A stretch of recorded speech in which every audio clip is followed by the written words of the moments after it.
One of the main characters said that he would tell his audience about the day he died. The guy is a porter, working for a cargo protection agency, but his dream was always to become a warrior.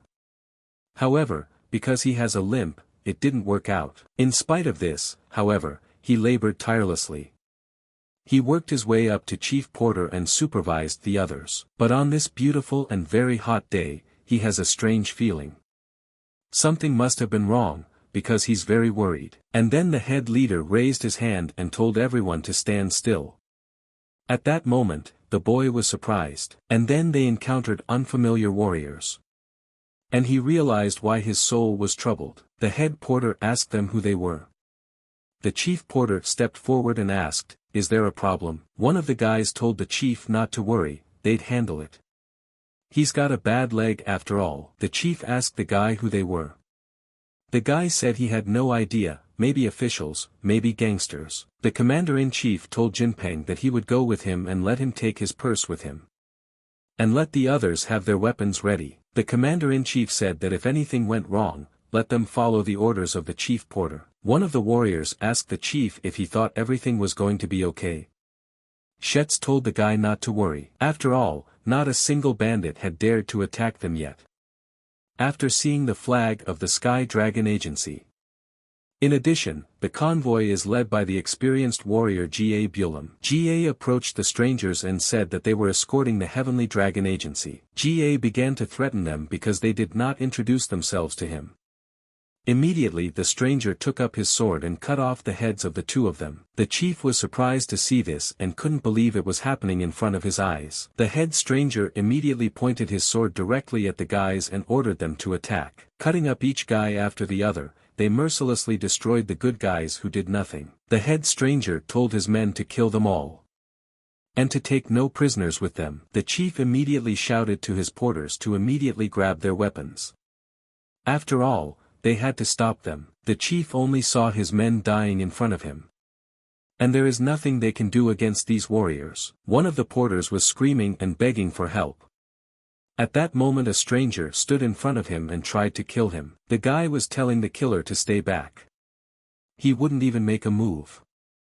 And then he saw the arms swing in front of his face. At this point, the guy screamed even more, and asked for someone to help him. And then the chief came up, and immediately stuck his sword into the stranger. The chief asked the guy, "Is he alive?" But the guy was so scared he couldn't say a word. The chief told him to get to his feet. The chief told the guy to pull himself together.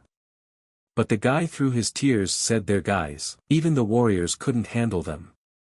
And with a leg like that, the chief won't get far. Let him run away before it's too late. The chief immediately gripped his sword tightly and said that he wouldn't do that.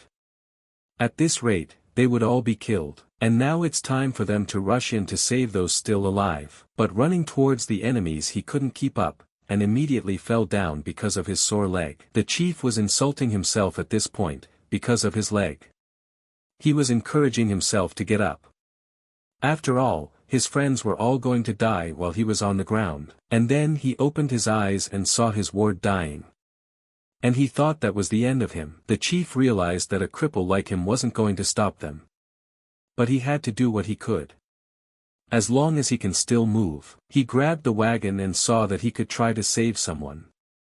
Immediately he shouted to the strangers. The chief lit a torch and said that if the strangers did not retreat, he would burn the wagon right away. Then one of his enemies came at him and asked him what the hell he was talking about. The chief waved his torch at him and told him to move back. The head stranger told his men to stop now. He asked the boy what he wanted. The chief looked at him sternly and told him to let the survivors go. The head of the enemies asked, what if he refused? The head asked the guy, is he threatening to burn the wagon? What a load of crap he's telling them right now. The chief replied that the other wagons were empty. They're just fakes. And immediately lit the bomb in his hands. The chief told his enemies that all they needed was a bamboo scroll of the Taoist, a book written by Lao Tzu thousands of years ago. It's in this cart, isn't it? And then the head of the enemies took a closer look at the guy and asked him, is he limping? The chief replied that it was none of his business. The head of the enemies said he was sorry the fellow was only a porter. If it wasn't for his leg, The chief told him to stop talking. Let him make up his mind now. And then the leader raised his hand and told his men to stop the attack. Tell them to let the survivors go. And then the boys got excited when they heard these words and shouted that they were saved. And now they had to run away, and then the chief from the wagon was yelling for them all to run away too. One of the guys came up and told the chief to run with them. The chief told them all to go ahead. If he left now, they would just rush in pursuit. So and here he couldn't say anything as he saw his arm cut off. Before he could turn back, an enemy sword pierced his chest. And then he fell to the ground. The head stranger told the lad, however hard he tried. He's only a pathetic porter. And then the chief turned around with a grenade and told the enemy that they weren't buying his terms. Immediately the head and chief both went up in flames. And then everything changed. And the chief died before he could fulfill his long-cherished dream. The chief said he had dreamed all his life of being a warrior, riding a steep horse and guarding the cargo. But his mother told him that the poorer he was, the harder he should study. But because he had a limp, he couldn't do it. People humiliated him all his life and told him to give up. A disabled person cannot become a porter, and at that point, he was forced to take part-time jobs. Did his superiors tell him he wanted to be a warrior? He doesn't even have to dream about it. But falling on his knees the guy begged them to give him a chance. And so it went on for 30 years. But then he wondered an interesting question: why is he still alive? And why is he so cold? And when he opened his eyes, he saw the guy in front of him. As he went outside he heard voices that someone was addressing the young lord. They were asking him to wake up. And then the guy who was sleeping asked the gentleman if he was okay. He started shaking him and told him to wake up. The guy just lay there with his eyes closed and felt like someone was shaking him and it was making him feel worse. The boy immediately shoved his rescuer and told them to get off of him. The boy asked the gentleman, "Does the master remember him?" The boy clutched his face, and immediately turning sharply began to run straight into the pool. And then he thought, what's the meaning of this now? He hadn't even been drinking. So why did he feel sick to his stomach? And at that moment he looked into the water, and saw another person standing in front of him. He didn't realize who it was. Out of fear, the boy flew back a few meters. The boy asked the gentleman, "Is something wrong? Let him not be silent." The boy asked the boy what's wrong with his reflection. "Is that him? It can't be." The boy asked the boy, "Can't he even recognize himself?" The boy asked, "And who is it then?" The boy said that it was still him, the fourth master of the Heavenly Dragon Agency. Li Zhongren. And then the guy didn't come to life, he's now Li Zhongren. Is this really the same Li Zhongren? Is that the nasty wuss? And then the boy came up to him and told him he shouldn't call himself a wuss. This guy Li Zhong is the fourth master of the Heavenly Dragon Agency that he worked for, the youngest son of Agency King Li Zhonsan and the handmaiden. As handsome as his mother, he had no talent for martial arts either, much less science. Worst of all, his mother became seriously ill and died, and so, unlike his brothers, Zhang Riyong had no direct relatives left to trust. He fell out of the inheritance fight pretty quickly. And wandered all alone. At home, he was ignored. But in brothels and gambling houses he was welcome. And those times he shouted to the waiters that all drinks were on him. And one day, he decided to drown himself in the lake. All because his third brother proposed to the girl Zhang Ren was unrequitedly in love with. And all of this happened 30 years ago when he first came to the Heavenly Dragon Agency. But now he was in the body of Li Chong, who was going to die that day. And then Chong asked the boy to tell him how old he was. The boy was surprised and asked why the politeness. He even felt uncomfortable somehow. Chan asked the boy how old he was. Chong thought for a moment and replied that he would be 22 this year, and it was too soon for him to die because of some girl. And then Chan felt like he had gone back 30 years. The day he killed himself and was reborn. Chang lifted him up and said that no matter how it was, there was no time for foolishness. We must rush to the Agency King's residence. After all, the king had ordered the guy to bring Chan to him as soon as he woke up. At that moment, Chong didn't understand anything, so Zhong arrived at the residence of the king of Li Jiang's agency. He immediately kneeled before him. Zhang was surprised to see the king of the agency, Li Jiang. His formidable aura, worthy of someone who was called the king of the agency. Li asked the guy how old is he going to be. And then Chong immediately answered that he was 52. The king was surprised at this answer, and did not understand at once. Chan corrected himself and said he was going to turn 22. The king asked the boy, "The rumors aren't lying, are they?" Chan asked the king what other rumors. King Li immediately replied that the guy decided to commit suicide because his brother wanted to marry that woman. Chan was thinking at that moment, what should he do? What should he say? After all, he had to think carefully about what he was going to say. Chan made up his mind and replied that it was a brazen lie. The king asked the guy in surprise if he was sure. Zhang immediately replied that he was just drunk and slipped up. The king asked the guy, didn't he have feelings for her? And then Chan realized that he shouldn't lie now. To deceive someone, you need 90% truth and only 10% lies. Zhang made up his mind and replied that he liked that girl. But that was in the past. He had nothing for her now. The king asked the guy again, does it turn out he's okay with the wedding? Zhang replied that there was no problem at all. He can even help them personally with the organization. The king lost his temper at this point, and with a strong kick on the table, he immediately let the knife go straight for the guy's head, but stopped at the last moment. Chong immediately felt like he almost peed his pants at this. King Li had said that even a weak tiger was still a tiger. But a tiger avoiding battle, no, and a tiger that doesn't fight and tries to kill itself is something out of the ordinary. Even pigs and backyard mutts are better than that. After all, Chan is only 22. No one knows how long he will live. But when he rushes to drown himself when faced with the slightest problem, he dishonors his father first and the agency. If he has a strong desire to kill himself, then it's better with a dagger. Let's go. And as a father, he promises to give his son a proper burial. Chan didn't know what to say to his father and told himself to think fast. And now that he had become Li Chong, he wouldn't be able to avoid the king of the agency. And then Chan told his father that this was the first time he had given him anything in all these years. And he gave his son a dagger to kill himself. The king did not expect such a turn that he even choked on such words. In his address, Chan realized he was just making a suggestion. But considering their relationship, he must be right. And immediately grabbing his dagger, he knew he couldn't miss this opportunity. Zhang told his father that he understood him. When he decides to kill himself with his dagger, he'll make sure he knows that he found a good use for it. The king stood looking at his son in surprise.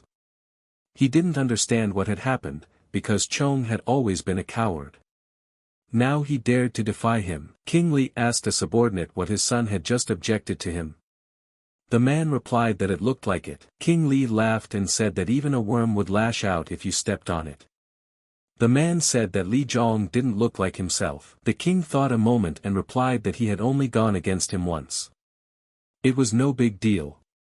Man, had he forgotten how he shook before him? But he took his precious meteorite dagger. The man asked the king, should he get that dagger back? The king thought for a moment and replied that he shouldn't. If someone realizes how much this dagger is worth and accepts it as a bid, he will be very lucky. But he'd like to teach Chan a lesson. Have the man tell him not to give him a dime for a year. That's how Zhong will finally realize to whom he owes his luxurious life. Until that day, no matter what Zhong did, he never deprived him of his money. But man realized that it wasn't true.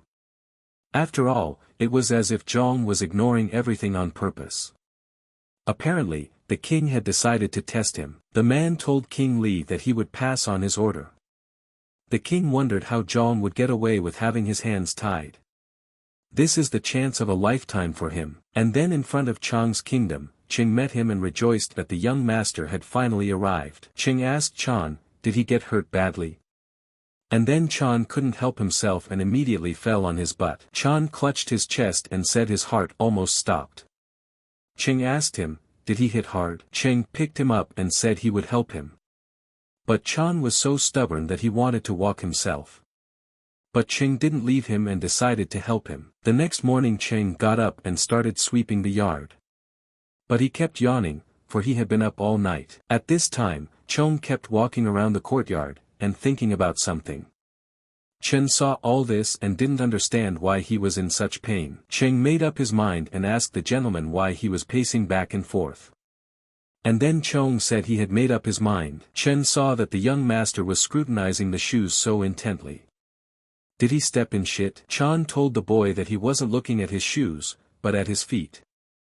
Cheng asked him, what's wrong with his feet? Chan asked the guy, he walks normally, right?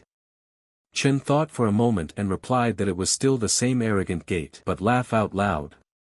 He couldn't believe it, because he had been limping for 50 years, and this guy definitely doesn't understand how difficult it was for him before. Chen wondered if the master had eaten something wrong. Zhang asked the guy what day is today. Chen said that today was the 12th day of the 10th month. Zhang said the fall sky is so clear. Zhang said it's wonderful weather. I love this time of year. Chong asked if they should go for a walk. Chen asked the young master, was he going to play again? Chen said that he should keep better track of his expenses, because he wouldn't see any more money. Zhang asked, what does that mean? Chen replied that he had recently received orders. They were told to feed him 3 times a day, but not to give him any money. That was the order of the king of the agency. Chong asked if his father had decided to punish him for disobedience. What a petty old man. Chan asked him what he was going to do. Zhang asked, does he think that without money they will starve to death? Chen said that he in the future, keep in mind. Chan said he might be minding his own business, but he couldn't live like this forever. And then Chan smiled and told the guy not to worry. After all, he would be starting work very soon. Chen asked him, was he talking seriously now or was it just a joke? Chong said that Chen was right, that he couldn't live like this forever. Chen was curious and asked what he would work as. Chan proudly replied to the guy that he would be working as a warrior escort. And then Cheon didn't perk up at that answer and questioned him. Chen lowered his head and said, to become an escort warrior in their agency, one must be a martial artist of at least level 2. He doesn't even know how to do anything. Chan asked, is it really that bad? Chen moved closer and asked, should he be honest? Chen said it's like this. After all, even he would beat him himself. Chong said that warriors in the Heavenly Dragon don't have to be proficient in martial arts. Hasn't the guy heard of the Yuren warriors? Chan asked, what's another Yuren? Zhang replied that Yuren is a rank given to those who have passed the provincial exam. Back in the old days, the agency accepted Jurens into its ranks, allegedly to help poor scientists. But since they could not fight, they were rarely taken in convoys. The Jurens did the bookkeeping. Or trained illiterate porters. However, if they were fortunate enough to pass the capital's examination and receive an appointment to the prefecture, they became a reliable support for an agency that had always been wary of the government. Chen asked Chan, is he going to take the exam? Zhang got excited and said that was right. Chen asked him, when will it be? Chong raised his hand and said today. And so they came to the back governments of Hangzhou. But there was such a long line there that it went beyond the back grounds. Chong was surprised to see them all, because there was such a long crowd. Chen replied that it was natural that many people wanted to take the provincial exam. And then someone in the back told Chan that his skin was so pale, like white jade. Chan turned around and saw 2 girls. They laughed and said that the guy's skin looked like it was glowing. Chan turned to the guy. Chan asked the gentleman what's wrong. He asked him why do girls look at him like that. Chen said he doesn't know what it's about. It's not like it's the first time he's experienced something like this. And then Chan laughed and thought, this is what it's like to be handsome. Chan asked the gentleman if he was sure he wanted to take the exam. Chan smiled and immediately said there was no turning back. Leading the way he, who was lame, was hired as a porter. Because he could read and write. But at first, because of his limp, no one wanted to accept him. But he was recommended by the bookkeeper Zhang Limp. And in his spare time, he started rewriting the book. And most of all, he rewrote the answers of those who had passed the Imperial exams. And, naturally, he still remembered them. Chen thought, why is the gentleman so confident? And then the doors opened in front of them, and the man said that he was asking everyone who came for the exam to come in. Zhang immediately took the paper he needed from Chen's hands. He told Chen not to go anywhere, he would be here soon. And then the man told the guards that it looked like everyone had gone in. Have them lock the doors behind him immediately. Just then he heard a voice coming from behind him. Someone was yelling for the man to wait. After all, he was going to the exam too. Here the exam began and all the boys were writing a written test. But the teachers did not leave them without a view, and kept an eye on everyone. Chan wrote and thought he didn't want to copy the answers of the best scientists word for word. Since he already knew the topic of the exam beforehand, it would be too unfair. He wants the teachers to evaluate his own thoughts. But the guy sitting next to him was very worried and wondering what he should do next. He couldn't believe how he had taken a steel pen instead of a paintbrush. Chong asked, "Is the steel pen what the warriors use to pierce the acupuncture points?" "It looks like the guy put the wrong tool by mistake. Here, let him take this one." The guy didn't expect such kindness and thanked Chan and said he would definitely repay his kindness. Chan smiled and told the guy that he would treat him to some noodles sometime. And then Chan looked at him and knew that if it wasn't for that wart, he would be very cute. And then Chan wrote his exam and walked out shouting to Chen that here he comes. Chen asked the gentleman, "Is he done yet?" Chan asked the guy what he thought, if he sat longer, would it hit him and he could answer what he didn't know. Chen replied that the master is probably right. Chan turned around and said they should go then. At that point, Chan told the guy he waited a minute. Chan asked the gentleman what happened. Just then, Chan looked toward the gate and said, "Now he's going to see." And then the gate opened and Chan asked the boy if he did well on the test. And then the boy was surprised to see them. The guy thanked Chan and said he really helped him out. Chan laughed and said there was no need to thank him. The guy bowed and said here is the master's brush. Chan immediately took his brush and thanked him. The guy turned around and said he would go already. But Zhang stopped him and asked, "Is the guy really busy?" Chan said that since fate had brought them together, maybe they could stop for a bite to eat. Guy apologized to Chonam and said he had an appointment.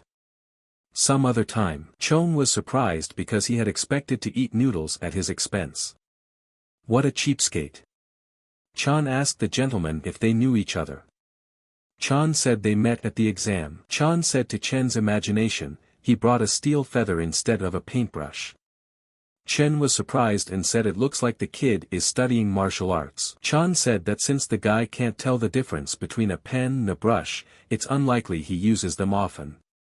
He doubts that the guy is any good at anything. Chan huffed and said it wasn't just this guy. Chan was surprised and asked him, did he mean him now?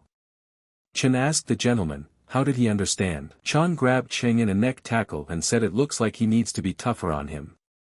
Chen asked the master, didn't he want him to be honest with him? Chan said that you can't say whatever you want to say, he's a lousy guy. And at that time, Chen couldn't do anything and yelled. And then Chen pulled a coin out of his pocket and told Chan to look. And at that moment he was surprised and stopped for a moment. Chen said that Chan had gotten his expenses cut. He can share his paycheck. It's chilly outside, can they have a bowl of hot noodles? Chan got excited and told the guy that he would go far. So now they can go out to eat in peace. Going to eat? Chan asked the guy, will there be dumplings? Chen pointed his finger and said that everything would be for the master. They immediately went to the kitchen that made the most delicious and elegant noodles. This kitchen was the richest in the neighborhood. The guys walked into the kitchen and immediately Zhang said, here comes the flavor. The best noodles in Hanshoi, of course, are at Baek Sang's restaurant. Just then, the cook met them and told the young gentleman that he was happy to see them. Zhang asked if the first floor was all taken. The cook said that's right. There are a lot of people here because of the exam. Zhang said that they would go to the second one then. And then cook said that there were no seats on the second one either. Chan immediately asked him rudely, is he serious now? The cook told Chan that Mr. Ben Ren and his friends had taken up the entire third floor. Because of that, ordinary customers have to sit on the first and second floor. Zhang asked the cook, is Ju-un with him? And then the cook lowered his head and said that he was there with them too. Chan turned around and told Chen to let them go. They would eat somewhere else. Chen couldn't object and immediately agreed. On the way out, Chan ran into a huge guy at the sight of whom even the rays of the sun disappear. Chan asked him who else he was. The man said that the third master had ordered him to bring the young master to him. This man was called Iron Tower, the commander of the escort of warriors serving Li Ben Ren. Chan realized that this was already starting to annoy him, coming to meet the third master. While they were drinking with their acquaintances, the guys immediately entered the room. Chan immediately stopped when he saw the girl in front of him. He didn't expect that she could be here too. She was one of the most beautiful women in Hangzhou, the one who made Li Chong kill himself. It looks like she's Cho Yong. The third master started laughing when he saw Chong and told everyone to look at this bastard. He doesn't even say hello to his older brother. And then Chan inhaled and said he was told he was here. Just about to go up, the third master asked him, right? Doesn't he think the Iron Tower caught him while he was trying to escape? Chong started to flinch and said that it couldn't be. He saw that the third brother wasn't that stupid, even though he was a freak. And then the girl came out from behind the third brother, and immediately greeted her brother and said that it had been a long time since they had seen each other. The third brother asked him why he was standing upright. I think it's customary to say hello on such occasions. And then Chung realized that Ju Yun wasn't her. It was the same girl he'd noticed right away. Turns out it's this girl named Ju Un. He didn't expect it, but only heard that she was incredibly beautiful. But as in his opinion, the title of Hangzhou's first beauty is more suited to her. Chung choked up and decided to say that he hadn't seen everyone for a long time. The third master slammed his fist on the table and called him a name. Chan thought, what was the freak freaking out about?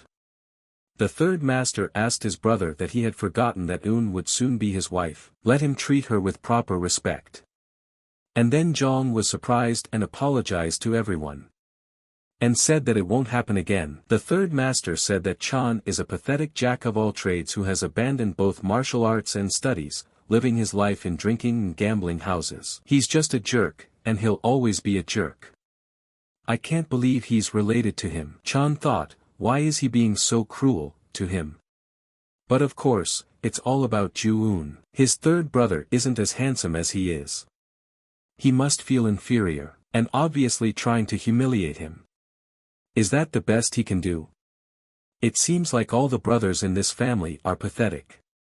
Anyway, we should get out of here soon. Chan bowed and said that since the formalities were over, he would probably go already. He wishes them a good time. And then the girl, because of the girl, turned to him with respect. They invited him to sit down to eat with them. Zhang knew her.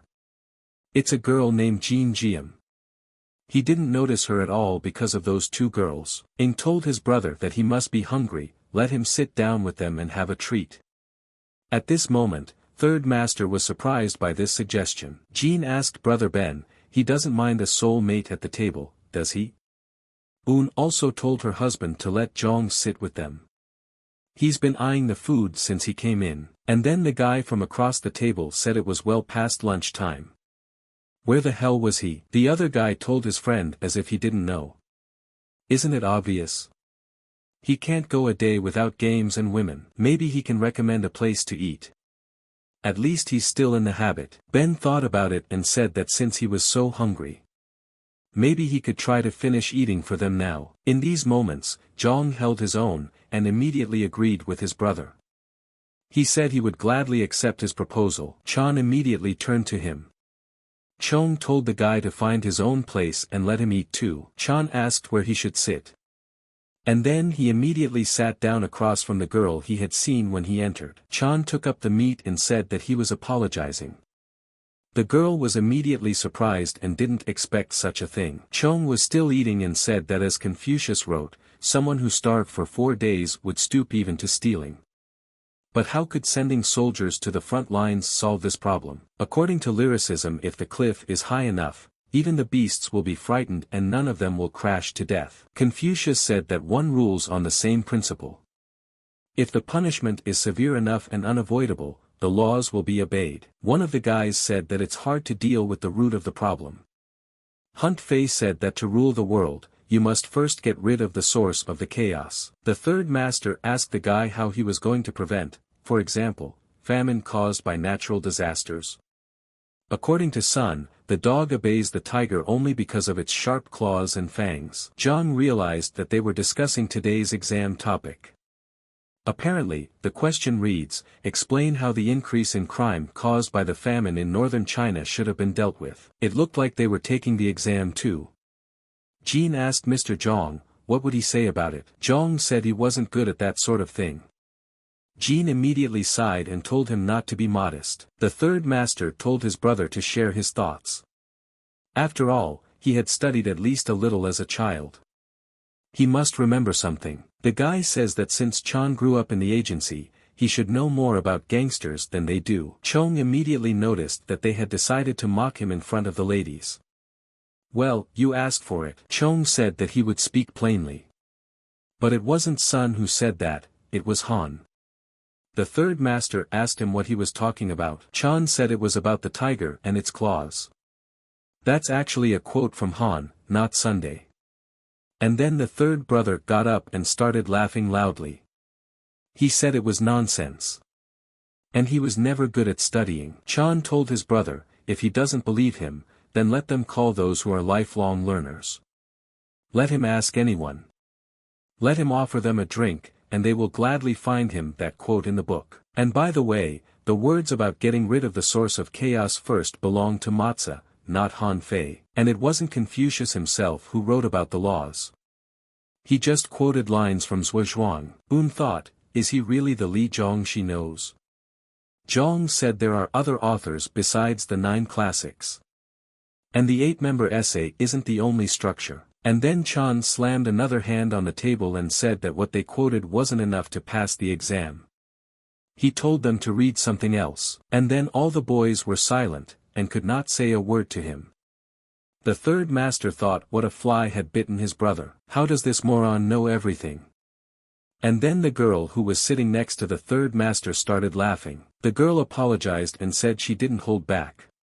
It was too funny. Chan immediately surprised himself that she was laughing at them. And no one said a word to her.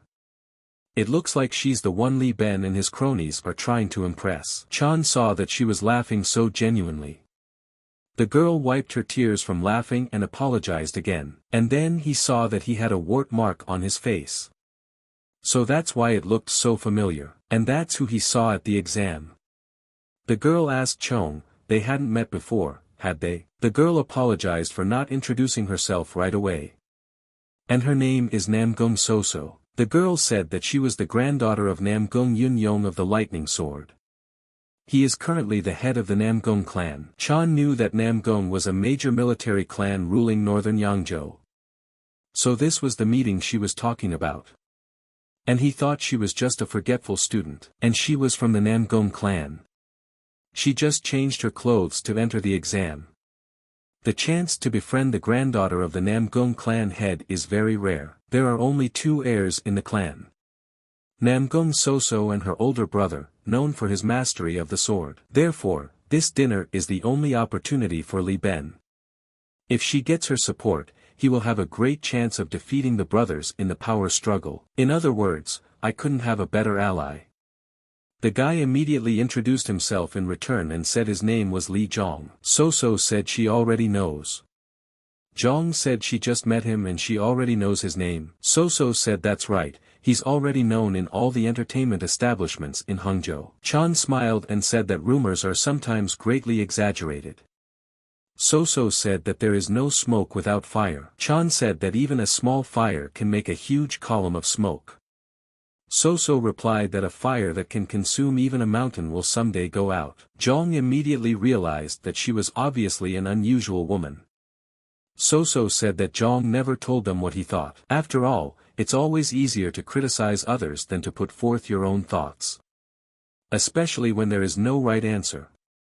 So she asks him to tell her. Zhong replied that he wouldn't touch them. So asked why, and Chan said that northern China specializes in selling cotton, so crime increases every winter. So, if they're left alone, once conditions get better, the bandits who used to be farmers will just go home. Still, it's better to pick cotton than loot. So asked him if that was the end of it. Well, she was very disappointed, but oh well. Chan replied that he would also raise taxes on landowners, big traders, and agencies. So So asked him what he was getting at. According to her, they are the ones who suffer the most from bandit raids. Because, firstly, landowners pay the peasants too little, and in years of crop failure those peasants starve and have to submit to banditry. Secondly, cotton, for which farmers get only a pittance, is bought by big traders and then sold at triple the price. And thirdly, the more gangsters in the neighborhood, the more work the agencies have to do. That's how they make money and prosper. If you compare how much they're paid to the farmers, the conclusion is obvious. So So asked him, and what would he spend the money from the increased taxes on? Chan said he would fill the country's warehouses so that the real thugs of politics could pilfer plenty. So So asked, what is the benefit to the peasants? Only politicians will fill their pockets even more. Chan replied that because then a couple or three honest and incorruptible officials could use the leftover money to help the peasants. So So smiled and replied that such irrational nonsense would never work. Chan said that's what politics is all about. And then Eun thought, Jong has always been so smart, she can't believe it. So So smiled and said that the examiners would have liked his answer, and thanked him for such an interesting conversation. If she got the chance, she would like to have another conversation with him. Jong bowed and said he would love to. And then the third brother was surprised. He just wanted to humiliate him in front of Ju Yun. I can't believe it was the other way around. And then the third master said that it's kind of noisy here and suggested we go for a drink elsewhere. All on him, of course. And here the guys said it couldn't have been a better offer. Ben Ren is definitely dangerous. Ben told his boys to wait for him downstairs. I want Chan to stay upstairs with him. He wants to discuss something with him in private. Ben asked Chan if he had eaten something wrong. Chan thought about it and said that he had eaten some leftovers. Ben got angry and asked the guy, does he take him for a fool? Chan said to him, could you at least be a little more polite? What kind of asshole is he to him? Ben told him to shut his mouth. Yes, everyone in Hangzhou knows that he, the fourth master of the Heavenly Dragon Agency, tried to drown himself in the lake. He's supposed to stay at home and keep his head down, but he goes out and embarrasses the family. Zhong told his brother that he was the one who called him here. And then Ben told Chan that his mother was a pathetic maid. He dares to call him his brother. Chan realized that he was willing to tolerate insults to himself, but he would not allow his mother to be humiliated. Ben started laughing and telling his brother to get ready. He wouldn't get off easy. Chan asked his brother, is he going to beat him up? Ben asked his brother, is he scared? Chan said to his brother, does he know what else everyone in Hangzhou knows? Everyone but him, of course. Ben got curious and asked what was it. And then Chan smiled and said that his brother's son was a concubine. And then Ben lost his temper and lashed out at his brother saying that he would kill him immediately. Chan saw that he had undertaken the explosive dragon fist secret technique of the Heavenly Dragon Agency. If he hits him, he's dead. And that's when Chan saw that it smelled like shit. There's no way he can dodge at all. And now he's going to get that punch. And then Chan wondered, why was it so slow for his punch to reach him? Immediately, Chan dodged his attack. Ben asked his brother how dare he dodge his punch. He immediately launched his next attack, but Chan saw that he could barely move and ducked immediately. Ben launched several of his attacks, but all missed. And then he told Chan to let him hit him just once. Chan asked him, why would he allow such a thing? It's like he's moving like a snail. To be honest, he wasn't sure if Chan was slowing down or speeding up. But if it goes on like this, he might punch himself. And then he punched and said what will be will be. He immediately swung his arm straight at his face. Ben stopped short of the blow. Chan thought he'd gone a little too far. Chan apologized to his brother and asked him how he was doing. Ben got more angry and attacked and said he would kill his brother. Just then, Chan saw that his brother was using a grappling technique. He's just as slow, but the strikes are too much. And now he decided to set up for once. At this moment, his brother grabbed his clothes and Chan decided to use this moment. He's better off now than when he finally loses his temper. And that's when he saw the refried beans in the plate. He immediately grabbed that plate and with a punch he said, "My brother's gonna get it." Ben immediately couldn't stand on his feet and fell to the ground. So So and the girl were waiting for them downstairs, but then she said someone upstairs was screaming. The girl said that's right. She heard it too. The guys said Ben Ren was fighting with someone again. They were convinced he was already fighting with someone upstairs. Chan wondered how his master was getting there now. And then Chan said, "He's really screwed." Chan saw that it didn't go the way he expected. He realized that Ben was practically a rank 1 fighter, but he could clearly see every single one of his punches. How is this even possible? Li Zhongren had never studied martial arts. And then Ben woke up and insulted his brother again. After all, he wouldn't leave it like that. Chong tried to apologize to him, but the third master was very angry and couldn't control himself. At that moment, the guys came upstairs and saw the whole thing. Ben flips Chan off and asks how dare he hit him. Does he think he can outsmart him now? Ben threw punches that Chan had to take on his face. And said his brother was dead as of today. But then So So came up and asked Mr. Ben what he was doing. Ben was surprised and told Lady Namgong that she had misunderstood. So So said she was told that decent people would gather here, so she came. But to tell you the truth, she's disappointed. First he publicly humiliated his brother like some child. And now he's beaten him half to death. What kind of obscene behavior is that? Ben told So So that it wasn't what she saw. So So replied that, as the great sages of the past had said, don't dare vent your anger in front of guests, not even at a dog. She doesn't count as a guest in his opinion. It doesn't matter if it's a domestic dispute or a fight over a girl. Let them settle it in private. And there's no reason to put others out of business if she can't behave. She's leaving right now. Ben was yelling at her to stop. Let her listen to him. At that moment, Chong sighed and said that he was lucky. It could have been him, because it could have been him. And then Chen came running and screaming about the master. What a mess he had gotten after all. Chan stood up and said he was fine. Chan asked Chen, he sure he hadn't studied any martial arts. Chen said he did for a little while, and then he gave up. He was in his 20s. Had he forgotten that his teacher had told him he was good for nothing? Chan immediately agreed and realized everything. And then he heard the sound of a mosquito and grabbed it and asked where did he learn that. Chen stood there and looked at him in surprise. He asked the young master, what was that just now? And when did he learn the secret technique of the flycatcher? And then Chong saw that Chen himself was even speaking slowly. It was as if the flow of time itself had slowed down. How was this even possible? Just then, Chan grabbed hold of his body. Chen saw this and immediately turned to him. He asked him what had happened to him. Chan wondered what was happening to him. His chest felt like it was going to burst. He couldn't bear the pain and screamed. Chong could barely tell Chen to bring water. Chen asked him again if he should bring water. Chan said that's right, and preferably cold. Chen immediately brought him a pitcher of water. Chan drank that pitcher and told him to get more. Chan said he would go down and get some now. Chan didn't realize what was happening to him at all. It was like his chest was on fire. And then he saw a light coming through his chest. He pulled out his clothes and saw that he was really burning. For the flames had already covered his clothes. And then Chan looked at his chest and saw that writing had appeared on it. He wondered what it was. And then in a moment, that inscription disappeared. It was as if it was absorbed into his body. Could it really be the text from the bamboo scroll? He's absolutely certain. The ancient talisman that he burned with his own hands is now imprinted on his body. It's what's causing time to slow down around here. What kind of talisman is this? What's it even for? Then Chen ran up and told the master that he had brought more water.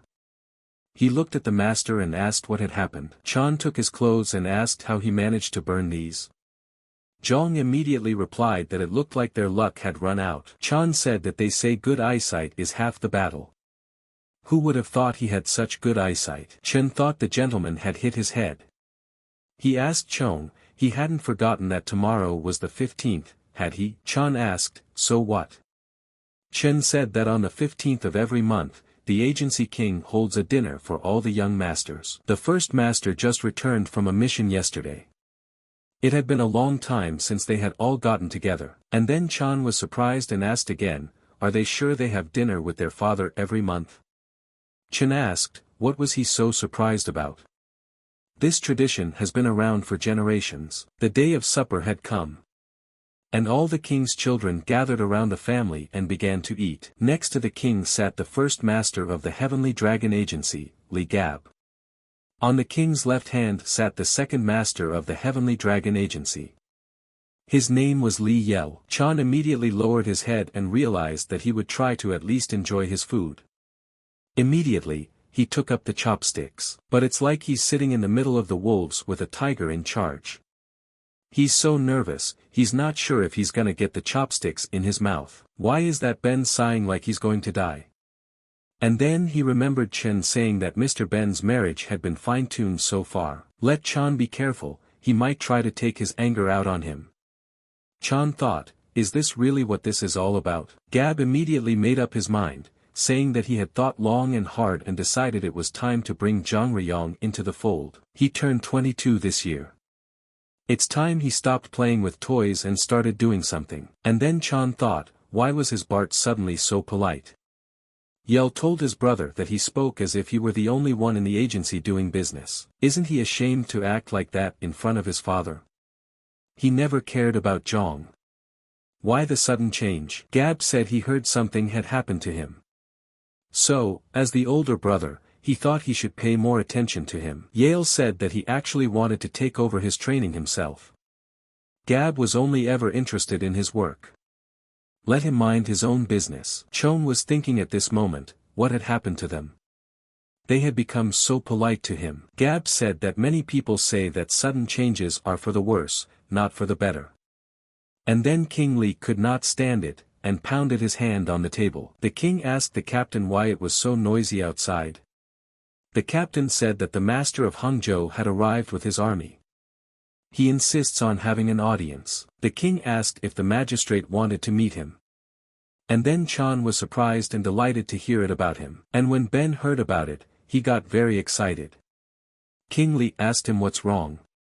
Are you in trouble again? Ben said it was the other way around. Just so my father knows, the state exam was passed 3 days ago. Yale asked, what about it? Ben replied that the lists of those who have turned themselves in have already been posted in all the neighborhoods, but the top 3 results are reported personally by the government members. For their information, he also took the exam this year. And then Ben laughed and thought, what will Li Chung say now? He was just sitting there at the restaurant, making a fool of himself. He had already passed the exam. Chan thought about the words that the officials personally handed the results to the top 3 examinees. But usually the magistrate doesn't get involved in such things. Gab asked his brother why he wanted to meet his father. Ben said that the official wanted to make a good impression on him. After all, 7 out of 10 officials in Hangzhou report to their father. King Li immediately got angry and told his sons to stop talking. It's just that it will already come out to him. Coming out in front of the kingdom, they were all surprised to see officials with an army on horseback in front of them. Just then, one of them came up and told Mr. Li that it had been a long time since they had seen each other. It was Magistrate Wang. He asked the king how his health was. King Li also replied that they had not seen him for a long time, and addressed him not by his first name, but called him sir. But could the king know what had brought them so late? Magistrate Wang asked, should he not have come? The king replied that they are always welcome here. But they are somewhat surprised that, despite their busy schedule, they came to them without even giving notice. And he was told that the magistrate wanted to see him. Magistrate Wang replied that there had been a slight misunderstanding. Of course he wanted to greet the king. But he had come on another occasion. According to the laws of their country, he had come to deliver the results of the exam. And then Ben was glad when he heard about the exam. King Li was already thinking, could it be that his son Ben Ren was able to pass? And even made it to the top 3. And then Ben rejoiced, for at last he had earned his father's recognition. The king asked the magistrate who he had come to see. Van replied that to his son of course. Wang said that, just like the king must be aware that 3 days ago, Hangzhou held a state examination, and one of his sons had a perfect score. So, according to the rules, he came to inform him about it. Usually his assistants do that. But since he knows the king well, he came in person to pay his respects. And then Wang ordered his soldiers to begin. They immediately placed a handkerchief and a podium in front of them. Ben seeing this got excited hoping it was him and immediately headed over to the table to listen to Magistrate Wang. He hoped that now that he had passed the exam, his words would be given more consideration. In addition, the wedding negotiations with Cho-un would finally move forward. And then Magistrate Wang said that Li Jiansang's fourth son Li Chong had the best score in the past exam. Ben was already imagining his congratulations. But then he heard that his name was not called, but the fourth brother's. And then Ben wondered if it wasn't him. How could this have happened? All the brothers looked at Chan. People started saying that they didn't even think they had the best student from their agency. This had never happened before. The best would always be the disciples of somehow distinguished academies. And none other than the fourth master.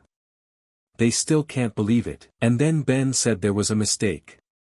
And he said to Van that it looked like he'd read the name wrong. Have him check it again.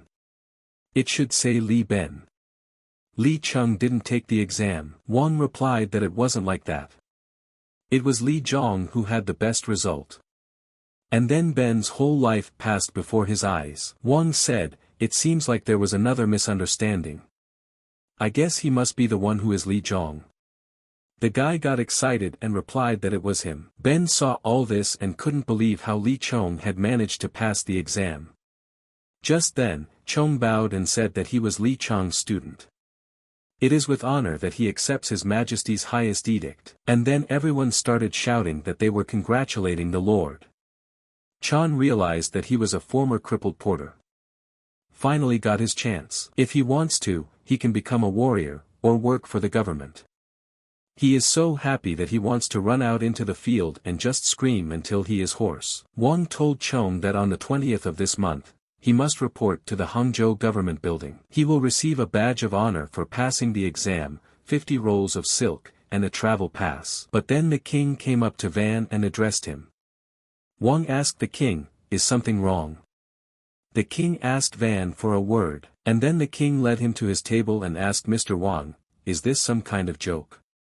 Wang asked him, what is the king talking about? The king immediately slapped his hand on the table out of anger and told Van that he thought the king knew nothing. How do they make the children of the rich their pawns? These tricks won't work on him for sure. Wang told the agency king that there seemed to be a misunderstanding. King asked Wang that he wanted to say that Zhang Ren got the best result by his own strength.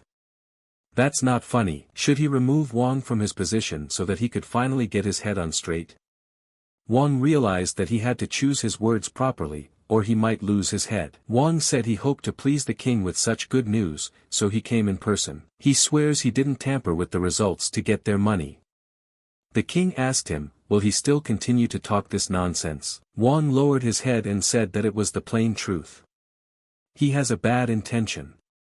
If he even wanted to do such a thing, he would have chosen their third son. That would be less suspicious. Didn't the king agree with him? Wang gave the paper and told him he could look at it himself. The king asked what it was.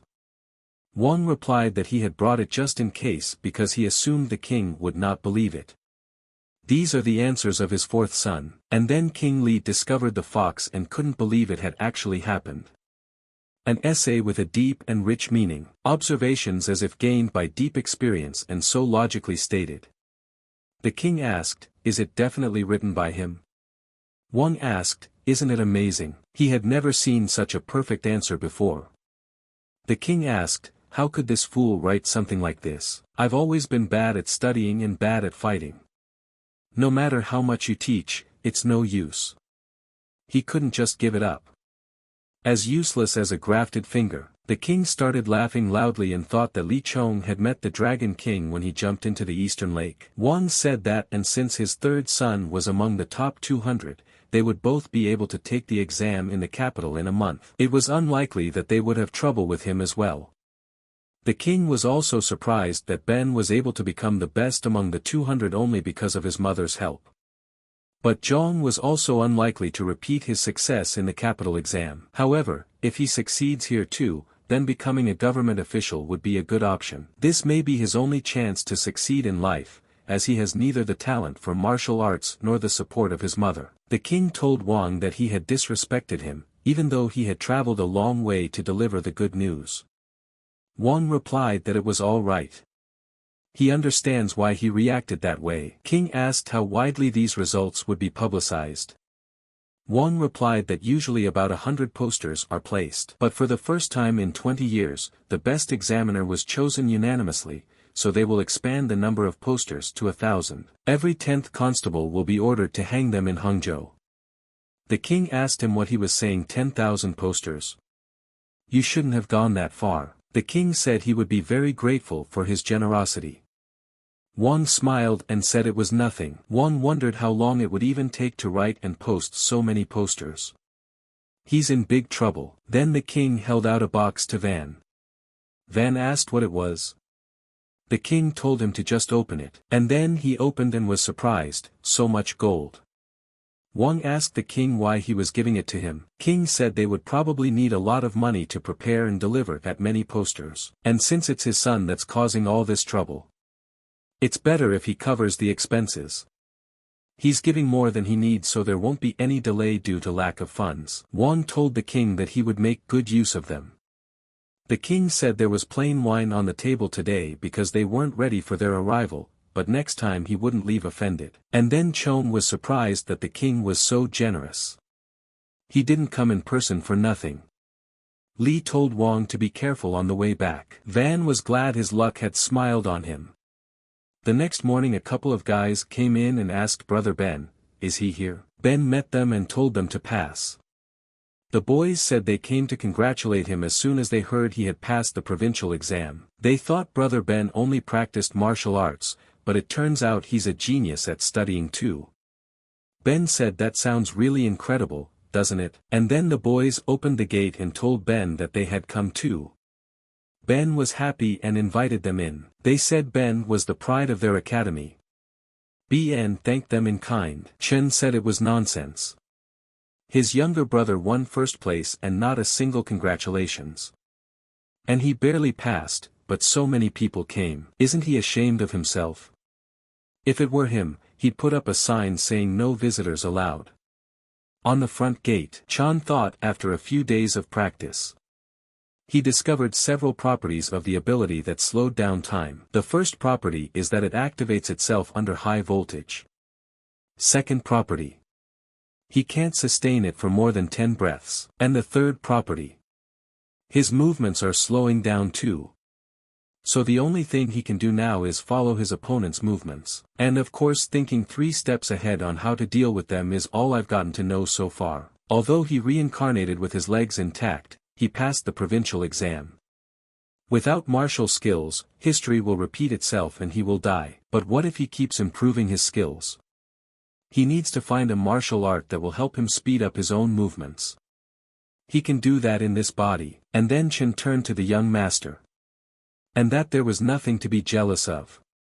Chan asked him what he was talking about. His popularity is fake. After all, the third master's mother, Madame Chunhua, donated brushes and ink to Yedin Academy. That's the only reason they're here. And then Chan said he somehow doesn't care. Chan says he can let his guard down a little if he's upset. He wants to go to the red light district. He guarantees that thousands of prostitutes, mercenaries, even the brothel guards will congratulate them. Zhang told him to forget about it. Have him go and get him some sandbags that the warriors use for training. Chan asked, and what is he going to do with it? Chan said hanging on and running.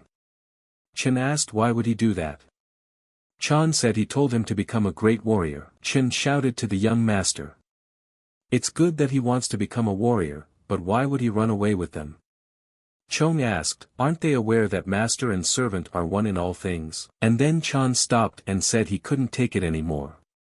Chan told him not to slack off. They weren't even halfway through. Chen said it doesn't matter. He can't do it anymore. Chan turned around and said he would run alone. Chen said goodbye and said that Zhang had been strange these past few days. It was like a completely different person. Chong immediately ran to the Hangzhou government office. Wang told Chong that this was his name plaque and pass. Proof that he had passed the provincial examination. Zhang said that he was thanking Wang. Also, here are 50 rolls of silk of the highest quality. They are given to the best. Zhang said he was approximately grateful. Immediately, he headed straight to the marketplace. The buyer asked Zhang what he would say.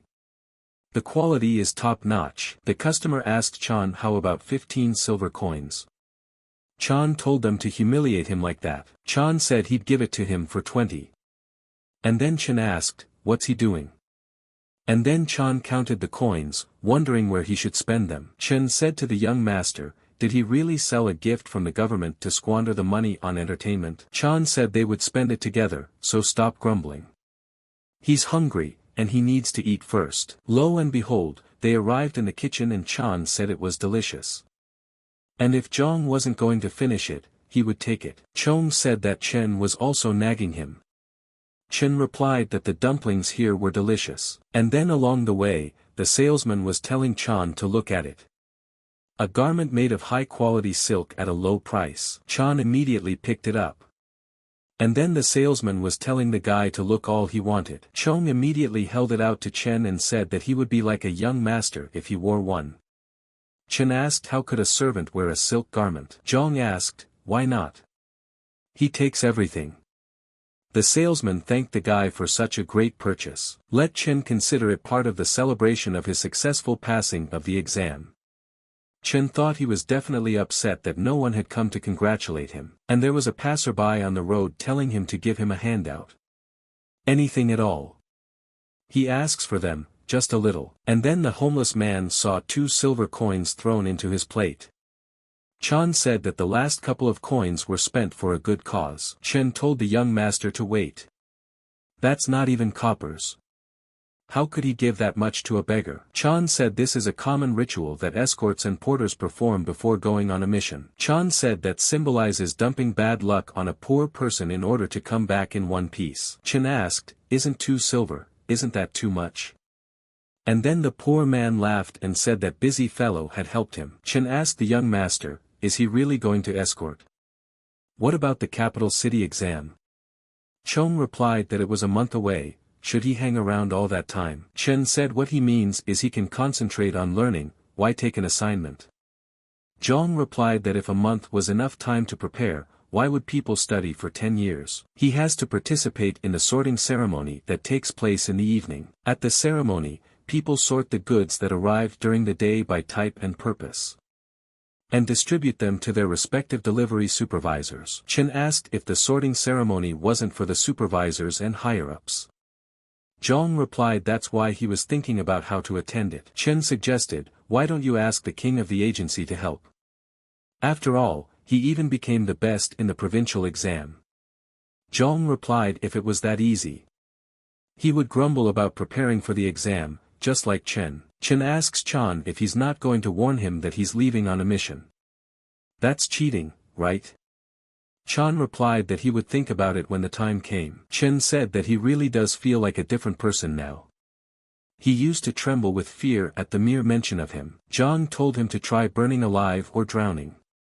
After that, nothing scary anymore. Chen said he'd just go along with it, because it would be worse for him if he died. Chen asked him why he should participate in the ceremony. The assignment could be taken without that. Chan thought there would be a big request today if he remembered correctly. But all the goods would be stolen, and the escort killed by martial arts masters almost at the very beginning. The Heavenly Dragon Agency will suffer great losses.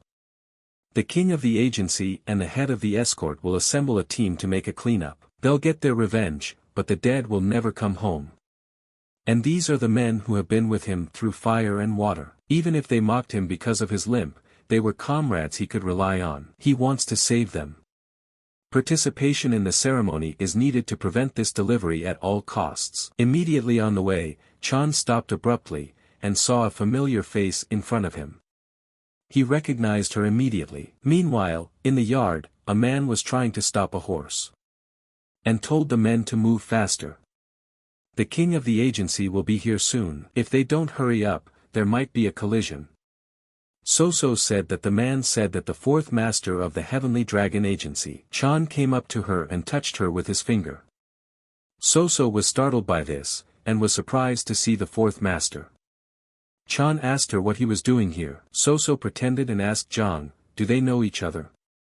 She doesn't think they've met before. Chan was surprised, after all he remembered her fighting with him so much in the restaurant, to now pretend they didn't know each other. Chan walked further in and said that it looked like he had mistaken her for someone else and apologized to her. He's had no memory of faces since he fell in the lake. And then So So stopped him and said he remembered. Chan smiled and asked him really. So So said he borrowed a brush from him during the exam. Chan said he thought she was the guy at first too. But that one had a mole on the other side of his nose. That's not where he had it. And then So So realized that she had glued it in the wrong place. She said there was no such thing. He just hadn't memorized it. Chan smiled and said that anything could be, if he really is that examiner. I don't think the mole would have moved overnight. Chan asked him why he came. So So said that he heard that the genius student who became the best in the exam of the fourth master of the Heavenly Dragon Agency, so he wanted to take a look at him. When he passed by, So So asked Chan, what's he here for? Chen said that he is the fourth master, Li Zhongren. And then So So made a surprised face. So So said he couldn't believe it was him. Amazing. Zhong saw that she would be a good actress. So So said what a coincidence that the only person he met at the exam turned out to be the best. It's such an honor. Zhong said that he wouldn't have said they even knew each other. And then So So called himself Peng Jin Yang. Did Chan think she had really come to meet him? Why the disguise? Jin said he congratulated him from the bottom of his heart. Chan could see that no matter how much she disguised herself as a man, such a beautiful smile could not be hidden. It's not like she's aware of it. She'll tell me about it sometime. Chan thanked him for coming all this way for him. Zhong immediately turned around and started to walk away. Jin stopped him and asked if he wanted to eat kukpab with him. Zhong asked surprised, kukpab? Jin asked him, did he forget? They agreed to eat it together when they meet. He can do it today if he's not busy. Chan realized that she had come specifically to see him. Although the reason is still unclear. He doesn't even have time for these games. Zhong said they agreed to eat noodles, not kukpab. Jin made a fool of himself and said he was confused. Jin said he'd treat, they could go together. Zhong said he's a little busy today. And suggested another day. Jin cried and said that he had waited for him for half a day. Zhong asked her, didn't she say she was just passing by? Jin said that he would be honest. He wants to know the secret to becoming the best. Zhong asked, what's the secret anyway? Zhong remembered that he had said everything he wanted to say at the restaurant. What more did she want from him? Jin said he heard that all the judges unanimously chose his answers as the best. He is sure that he has something that others do not have. He wants to learn it. Please. He's asking for it. Zhong knew that in Murim, saying they wanted to learn from him had quite an important meaning. Especially if it was said by someone from the Namgong clan. Either way, she's belittling herself to do it. Zhong told him to just give up. He doesn't know him well. He's just an ordinary underachiever from Hangzhou. There was the usual luck on the exam. And then Jin said it would be more correct to say half-wit, empty-headed loser. And that's when Zhong stopped. But Zhong proved the rumors to be lies, in the exam, didn't he? Zhong asked him why he was so fixated on him. His clothes look bad, but his skin and face are well-groomed. He obviously grew up in a decent family. There are many ways to succeed in life. Jin said that he's the kind of person who sees things through to the end on his own. Zhong understands where he's coming from, right? Zhong said he recognizes that his views and understanding are different from other people. But he's not going to teach him over a cup of noodles. And then the people said that the king of the agency had arrived. Let all the people get out of the way. Chan could see that he was in trouble. After all, he still hadn't figured out how to get to the sorting ceremony. And then Zhang tells Jean that he's okay with the noodles. But he has a condition. Jean asked what was the condition. Chan says he's not sure if the kid knows, but that's where his dad is going. He will definitely ask about him, so have him remember 3 things. They didn't meet until after the exam. He's here to return his borrowed book. And he denied his request to attend the sorting ceremony. If Jean can handle it, he will help him. Jean asked him why he would do that. Zhang said there's no time to explain. If he can get to the ceremony because of him, he will definitely make time to have lunch with him. He doesn't promise any outrageous secrets, but he will answer questions with all sincerity. Jean says he looks like he needs him now more than he needs Zhang. That makes a difference. How many cups will Zhang buy? Zhang immediately pointed his fingers and said 3. Jean immediately raised his bets and said 10. And Zhang had to say yes. Chan said he was counting on him. Then the king came up to them on horseback and asked his son who it was. Chan realized that he couldn't make a single mistake now. He immediately began to worry about his father. The king asked them, didn't they hear him? He asked Chan who was standing next to him. The guy bowed and said that he was a student from Yangzhou. And his name is Poon Jin Yang. He was taking the provincial exams with young master Zhongren, and that's where they met. And it's an honor for him to meet the agency king in person. The king said that Cheng's friend visited them for the first time. He said they took the exam together. Jean replied that was correct. Li asked the guy if he could ask him how he did. Jean said that he barely managed to pass. Li said that's a major accomplishment for someone so young. Jean said that the king is flattering him. He doesn't deserve such a compliment. It's only 10th place, while Master Zhang Ren is the best. And then Zhang was surprised to hear about the 10th place. The captain said that so the student from Yangzhou who was mentioned on the poster is a friend of the young master. The king saw that Jean doesn't look manly, but there is elegance and intelligence. Zhang befriended the smart kid. Chan thought the captain said they saw his name on the poster. Well, they were leaving, maybe they saw a couple in Hangzhou. The king asked them what they were doing here. Jean said that he had come to return a book lent to him by young Master Zhang. However, said Chan, he was a little interested in the sorting ceremony. And then the guys were saying that they were congratulating Ben. Ben said they had a lot of fun today. The boys said they should have done something to celebrate passing the exam. Chan wondered why his nefarious brother was here right now. And then Ben saw his father and bowed and said hello to him. The king asked them where they were. Ben said he was just having dinner with his friends. He wanted to go home alone, but Gu insisted on accompanying him. Chan saw that it was all lies. And his brother is drunk out of his mind. The king told Ben that it's good to share joy with friends while he's young. Let them go inside and have fun there too. King switched to the guys and asked Chan what he said about the sorting ceremony.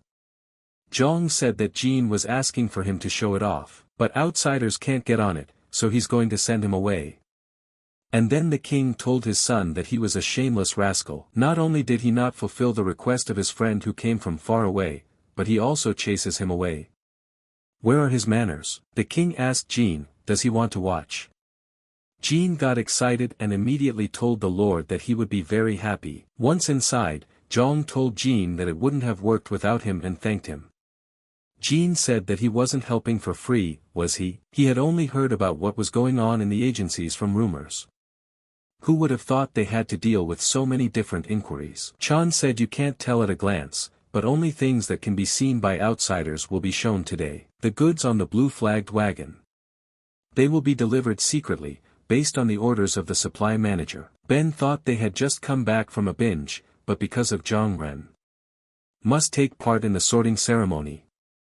Jean asked, what's the big deal about these wagons? Chong said that the most common items were silver coins sent to other cities, jewelry for noble ladies, bribes to high-ranking people, and the like. Simply put, it's something the bandits can't find out about. And then the man took a scroll and began to read in front of everyone. From now on, they are announcing the sorting. The sorting ceremony began in the early evening and lasted until about 1 o'clock in the morning. He already knew. And then the king said that this was the end of the sorting ceremony. Everyone had done a good job. And the captain said that he thanked the king of the agency, and then Chan recognized that there was going to be another request. And so the bell rang and Chan realized that this was where it was going to be. Jean asked Zhang what was that ringing sound. Chong told him not to be too surprised. A rather strange sight was about to happen. The people immediately told the king that there was a ringing sound. King Li headed to the gate and said that he had already heard it. The man said it sounded like a bell. It sounds like they're here. The king said it did too. What should they do? Chan felt the world seemed to come to a standstill as the bell rang throughout the escort agency.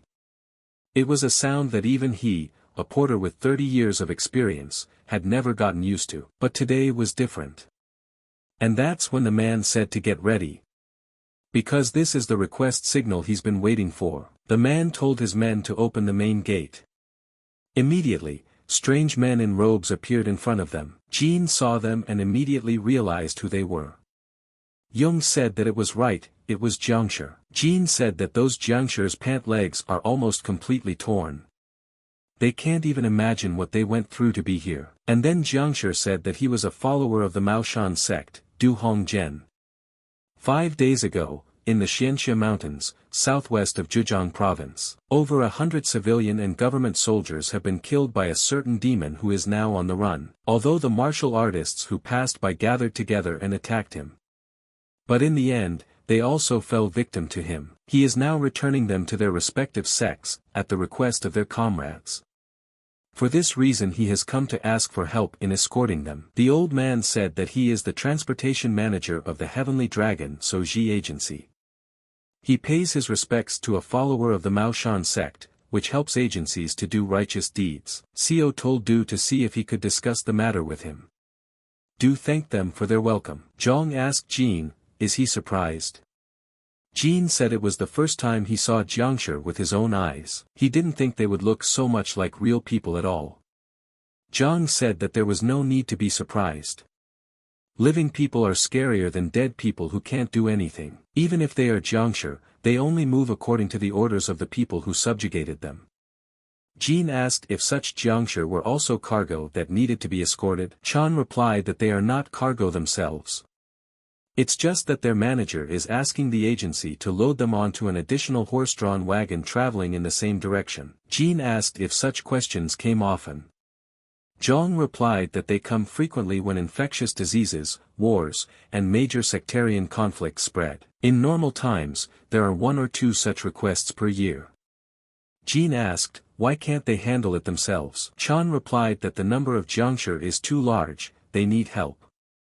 Sometimes the bodies start to rot, plus bad weather. There are many reasons. Jean said he wouldn't have thought they were even doing that. Zhang said that their stench drives ordinary people crazy.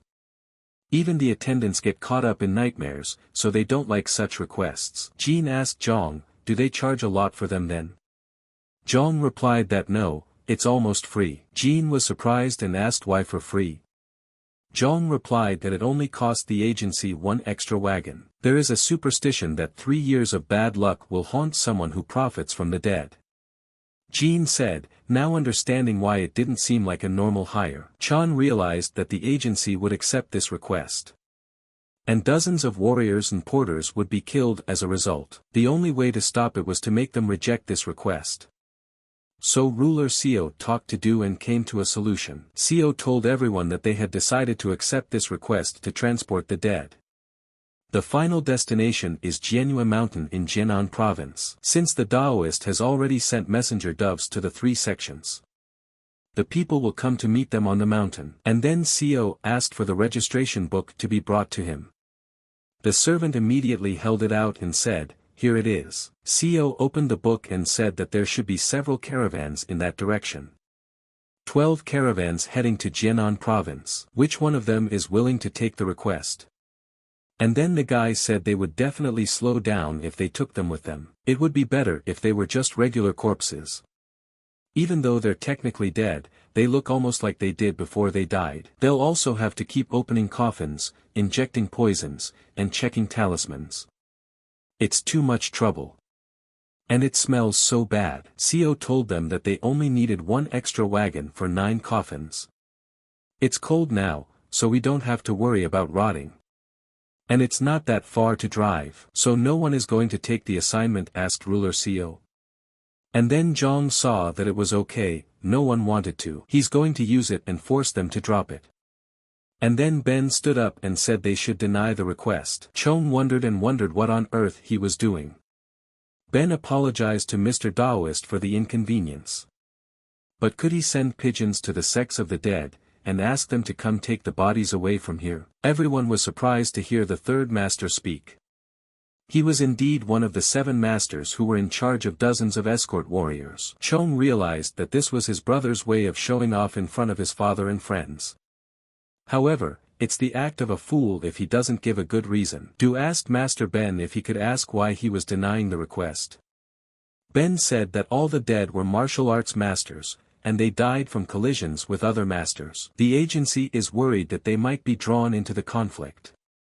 Do said that it seems the foreman is mistaken about something. All the dead have sacrificed their lives trying to stop a terrible demon. Death at the hands of other masters is fiction. Ben said that his statement wasn't wrong, because they had died in battle with the master. Even if that man was a demon. And they didn't provide proof, it's just words. Chan saw that this was Ben's way of suggesting that the man's words should not be believed. Even with the fact that he is dressed in cult garb. But then Chan saw that Ben was just repeating what his friend was saying to him using the sound transmission technique. And then Ben said that's what he thought. Let the dispatch manager think about it. Soo asked if the other 7 masters were of that opinion. And then the master said that they could not say that they thought exactly the same way. Chan could see that they were hesitating quite normally. It was as if they would look too heartless if they agreed with Ben. But it was the only way to refuse the request. Jean asked, isn't it easier to deny the request if no one wants it? Is there a need to doubt? Chan said it doesn't matter what it costs them. The agency has a tradition of not denying requests without a good reason. Jean asked why. Zhong replied that Jiangshir's magic was created so that it was possible to bring the bodies back to their families, back to their homeland. If it were not for these warriors, neither their country nor the agency would exist. So it has become a tradition to accompany them for free, even if they're not warriors who died on the battlefield. They're fighters who died fighting a demon that's already killed many civilians. It means that they should be treated as warriors who sacrificed their lives for their country. And then Chan noticed that the guys were looking at him strangely. Chan asked the guy why he was looking at him like that. Is there something on his face? Jean says it's not just him, but everyone else is looking at him too. Chan didn't understand at all why they were all looking at him. And everyone leaned in so strangely to hear everything. Jean said in Young's ear that it seemed like everyone had heard his words. They are experienced masters, and they know how to amplify their hearing. Chong realized that he was speaking quietly, but the martial artists still heard him. Soo said he's on the side of the Maoshan Taoist sect. There's no reason to doubt his words. His thoughts completely coincided with what the 4th master had said. Chong realized that this was not supposed to happen, and then Soo said that he wanted the Northern Dragon convoy to take over the transportation of the dead. And Chief Attendant Zhang, mistakes in this mission are unacceptable. Jean bowed and agreed, and now Chan realized that words could only be challenged by the king of the agency. And that was now a very bad thing. Soo said the missions have been assigned. The sorting ceremony is coming up. And then one of King Yel's sons said for them to wait a minute. Yel said there might be a problem if he decided things unilaterally. Soo asked Yel, did they have any objections, the leader of the Northern Dragon? Yel replied that the destination of Zhang Yangzhou's group. It was 5 days away from the place where the dead were to be escorted to. Soo asked, so what of it? Yel said that Soo probably knows that the Northern Dragon has to deliver 120 tons of rice to the Manpa Trade Union in Fujian Province in 15 days. They need all the warriors and porters for this mission, so the group cannot linger. Soo said he understood what Yel was trying to say, but everyone here has their own problems right now. They'll introduce them to the other porters and warriors, and that's it. Chan thought, what should he do? We can't let this happen. We have to stop them before it's too late. Just then, Zhang raised his hand and said he was going. Jean asked the young master, what did he just say? Ben told his brother that the capital exam was 1 month away and he decided to go on a mission. Is he out of his mind? Seo told him that only escort warriors and porters could join the mission. Chan realized that if he couldn't stop it, he could at least control it and prevent tragedy. Chan thought for a moment and said that he meant to say that he wanted to go as Juren's chaperone. They know he's capable of doing that. Seo said that Juners don't go on escort missions. Zhang said it's a rare enough event, but why not make an exception? Seo tells Chan that he understands how the guy feels about the valiant deeds of the dead. But he better stop. They'll take care of everything themselves, let the guy take care of studying for the exam. Chan said he only took the provincial exam for rank and to be able to go on escort missions. The capital exam loses all meaning to him if he can't even do that. King Li thought that his son wouldn't take the exam just because he couldn't go on a mission. He was beginning to think he had grown up, and what was it this time? He still hadn't gotten a grip on himself. Seo told the kid, if he passed the capital's exam, he could become a regional magistrate at the very least. He's going to give up everything to become an escort warrior. Zhang proudly replied that he did. Seo said that he didn't understand. Why is he so desperate to become a warrior? And then Chan remembered the conversation he had with his friend. How he had asked him that Chan wanted to become an escort warrior. Did Zhang drink that much? Zhang asked him then, what's wrong? Can't he become one? The guy asked how can porters become wine? Plus Zhang is also lame. It's better to let him study and then become a government official. The man next to him was addressing the head of the escort, Ga Bu. His son survived because of the medicine he gave him. And thanked him for it. Chan realized that the reason why he wanted to become a warrior. He has one question for the experienced escort warriors. Why did they all choose this path?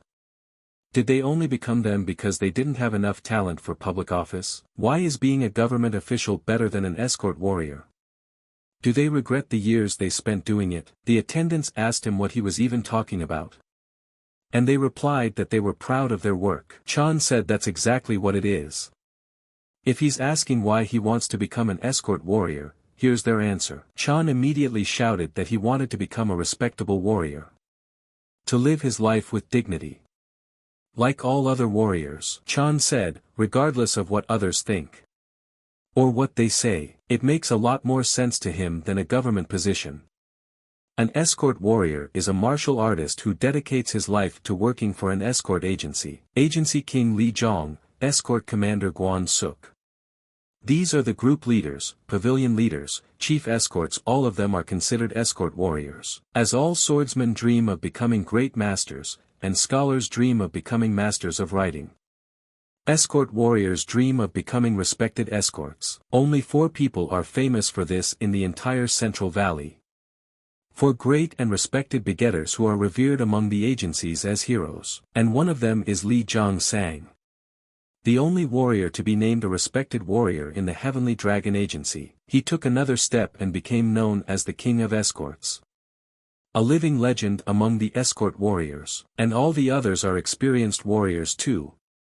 His answer will definitely resonate in their hearts.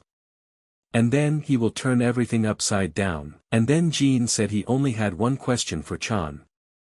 And then the guy told the master that his friend was right. After all, the master asked them too many questions. But it's very hard to argue with him. He's incredible, master. Zhang was very happy that everything worked out for him. But it all depended on the agency king's decision. Just then, the king smiled at Seo and conveyed his decision. Seo said, the agency of the Heavenly Dragon declares, Li Zhangren will be hired as an escort warrior. And will also join Zhang Rianji's convoy that is heading to the Jianhua Mountains. Gab told his brother that things had taken a strange turn. Yale looked at him and could only disagree. And now their brother is an escort warrior. So cool. Chong was very happy that he was finally an escort warrior. Chan felt warm. After all, he's been dreaming about this for so long. He is so happy that he wants to jump like crazy. Seo said he agreed. All the missions have been assigned. The sorting ceremony is coming up. And then Jean said to ask them to have them hire him too. The guy said his name was Poon Jin Young.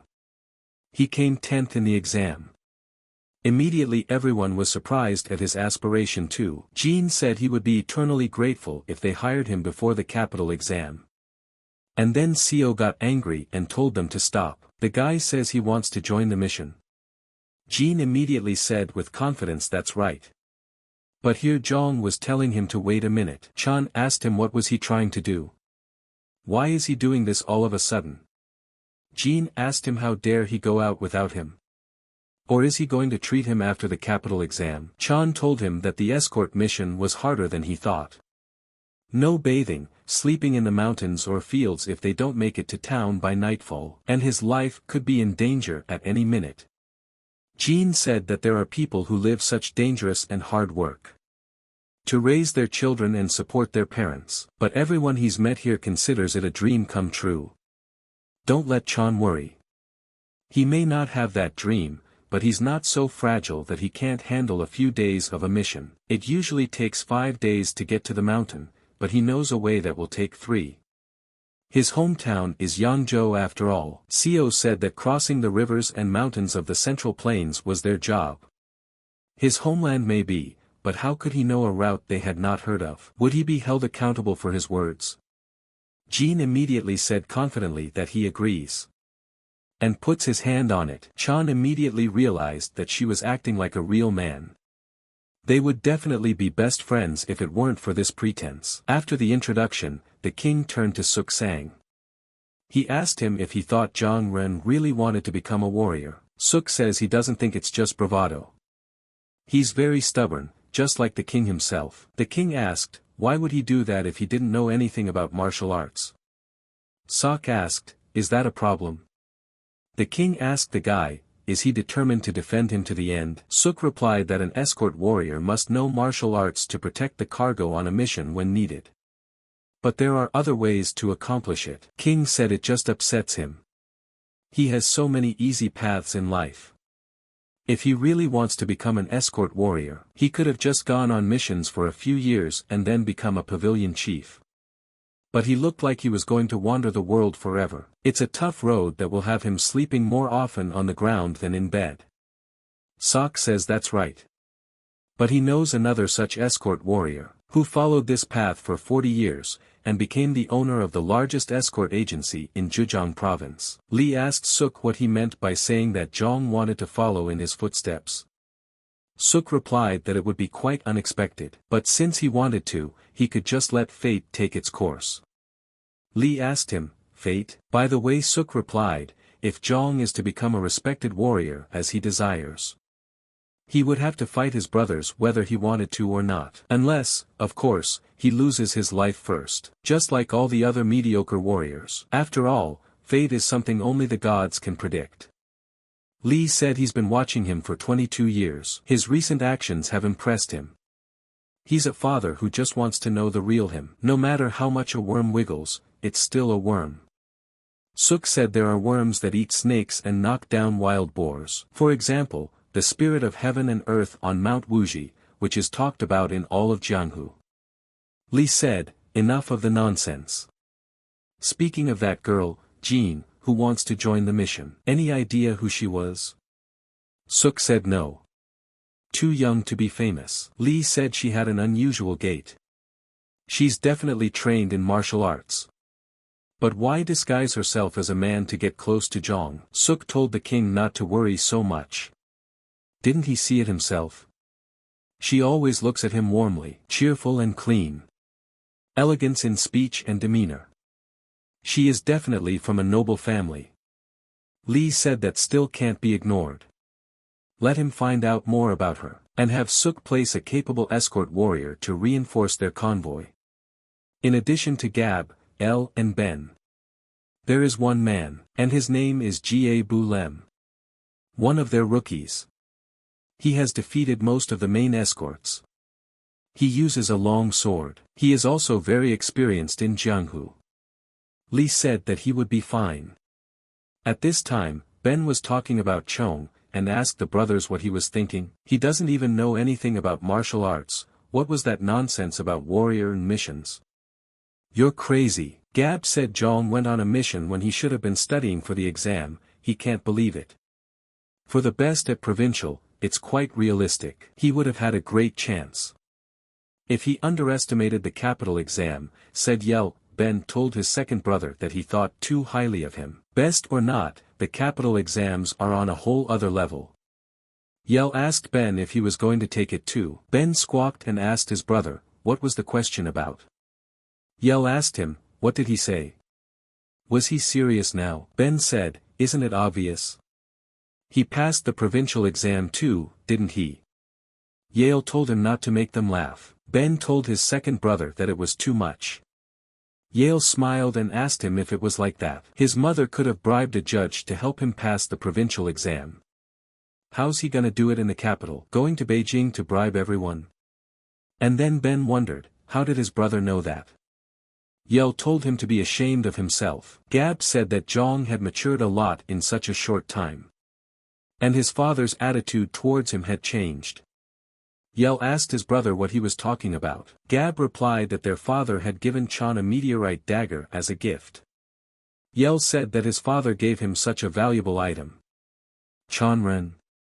Gab replied that's right. Gab said angrily that this sprout had better not become a tree.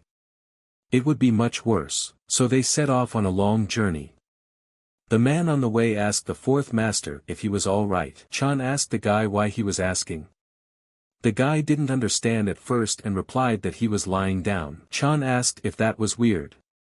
The guy replied that it was very strange. Zhang asked the guy, is he the main escort for Zhang? Chong asked Zhang, could they take a little break? After all, a little more and there would be nothing left of his offspring. Zhang replied that it was strictly forbidden. They have a clear schedule of how much to walk in a day. They must reach Chance Valley before sunset at all costs. You can't change the schedule just because of him. Chong realized that Jiang was deceiving him. After all, a new trail had been built last year. It's only 6 hours to the valley. He's just messing with him. Well, there's no one to blame. You're the fool for not learning to ride.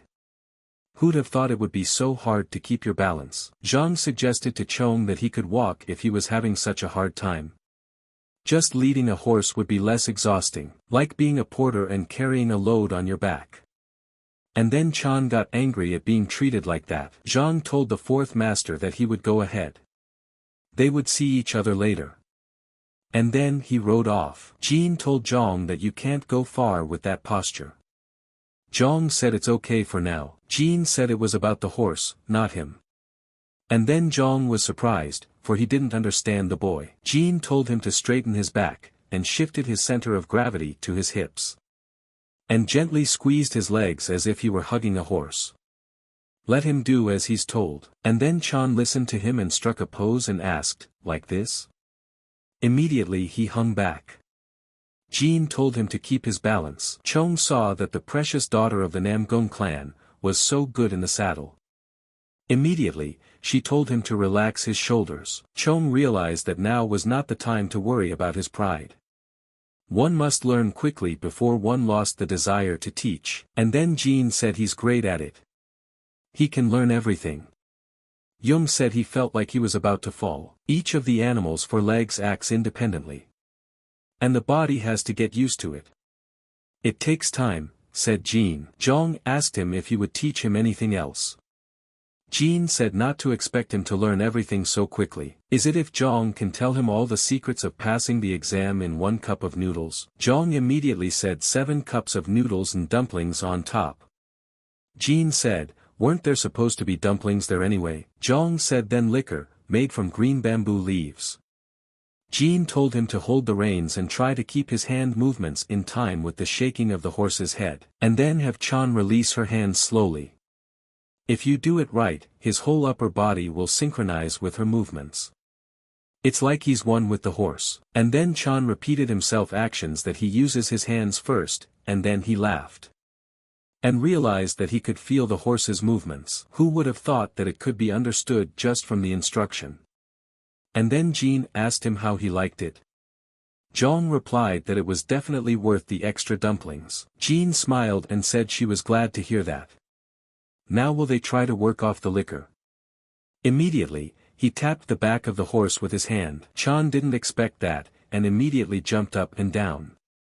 He asked the guy what he was even doing. Jean said to put in his best effort since he had taken it upon himself to help him. Training in critical situations, always much more effective. And then the people walking ahead heard the voice of the fourth master as he shouted at them to get out of the way. Let them disperse and give him the road. And then he shouted to his horse to stop now. One of the guys asked what was that. Chan immediately shouted to the horse to slow down. He realized that he wasn't going to get away with just humiliation, he was going to get some serious weed. He needs to do something fast. But what can he do to stop him? He's only taught the correct posture, after all. And then for a moment he stopped and felt the horse's movements. But it was as if time had slowed down. And then he remembered that he had powers. He could use them to sense her movements. After a while, Chan felt her fully, and learned everything he needed to know. Even at a gallop, he could pick a flower from a meadow. Just then, Jean came riding in and asked the kid, had he figured it out yet? He knew Zhong was a fast learner, but not that fast. Zhong said it was all thanks to his teacher and thanked him. Chan remembered that it had taken him 6 days to master riding. Without the ability, he wouldn't have been able to do it that fast. Jean said, one could just go along with it. But it was hardly all just because of him. Zhong realized that he couldn't have done it without Namgong Soo. And then he handed him a flower and said it was a gift. Jean asked Zhong why he gives a flower to a guy. Zhong asked, why not? Everyone likes flowers, don't they? Jean told him to throw it away. This kind of thing is better to give to girls. Zhong knew she was so and so a girl. And then Jean said that you could give Lady Ju Yun, for example. Young asked her. Where did she hear that? Jean said that in all of Hangzhou, only the deaf don't know. Zhong said it's his karma or something. And then Jean asked if there was something he could ask. Zhong asked her what she wanted to know. Jean asked him what he liked about Lady Yun Young. She was embarrassed to ask him that question directly. Zhong asked him, had he met her before? But then Jean said he had seen her a couple times. And then he changed his clothes and said he had never met her before. Chan smiled and said that they will see her sometime. It's just a rumor though. Jean said that they say she is one of the 3 great beauties of Hangzhou. And she is indeed very pretty. Zhong said that bees are attracted to the scent of a flower, not its appearance. Jean asked what Zhong meant by saying that it smells bad. Chan said that if he likes a person, he likes everything about them. Thoughts, habits, voice, eyes, speech and outlook. A person's appearance is one factor among many, and quite subjective. If the question is whether he likes her or not, it's more like no. Appearance is not very important to him. Jean said that Zhong sounded surprisingly convincing for someone who jumped into the lake because of a girl. Zhong said that he realized a lot of things when he was on the verge of death. Jean calmed down and said he wouldn't ask about it again. Immediately, Zhong thanked him. And then Jean remembered and told Chan about their deal. Would he tell him about the books he used to study for the exam while they were on the mission? Chan said, not that he remembered them by heart. He would remember later, let him give it time. Just then, Jean stopped him and asked him, he's not just trying to turn away, is he? Zhong said that if he cared that much, he thought he could remember when he taught him acupuncture. Zhong told him that he had seen a steel-tipped pen in his possession during the exam. Such pens are used to hit acupuncture points and disarm the enemy. Jean said that he only studied it a little at the Martial Arts Academy, for self-defense. It would be hard to teach it to someone, and people don't teach their martial arts to others so easily. Doesn't he know that? Chan replied that he wasn't asking to teach them how to block, at least the location of those points. Deadly dots to kill. Mute points that can make you unable to speak. Paralyzing points that can immobilize with a blow. This information is definitely not classified, right? Jean was surprised and said that Zhong doesn't even know that. Isn't he the 4th master of the agency? Zhong told him if he didn't want to talk, then let him forget it. He can't remember anything about the provincial exam anyway. Jean couldn't hold on for long and said he would tell him about them. Just then, Zhang smiled and thanked him. Jin asked why he felt like he wouldn't get any benefit from this. Zhang told him not to exaggerate. And then on the way, Zhang stopped the stream and saw that there was a branch in front of them, and he thought it was suspicious. Immediately, they all stopped. Jin asked Zhang what was wrong.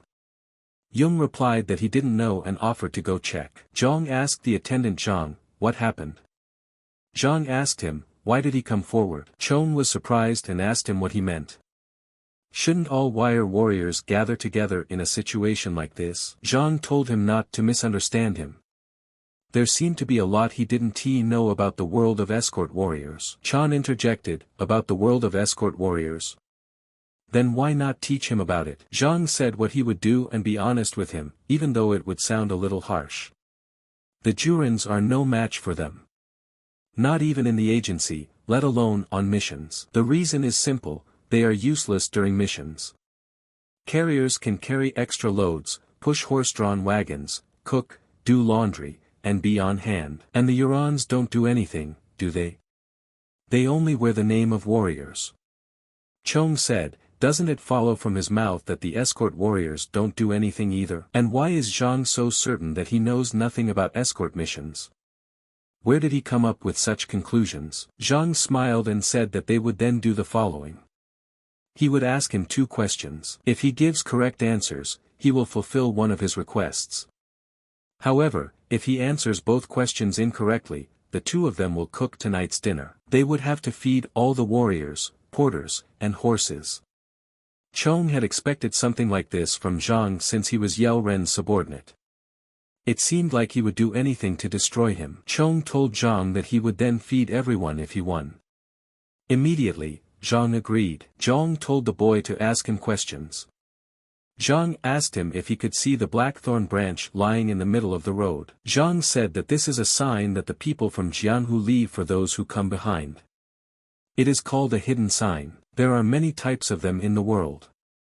This is the kind used by the escort men. The escort warrior should know about it. Zhang said, here comes his question. What is the name and meaning of this hidden sign? Jin said to the head of the escort, isn't that too much? After all, this is only their first mission. How could they know something that only experienced escort warriors know about? Zhang said it didn't matter if it was the first mission or not. If they are escort warriors, they should know. Including Master Zhang Ren. And then Chan told them to stop. Since he had given a question, they should be patient and listen to the answer. Do you agree, head of escort Zhang? And then Chan replied that it was called an evil tiger in ambush. And at that moment, everyone froze with surprise. Zhang asked him what did he just say. Zhang said he did. An evil tiger in ambush. The name of the hidden sign. Chan said there's still a meaning to be told. He means there could be an ambush in the woods ahead. And now he's looking forward to dinner from him. And don't forget to feed the horses. They did not stop, and immediately on the way seeing a waterfall they arrived Chansa Valley. But from below they saw strangers who were armed and preparing to take their lunch. Zhang said this is a green forest. Let them keep their guard up. Immediately, the warriors said that everything would be fine. Zhang asked Jin, does he know how to sword fight? Jin was surprised and replied that a little bit of experience was there. Chong smiled and asked him, is he a student or a martial artist? Jin said, you don't have to be a master to be called a martial artist. And since he passed the provincial exam, he is now more of a scholar. Zhang says that he feels like Jin will succeed in both directions. Why is he trying to both study and become a warrior? Jin said, just like the Shaolin Buddhists or the Taoist Wudang sect. He has a dream of creating Murima sects together with scholars. In order to accomplish this, he needs to pass the capital exam. Since he's going to become the founder of a sect of scholars, he should be able to do at least that, right? Just then, Zhang started laughing. Jin asked him what's wrong. Does it seem so impossible? Zhang replied that it didn't. He didn't think to hear such a good reason, and he certainly didn't expect Jin to share such a thing with him. Jin said that he was preparing for the future. If he became a martial artist, he would create his own martial art. Jin said that's why he's taking the Imperial exams while there's still time. Zhang said he might as well not have told. Why talk about such important things? Jean said that firstly because he had already heard about Chan's dream. Secondly, it would help him avoid his intrusive questions about the martial arts he would use. It may be a little late to say, but in a fight, he's much better than Chan can imagine. And then Chan laughed, because she's babbling like she's already going to fight. Although he doesn't like bragging, he feels he wants to wholeheartedly support her specifically. Zhang said that alas, they won't be fighting, so don't let him worry about it. Jean asked her what he meant. Chan said that rather than spilling each other's blood, it's faster and more efficient to use money. And then the camp leader Kunshin Yem told everyone to see who had come to see them. Escort Zhang, it's been a long time since they've seen each other. Zhang asked them, is it business as usual for them? Yem said he wouldn't be standing here if something happened. Looks like they have a lot of merchandise this time. Where are they going? Zhang said they would stop at Yangzhou and then head for Jianhua Mountain. M said it's a very long way to go. And it rained heavily last night and the river level has risen. They won't be able to cross it now. They would have to wait until at least tomorrow. Zhang asked M, aren't there any other ways? M said it's like this all over the valley after the rain. What other ways could there be in the forest? Zhang said that they needed to get to the valley exit at any cost. Yim said that it was as if humans had something to oppose nature. As it happens, let's let them eat together. They're training the guard dogs now. The Dasan escort agency left them here. Chan realized that 2 watchdogs died at once. There was a big battle somewhere nearby. Zhang said that they would do without ceremony, and offered to go. They don't have a choice, do they? Zhang told the escort warriors to dismount. And the porters can lower the load. They will rest here for a while. Immediately they all spread out in teams, and began to eat. Everyone looked at each other as if they were enemies, but no one said anything. Zhang was eating meat and didn't expect it to be so tough. You can't even tell if you're chewing meat or a root. Jean asked Zhang, do they always have it like this? Zhang replied that the head chaperone is always fed normally wherever they go. Jean said that's not what he meant. Is it safe to drink and eat with these people? Zhang replied that it was common. Jean said that there seemed to be a lot he didn't know about what was going on in the agencies and missions. He thought there would have to be a massacre when he encountered the Green Forest. Chan said that if they had to do it every time, would there be any warriors and porters left alive at all? The same goes for the bandits. Jean said he still couldn't believe it was that simple. Zhang said that things could always go wrong, then the fight could not be avoided. Jean was surprised and asked him what he meant. Like when the leader of the stronghold changes. Or the escort team is made up of people they don't know. There are a lot of factors at play when you're asking for an unheard of amount of money for a fair. And the atmosphere today is pretty strange. This Yom keeps looking at them. Jean asked why that is. Zhang said they'll find out sooner or later. Just then, Zhang walked up to Master Chong and approached. Zhang said, they have a problem. It seems that there is a newcomer here who has joined the stronghold, after the murder of a government official and his family in Jinyan. Had he heard about it, about the accession ceremony? Chong asked, what was the accession ceremony? Jean asked the same thing, what is the introduction ceremony? Zhang said the tradition between the Green Forest and escort agencies. When the atmosphere heats up, newcomers are allowed to choose one person from the enemy ranks to duel. Green Forest, it's called a camp entry ceremony, and the agency calls it an escort entry ceremony. The point is this, the newcomer on their side chose a friend. Jean pointed at himself and asked why. Jean said it was just their request. Jean asked, did they really think he was weak? Jean asked, what are the rules? Jean was surprised to hear the rules. Jean said the rules of the entrance ceremony or something like that. Jean said there are no rules. Jean smiled and said then can we kill them? Zhang said that this could cause a lot of animosity between them, so it was better to end on a good note. A fight ends when the opponent surrenders or is unable to continue fighting.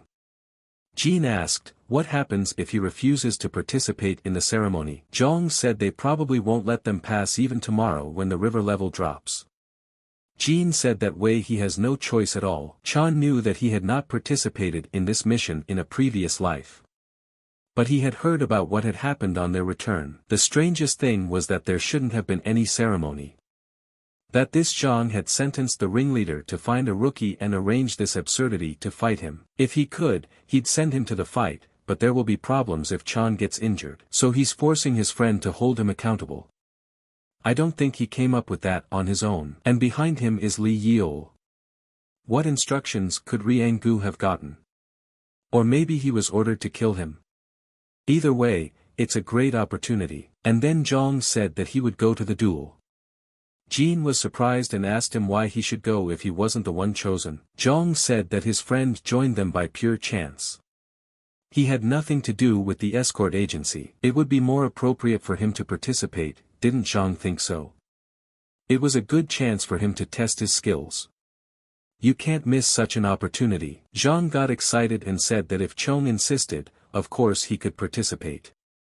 He immediately bowed in his seat. But then a man came up to them and Chan asked him what happened. The guy said he apologized for interrupting their conversation, but he wanted to straighten things out. Chan immediately saw this guy as his former ally and realized that he was Ga Bull Rem's son. But who would have thought that they would meet here? The guy told Chan if he let him, he would participate. And then Chan refused him that offer. Chan said that he had already made his decision. The guy asked the fourth master to reconsider his decision, but then Jean stood up and told them to stop. Didn't they hear what they wanted them to do? He'll participate. At this point, Zhang turned him down and told him not to make him repeat himself. This is the escort agency's business. He has nothing to do with it, Jean. Let him stay out of it. Chan immediately went to the field and realized that this was his fight after all. And then he walked up to the guy and he approached him. The guy stood up and immediately bowed to him. Chong told him that he wanted to ask him a favor. Could they swap swords for a while? The guy didn't expect this and asked what to swap with. Chan held out his weapon and said he was exchanging his sword for his palash. And then the guy with all his kindness reached out and gave it to him. Chan took the sword in his hands and thanked him. Chan knew that the swords of the agency warriors were of fairly high quality. The bearers' broadswords, on the other hand, are rough, sloppy, and heavy. As he raised the sword he felt the same sensation of the sword he had wielded for 30 years of his previous life. Though this sword, long and sharp. The palash he was used to was much better.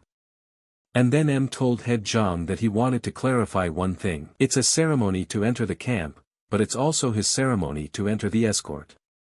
Zhang said that so he will shave the opponent himself. They are the convoy of the Heavenly Dragon Agency. Let them not forget that the mountain bandits should have no influence over them. Zhang said that he would tell them. But Zhang must realize that this is not child's play. It's not a Mortal Kombat though. They would still be using real swords, so they might get lightly wounded. So let him not forget that it was his own decision. Chan said that one question has been bothering him for a long time. Why does he address everyone as escort warriors? And he calls him the fourth master. Zhang said because he is the fourth master. Chong said to keep it simple and calls him Li's escort warrior. Zhang said he felt more comfortable calling him fourth master. Did Chong realize that he was unwilling to acknowledge him as an escort warrior? Chong said that they would now make a bet. At this point, Zhang interjected. Zhang said, he likes betting, doesn't he? If he loses, she'll honor any request he makes. May even have him chased out of the agency or made a porter. But if he was victorious, he would become the head of this convoy. Proudly and confidently, Chan prioritized his priorities. Zhang said it would be hard to accomplish. Just like you don't change horses at the crossroads. You can't change the head of the convoy in the middle of a mission. Chan said then he suggests making him acting for 3 days. Do the rules allow that, too? Jiang told Zhang that he was very knowledgeable. Now you can even give him a slap on the wrist. And they will see what his self-confidence is worth. Chan stepped in front of them and thought about who he should pick. And then his eyes fell on the big-headed guy from the other team. The boy didn't expect such a sentence, and immediately pointed his finger at himself and asked, him? And then Chong smiled and said, that's right. Everyone immediately couldn't help themselves and started mocking him. A guy asked Chong if he knew who was standing in front of him. Chan was surprised and asked him if he should know. The guy showed his fist and replied that he was known as the Buffalo of the Demon King, the deputy ringleader of this camp. Chan said in response that the head of the Blades of Hades, and the deputy buffalo is the king of demons. He has the feeling that only the greatest creatures of hell have gathered here. Chan said his name and introduced himself as the agency's new Noin escort Celestial Dragon. Buffalo said the guy has a lot of pathos. Can he ask him why he chose him? Chan replied that because there is no better offering than a buffalo head. The buffalo drew his weapon and said the guy is an arrogant lad, and waved it and threatened to knock his arrogance down. Chan realized that this guy was strong beyond appearances. Even a light hit could be fatal, but it's easier for him to test his skills. Immediately, they clashed in the middle of the field with attacks. The buffalo told the guy not to get excited about being able to block his punch. And then he immediately launched a second attack. Chan was able to anticipate this, and immediately ducked. But he realized that this guy was very fast for his weight. The buffalo said the guy was weaker than he really thought. Chan immediately flew into the ground. The buffalo asked the guy how long he was going to duck, and called him a little rat. Chan immediately let his guard down and took a kick to the head. The buffalo stood in front of him and said that the game was over. The buffalo waved his weapon at him and said it was time to end this. Chan saw and realized that now it was time for him to act. For while he was dodging attacks, he was waiting for the moment when he would fully open up. A man loses his guard when victory is right in front of him, and begins to act rashly. And then Chan jumped into the air and delivered his knee attack and wished him dead at last. The buffalo immediately couldn't anticipate this attack, and got what he deserved, and immediately collapsed in front of his team. And then he remembered how Jean had taught him that there were 12 important pressure points. If you're not sure he can't hit, just let him hit you in the face. Whatever part you hit will be fatal. Chan saw that the buffalo was still conscious, and immediately slowly walked over to him, and once more delivered his blow. But at the point buffalo asked the guy to stop, Chan immediately remembered that there was a pressure point on his head. A little concussion, a little hit. It would make even an elephant faint and fall over. Who would have thought it would work, and smiled back. Everyone was amazed at the sight. Immediately, the guy turned to the head, and Zhang stood there with his mouth open, unable to believe it. Jean said that Zhang hadn't studied any martial arts after all. Then how could he dodge with such speed and be able to turn the tide of the battle at the very end? Zhang asked him how he knew he hadn't studied martial arts. Jean said it's clear from the movements. Clumsy and lacking any form. It was like Chan was moving instinctively. Chan laughed and said the guy wants to say he can fight. Jean said the opposite. It's like he was born to do this. He can't believe that Zhang, such a talented person, still hasn't studied martial arts. Why did he waste his life on stupid things? Just then, Zhang came up to them and said that he congratulated them on passing the escort entry ceremony. Zhang thanked him and said that without him, it wouldn't have been possible. Zhang said that since he had confirmed his abilities, Chan will now become the acting head chaperone for the next 3 days. Just then, Chong saw that Zhang was holding a wine pot, the symbol of the chief attendant. Warrior or porter, all are forbidden to take a cutthroat on an escort mission so that they cannot secretly sip wine under the guise of water. But the heads of escorts are an exception. They pour a little wine for everyone if they need to lift the spirit of the people. Since this rule has been in place for a very long time, the most common wine pots became an object representing the influence of the head of the escort. Zhang tells Zhang that he's been having trouble doing things lately. He hopes that Zhang will have a good rest while he has everything under his control. And then Chan called out to the warrior escort Gabul Remus. The guy immediately came running and asked, "What do you need?" Chan told him to gather all the porters and escort warriors of the convoy. This is his first order as acting head of the escort. Gathering all the warriors and porters, Chan said that for the next 3 days all the escort warriors would follow the route on foot, and the porters will learn to ride. The escort warriors should help them learn the basics during this time, and this is an order from the head of the escort. If they disobey, they will be severely punished. In accordance with the rules of the Heavenly Dragon Agency, Chan realized that he was still remembering the last moments of his past life. The 9 porters were trying to escape while he was stalling. I wonder if any survived. Most of them were probably caught because they couldn't run away for long, but if they'd been taught to ride, half of them would have run away. And then M came up and told the guy that it turns out he wasn't just a regular rookie, right? Yem extended his hand and congratulated them on their success at the ceremony. They will let them through tomorrow when the river level drops.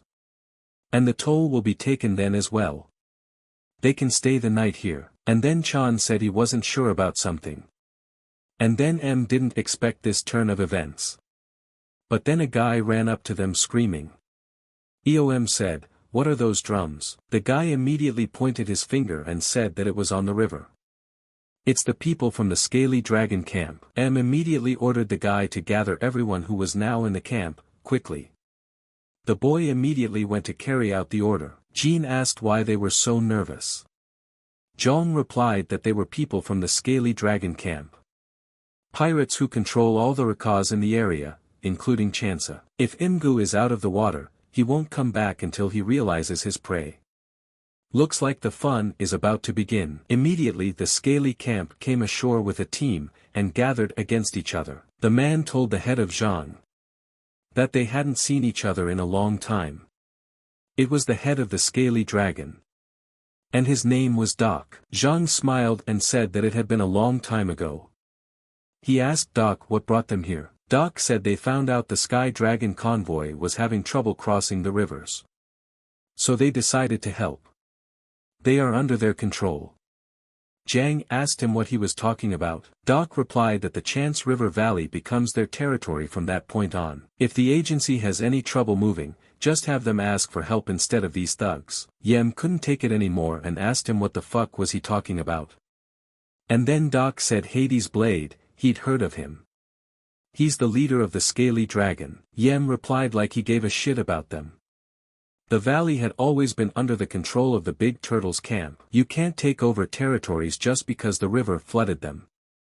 What kind of nonsense is this? Doc said that M knew that the valley flooded sometimes for 6 months at a time.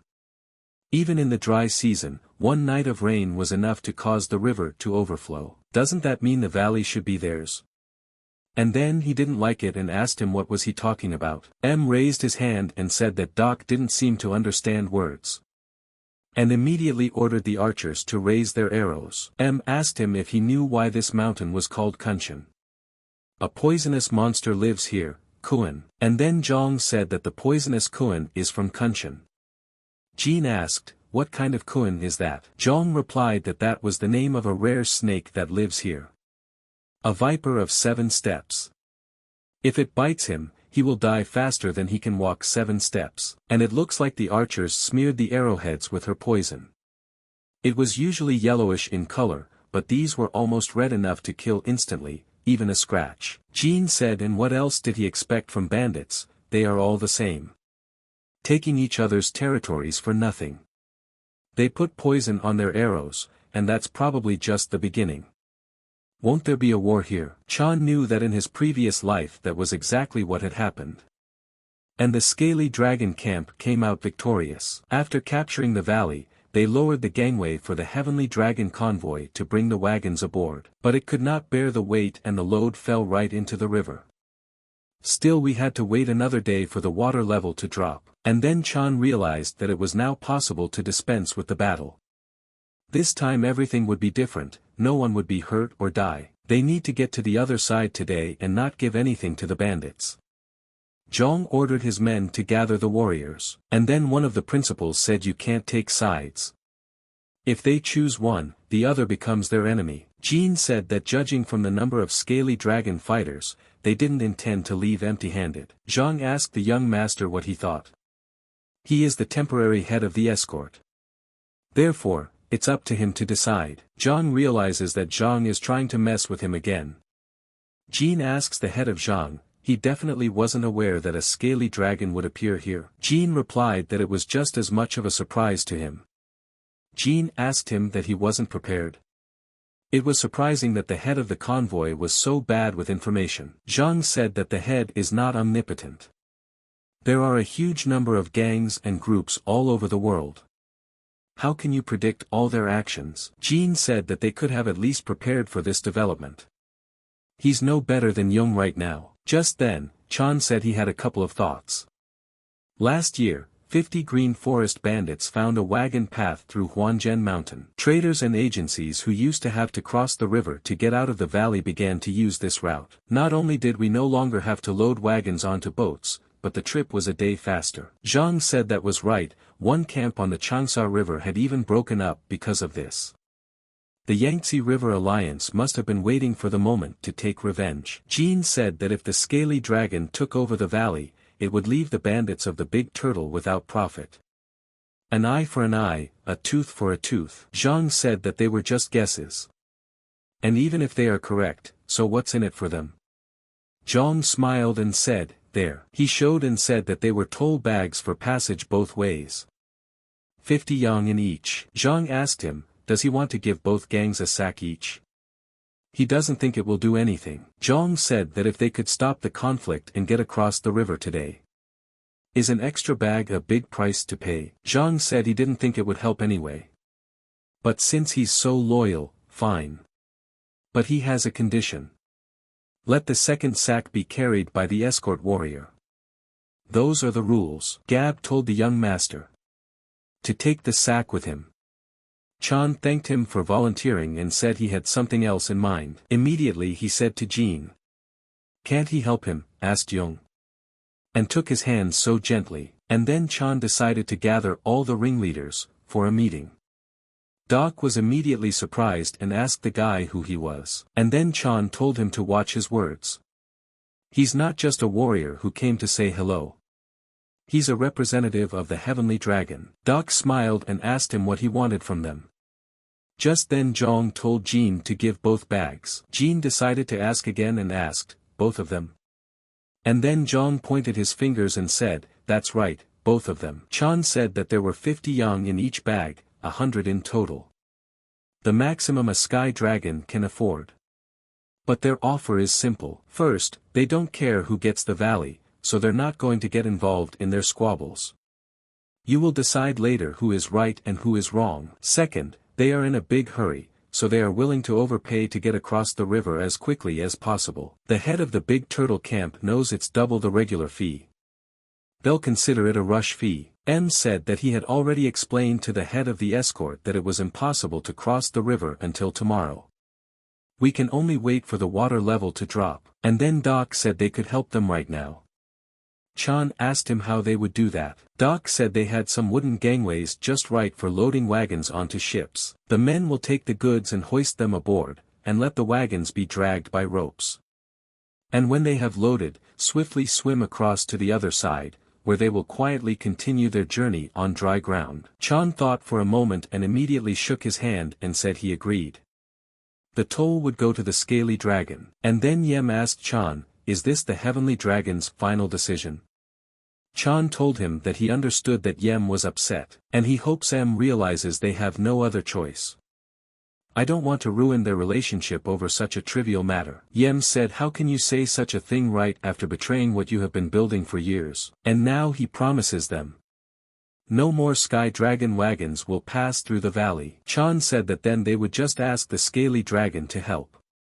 And that's where Yem was more surprised. Chan says the toll goes to the person who helps pass. And he doesn't understand what Yem is trying to accuse them of. Or is he just taking out his anger on the agency for not being able to do anything to the scaly dragon? Immediately, M got angry and knocked the food off the pot. M said that everyone had begun to severely underestimate them just because their camp was smaller than the others. Maybe they're ready to challenge the Green Forest Alliance. Chan asked what Yem meant by declaring war on the agency on behalf of the entire alliance. M said no, that's not what he meant. Zhang told him to relax, it was a joke.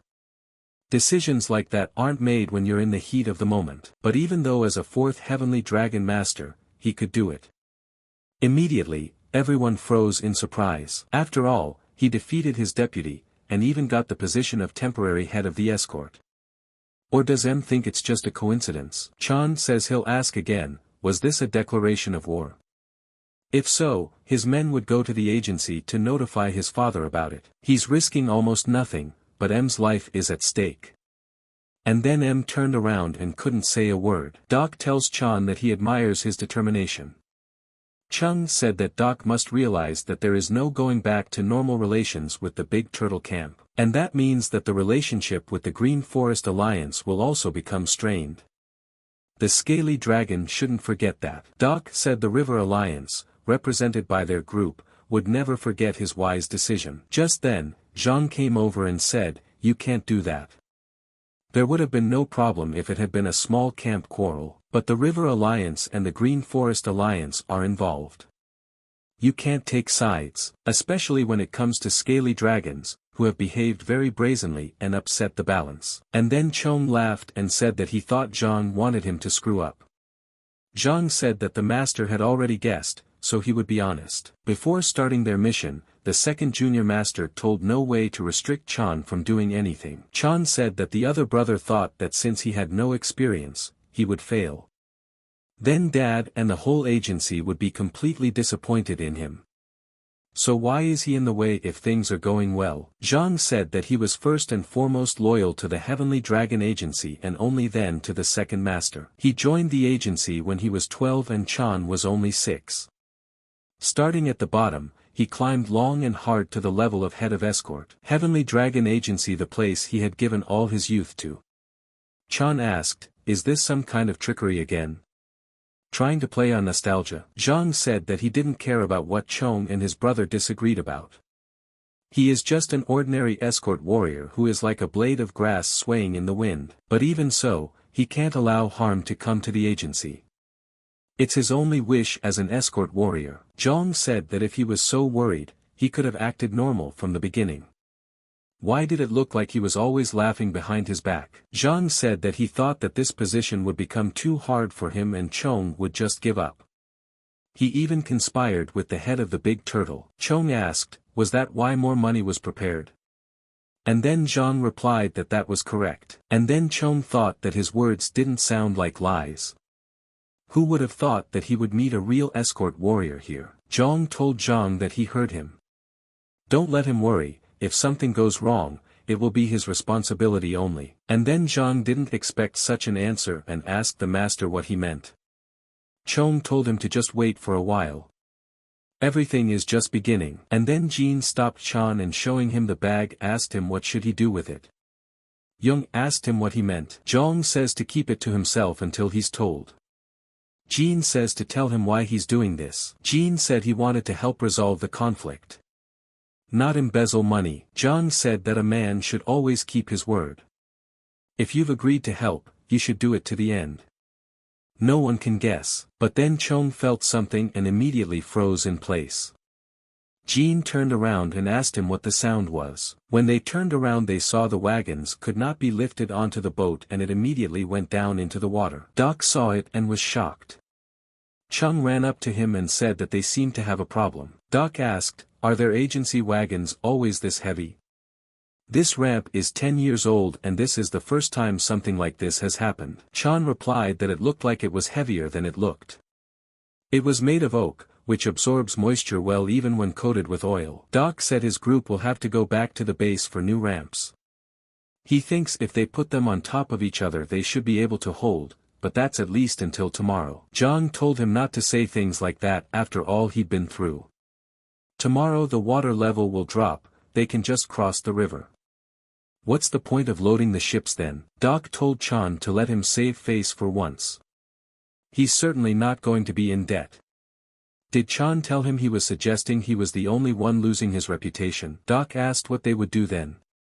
Chan said he had an idea that would put them both on the plus side. If you put all their boats next to each other, you get a gap of 3 meters. And they'll put ladders on top and make a kind of pontoon. They would be able to get goods, horses and wagons across to the other side.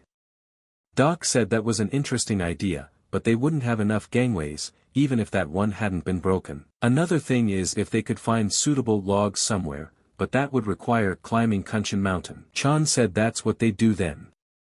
30 minutes there, 30 minutes back, 30 for chopping trees.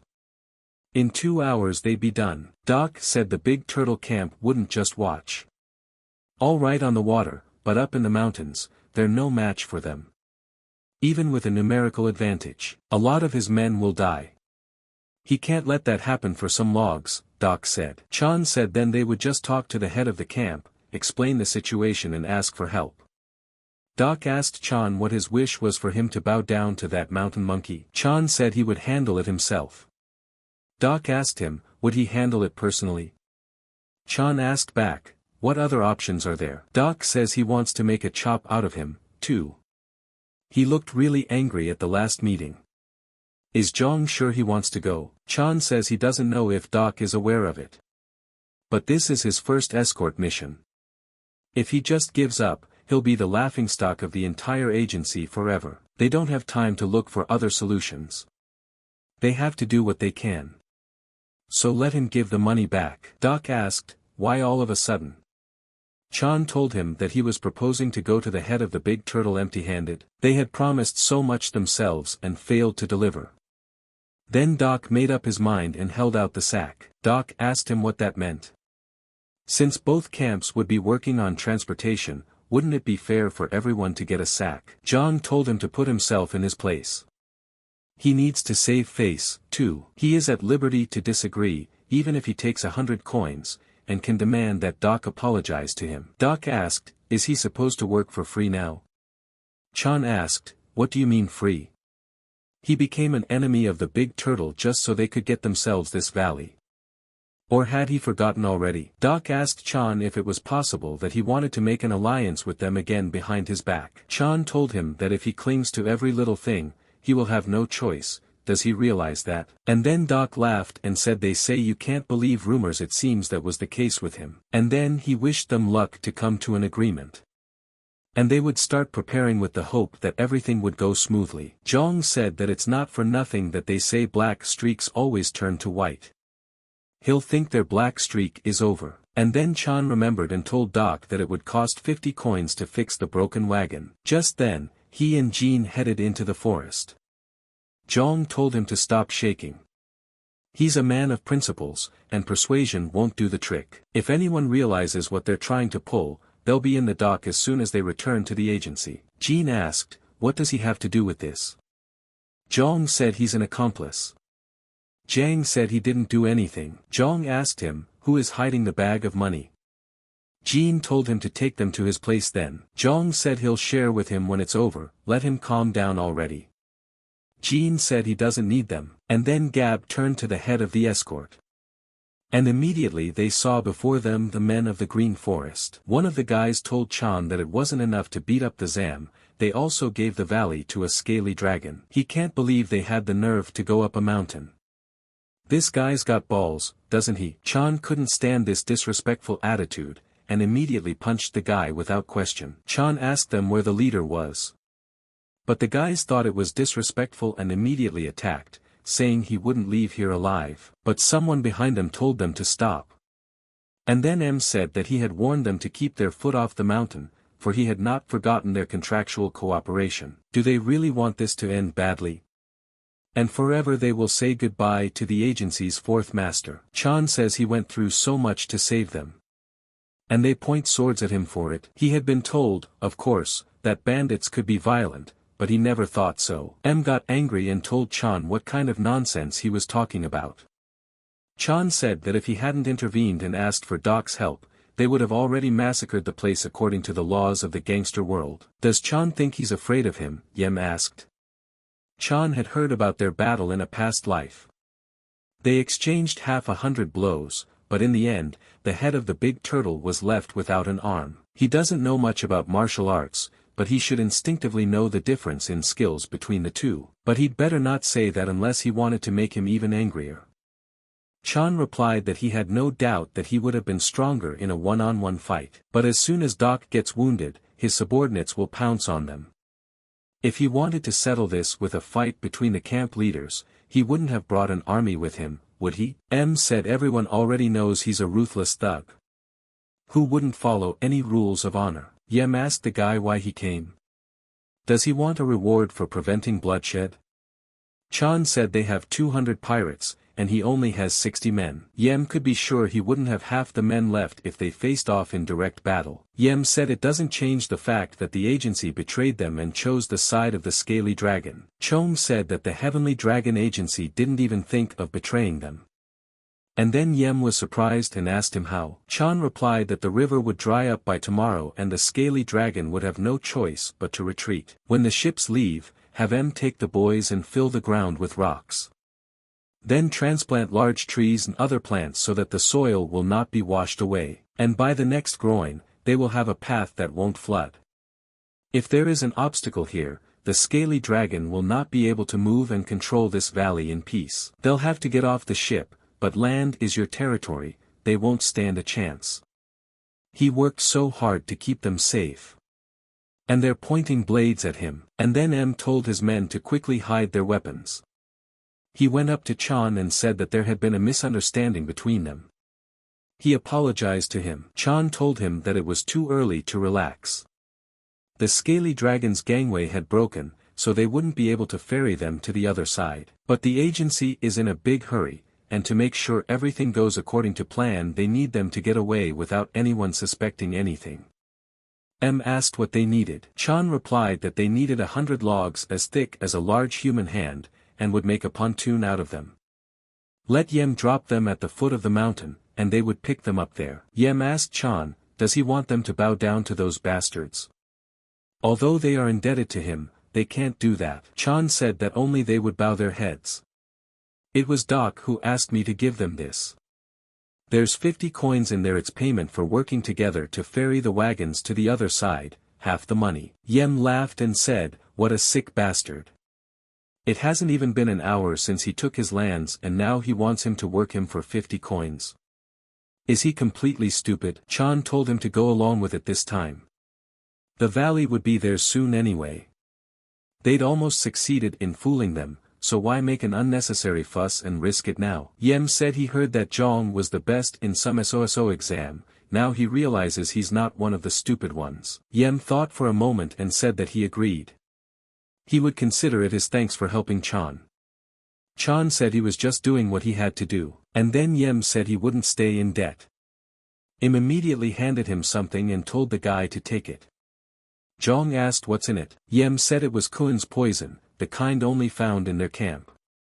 At the bottom is a cloth the size of a finger, completely soaked in it. Enough to kill an elephant. Chan took it and said that he heard that such a powerful poison is worth as much gold as what it can kill weighs. Is Yem sure he wants to give him such a valuable thing? M replied that it would be a token of goodwill in return for the loyalty he had shown them. Let him take it. And let him take the money too. Zhong asked, what's the money for? Yem told him not to bother. The payment they'll get because of him is full control of the valley and its future security. Since they couldn't handle her defense themselves, they should at least repay whoever helped them with it. And then Chan realized that this was not part of his plans. Immediately, they headed back to the valley. Zhong asked Jean that he was sulking again. Jean replied that he was just a little dumbfounded. A river crossing, pirates that almost started a massacre and a broken pontoon. All these problems just poof and solved. Gab said that was only a small part of what they had accomplished. The valley had always been their headache, if they could build a path that wouldn't flood, they will have the most direct and shortest route. It's hard to say how much benefit they'll get, and it's all almost free. Jean told Chan not to say that he had thought this through too. Jung was glad that everything almost went completely according to plan, though, as stupid as the heads of those camps were. He would succeed not because he was smarter than they were. It was because he knew the future. You can't relax because of a small success. You have to practice constantly to get stronger. And then Gab told Zhong to let him ask a question. Chan did say he was giving the head of the big turtle half of all the coins, didn't he? He thought the agency gave them 3 bags of 50, isn't half of 150 not 75 coins? Then why did the head of the big turtle take 50? As if that was the right thing to do. And then Chan said it was simple. Gab said he had one request. Zhong replied that he was listening to him just fine. He ordered the escort warriors to walk, right? Let him make an exception. If we want to finish the mission without any problems, they need at least one experienced scout on horseback. Gab asked, is such a small thing a problem? And then the boys were left behind wondering what they should do. And then Jean told Young that he has a request too. He wants to sleep under the roof at least tomorrow. It's been so long since he's felt the softness of a bed, and he needs a hot bath. He's so sweaty. Chong had already been left behind himself and didn't realize what had just happened. After all, this wasn't part of his plans either. The next day, as they left the Changsha Valley, the convoy arrived at Yangzhou, the first destination point. The merchants were given all the silk. 5 horse-drawn wagons were filled with it. There were 9 coffins left to carry from Jiangshi to Jianyue Mountain. And then they immediately hit the road. Zhang asked Chong if everything went well. Chong asked him what he was talking about. Zhang replied that he and even skipped breakfast to leave with his friend and warrior Ga on some urgent business. Zhang replied that they had dealt with everything. Zhang said that his clothes smelled like fried chicken, and there were no problems with the agency's money either. Chan said it was fine. He says he's taken care of everything. Or does Zhang think that these bandits would join forces to help them cross for free? Zhang said he was just asking. Zhang told him that's his biggest problem. Always trying to find a catch in everything. Their assignment is almost over, he doesn't want to argue unnecessarily, so let him be quiet. Chong asked Zhang how long he thinks they have to travel. Jean replied that the road from Yangzhou to the mountain usually takes 5 days. But they could do it in 3 if they took the shortcut. Zhang asked him what the path was. Jean replied that it was through the weeping forest. Immediately, Zhang was surprised at his answer. Jean said it's a place filled with beautiful trees. In the summer, it is covered with flowers. Now it's fall, they can eat chestnuts and hazelnuts. Chan said a shortcut with a nice view. And then why doesn't she use it? Jean said that agencies and traders used to only go there. But 20 years ago, followers of the Dragon Glory cult appeared there. Chan asked, Dragon Glory? Zhang here said exactly what exactly is cool. But in fact it's an evil cult that worships some unknown god. Their occupations are also very strange, and they suffer from some mystical diseases. Their main idea is that if some part of the body is not in order, they should cut off the same part from a healthy person. In short, they hunt people. Their victims already include many illustrious merchants and warriors from large associations. Local agencies tried to band together to deal with them once and for all, but this forest is too big. The cult leader is not short on intelligence, they use a lot of traps. And their scouts are scattered all over the area. Zhang said that if they were going to buy time by going through the weeping forest, it was better not to do so. Jean said that he understood his concerns. But nothing bad will happen as long as he is with them. Jean asked, what makes you so sure? Jean replied that it's a bit personal. He will only say that the weeping forest cultists are scared shitless of his grandfather. And so the convoy arrived in the forest by nightfall. And so far, Chan doesn't sense any cultists nearby. They had saved a day in the valley and would gain another if they went through the forest. 2 days difference, and they're taking a different route. If he hadn't changed anything, a martial artist would show up at the foot of Mount Sigma and slaughter the entire convoy. Now they are in a different time and place. He would begin to think he had no luck left if they crossed paths in this life. And then Gab came and went up to the head and addressed him. Chan told him to report. He realized that the chance was small, but he must not let his guard down. Gab replied that they had checked everything within a 30-meter radius, nothing suspicious. They had also set up a guard, 2 warriors and 3 porters, changing every hour. Chan told him to add 2 more warriors and ask everyone not to light the fire. And he would join the first guard. Jean said he told her that he said if they showed up, he would deal with everything. It's too cold to sleep without a fire tonight. Chan asked, so why would they make unnecessary noise when they could skip quietly? Just then, Chong asked, how is the porter's training for riding going? Zhang replied that it would start soon. Chong asked, would 3 days be enough? Zhang replied that they had spent half their lives with horses. Chan thanked him for following all the rookie's stupid orders without delay these 3 days. Zhang told him to forgive him for his unworthy behavior. As of tomorrow, he's the head of the escort again, as agreed. He hoped that they would get there safely.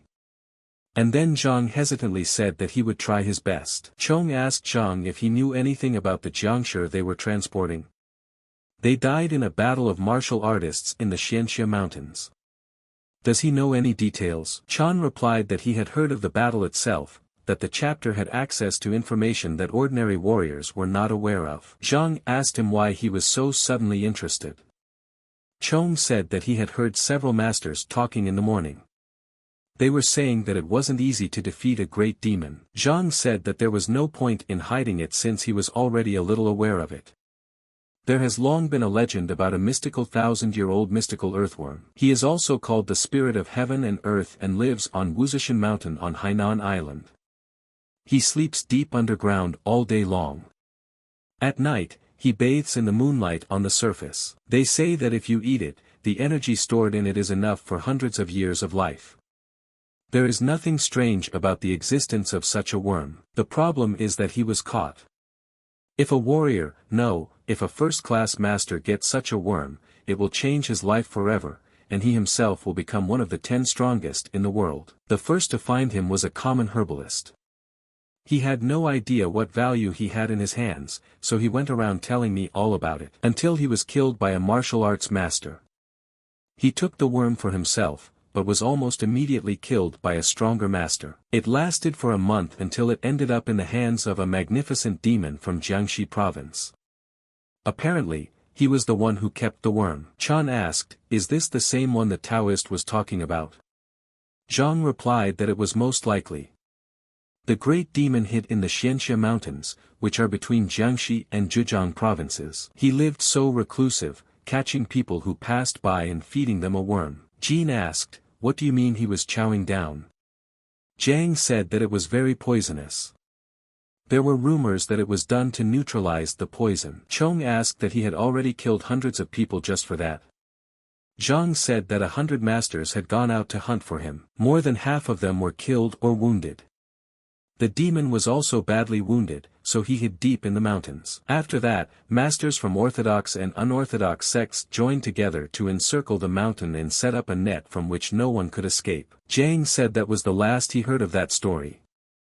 Jean said it was a nightmare. What kind of person is this demon? Gab replied that the old man known as the alluring venerable flower. Living in the Shirwan mountains in Guangdong province. Despite his nickname, everyone thought he was a madman. During these events, it became clear that he was strong enough to be called a great demon. In his entire life, he had only lost one battle, to the head of the Namgong clan, the lightning sword, Namgong Yuan. The wound from the emperor's sword technique left a lightning-shaped scar on his face. Chan thanked them for telling him. They would hope that he would be caught soon. After all, it was getting late, suggested they sentence a couple of sips each for a safe journey and would be going to bed. But then Zhang took a drink and his hands heard an explosion.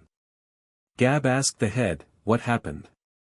Is the fourth master okay?" Chan said he was fine. Immediately he thought, what happened to the wagon? And then he saw claws coming out of the smoke. They did not understand what had happened, and who was this man anyway?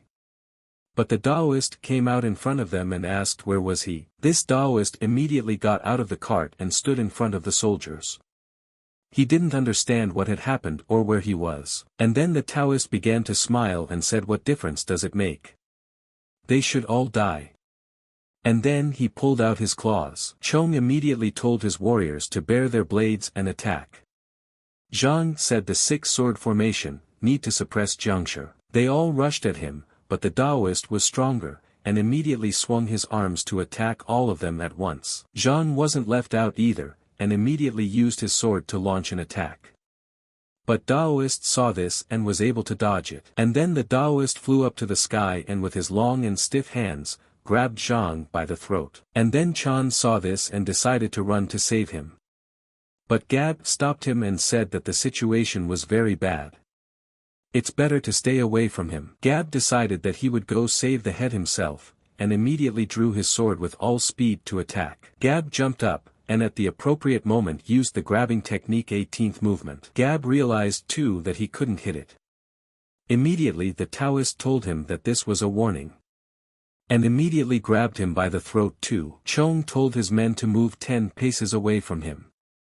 But then Daoshit saw Chong and their eyes crossed. Chan walked up to him and said his apologies that they didn't recognize him right away and were disrespectful.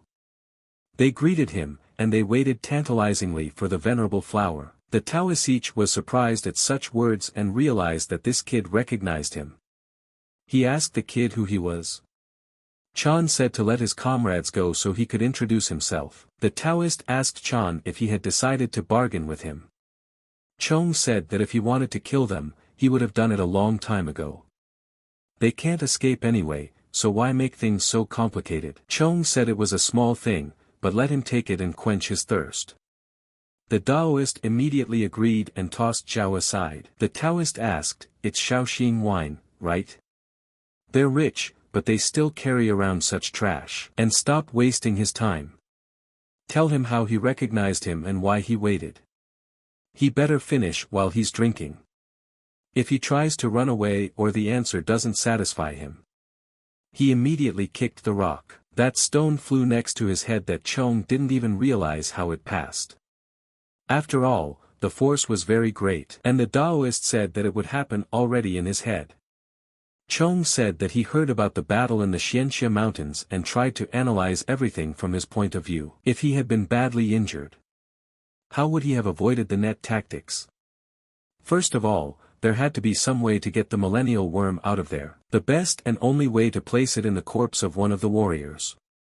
So he would wipe all remnants of his energy from his body. I would go deeper into the mountains to heal my wounds, and after a time, I would break through the encirclement to find the worm. But he had miscalculated. I didn't think he'd pretend to be the Jiangshi they'd be transporting. This isn't his real appearance, is it? The Taoist said, if the guy thought there might be a worm in one of Jiangshi's bodies, why didn't he open them up to check? Chan said that because to pull such a thing for their own gain would not only be disrespectful to the dead who gave their lives for welfare, but also an insult to the sect that asked them to help. And then the Taoist approached Chan and said he was an interesting guy. He was able to deceive thousands of people who followed him into the mountains. And some warrior escort just took it all in stride. The Taoist asked Chan why he was waiting for him.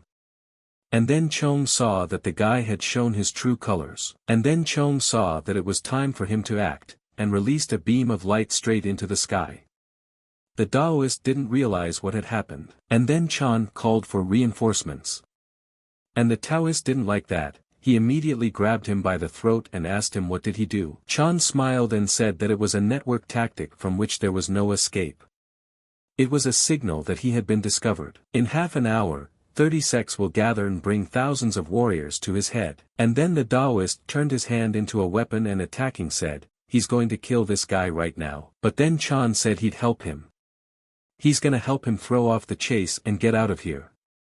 Or he wants his remains fed to the dogs. After losing a battle with 1,000 warriors, only to try to break through with a worm. And then Taoist made a ground attack and said the guy led him into a trap. And now he's offering to help. Zhang said that's right. But he has a condition. Let him give him half of his spirit energy. The Taoist thought for a long time, and held Chang's head under his hands. He couldn't let him go, for he had started the whole thing. And then he started laughing loudly and said that he remembered now.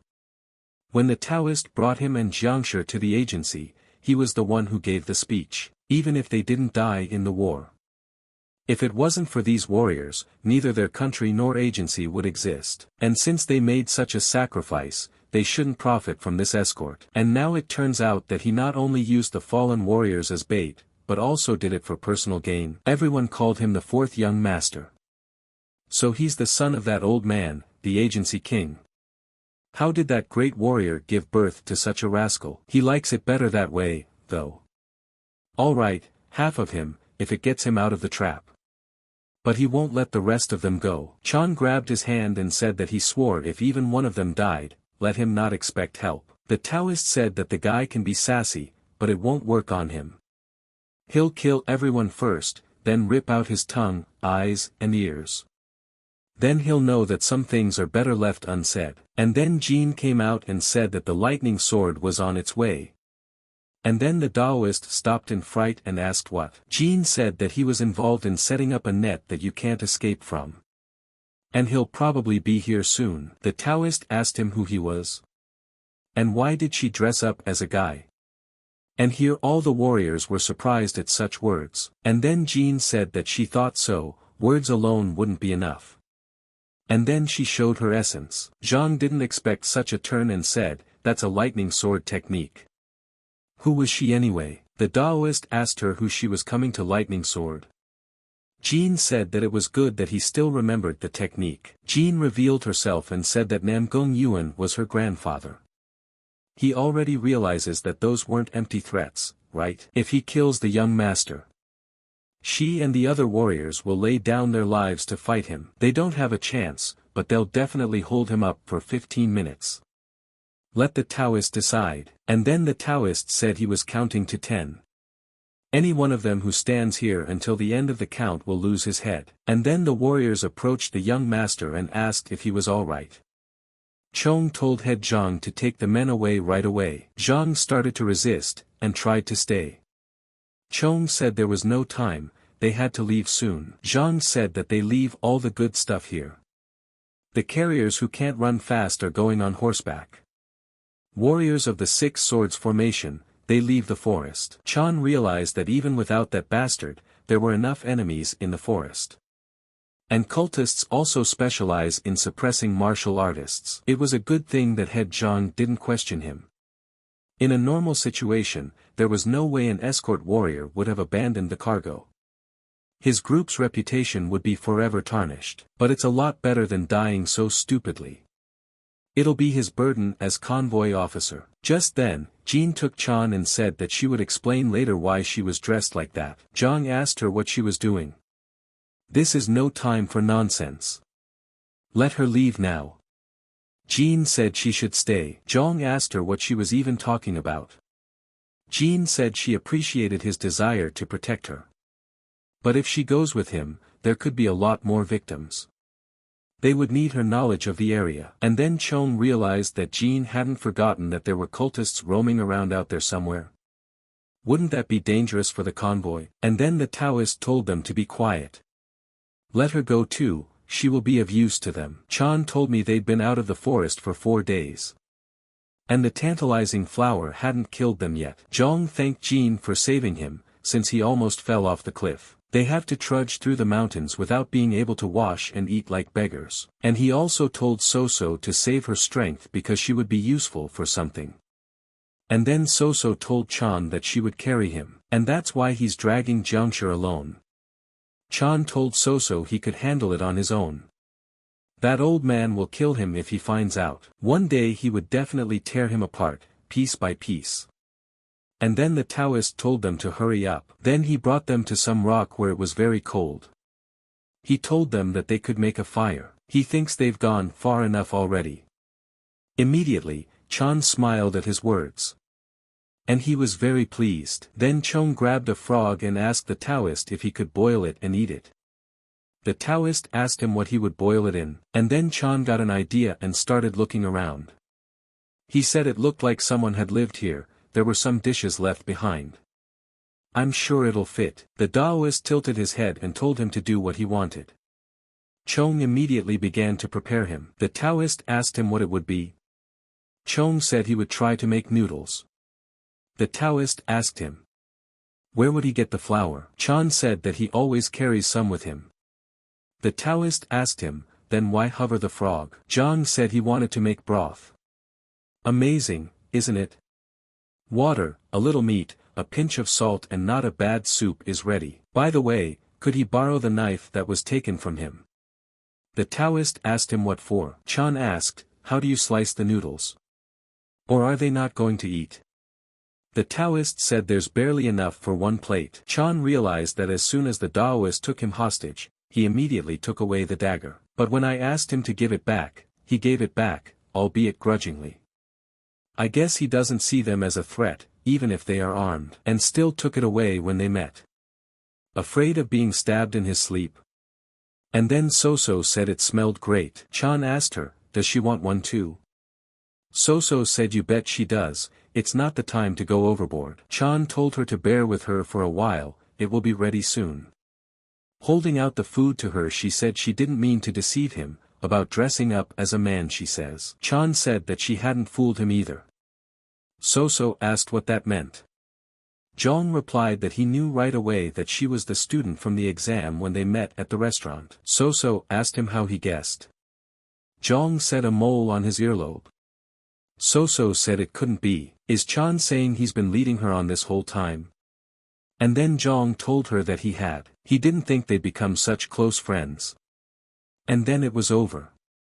And she can't blame him, and then they apologized to each other. So So asked him if they were really friends.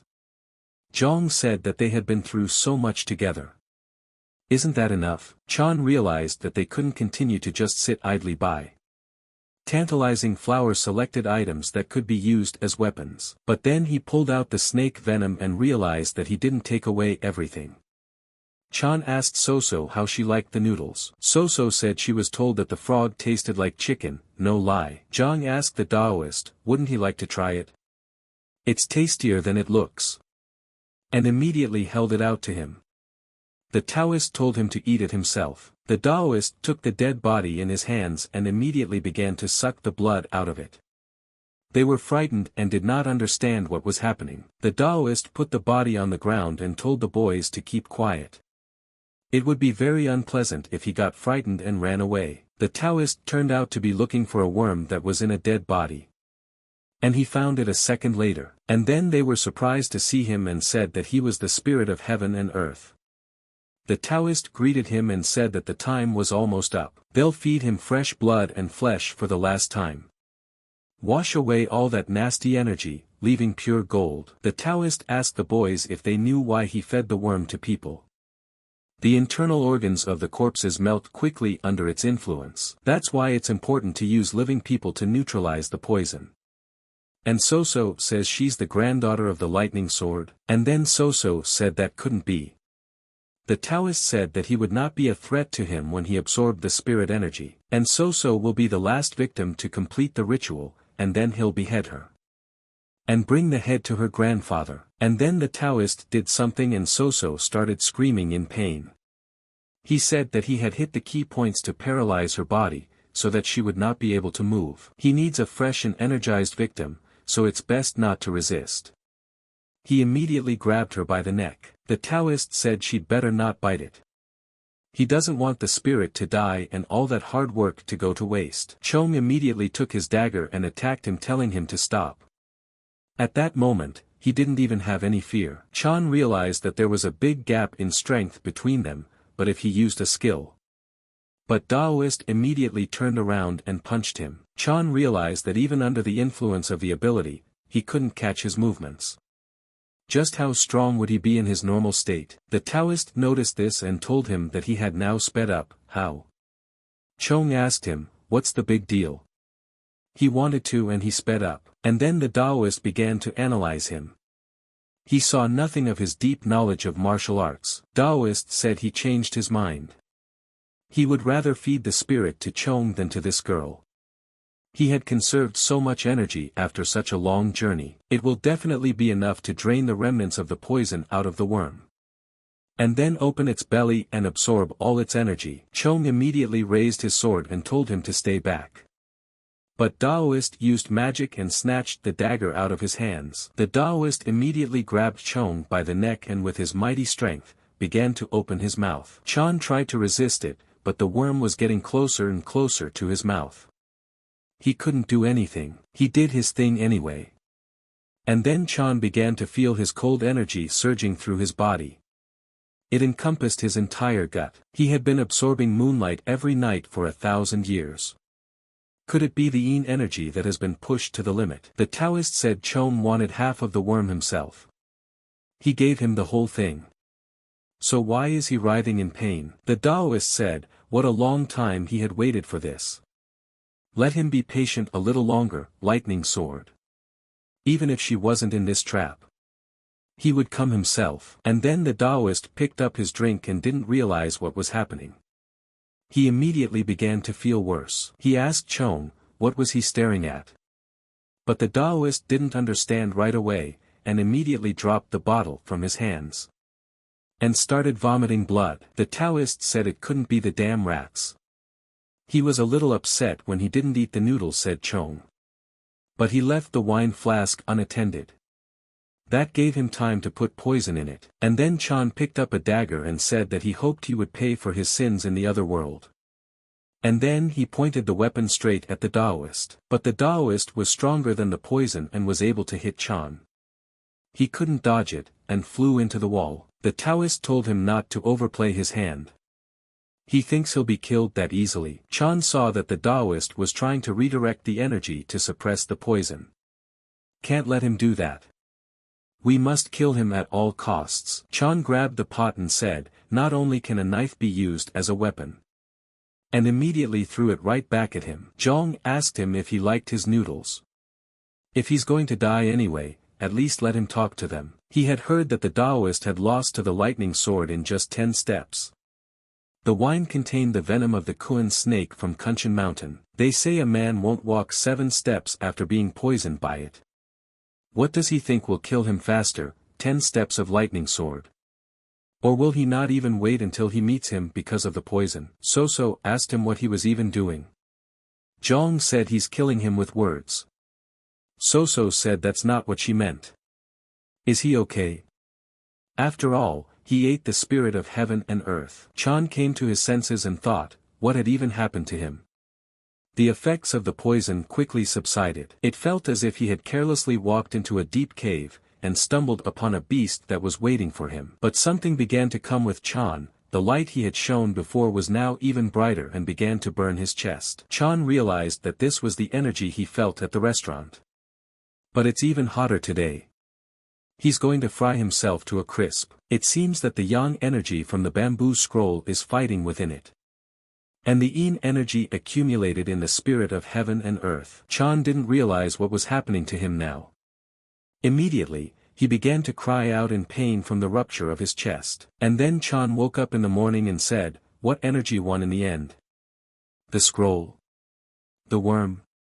Or did they just mess each other up? But then he saw Soo So lying unconscious, and he was afraid for her. But he also saw the Taoist lying bloody. Chan wondered if he could stop him from gathering energy. But he didn't go to him and touched Soo So and saw that she was still breathing but her body was ice cold. She froze because she was paralyzed by the old man and couldn't move. Chan told her to be patient for a while. Chan immediately gathered leaves and started a fire. He slowly rubbed Soo So's body so that she would warm up faster. Chan saw that she was getting better. He immediately thought of heating the water in the cauldron. But the cauldron was next to the Taoist. And then Chong saw that the Taoist was not dead. He immediately grabbed the pot and smashed him in the head to make him die. The Taoist stopped that punch and asked the guy why he was still alive after eating the worm. Chong smiled and said it was delicious.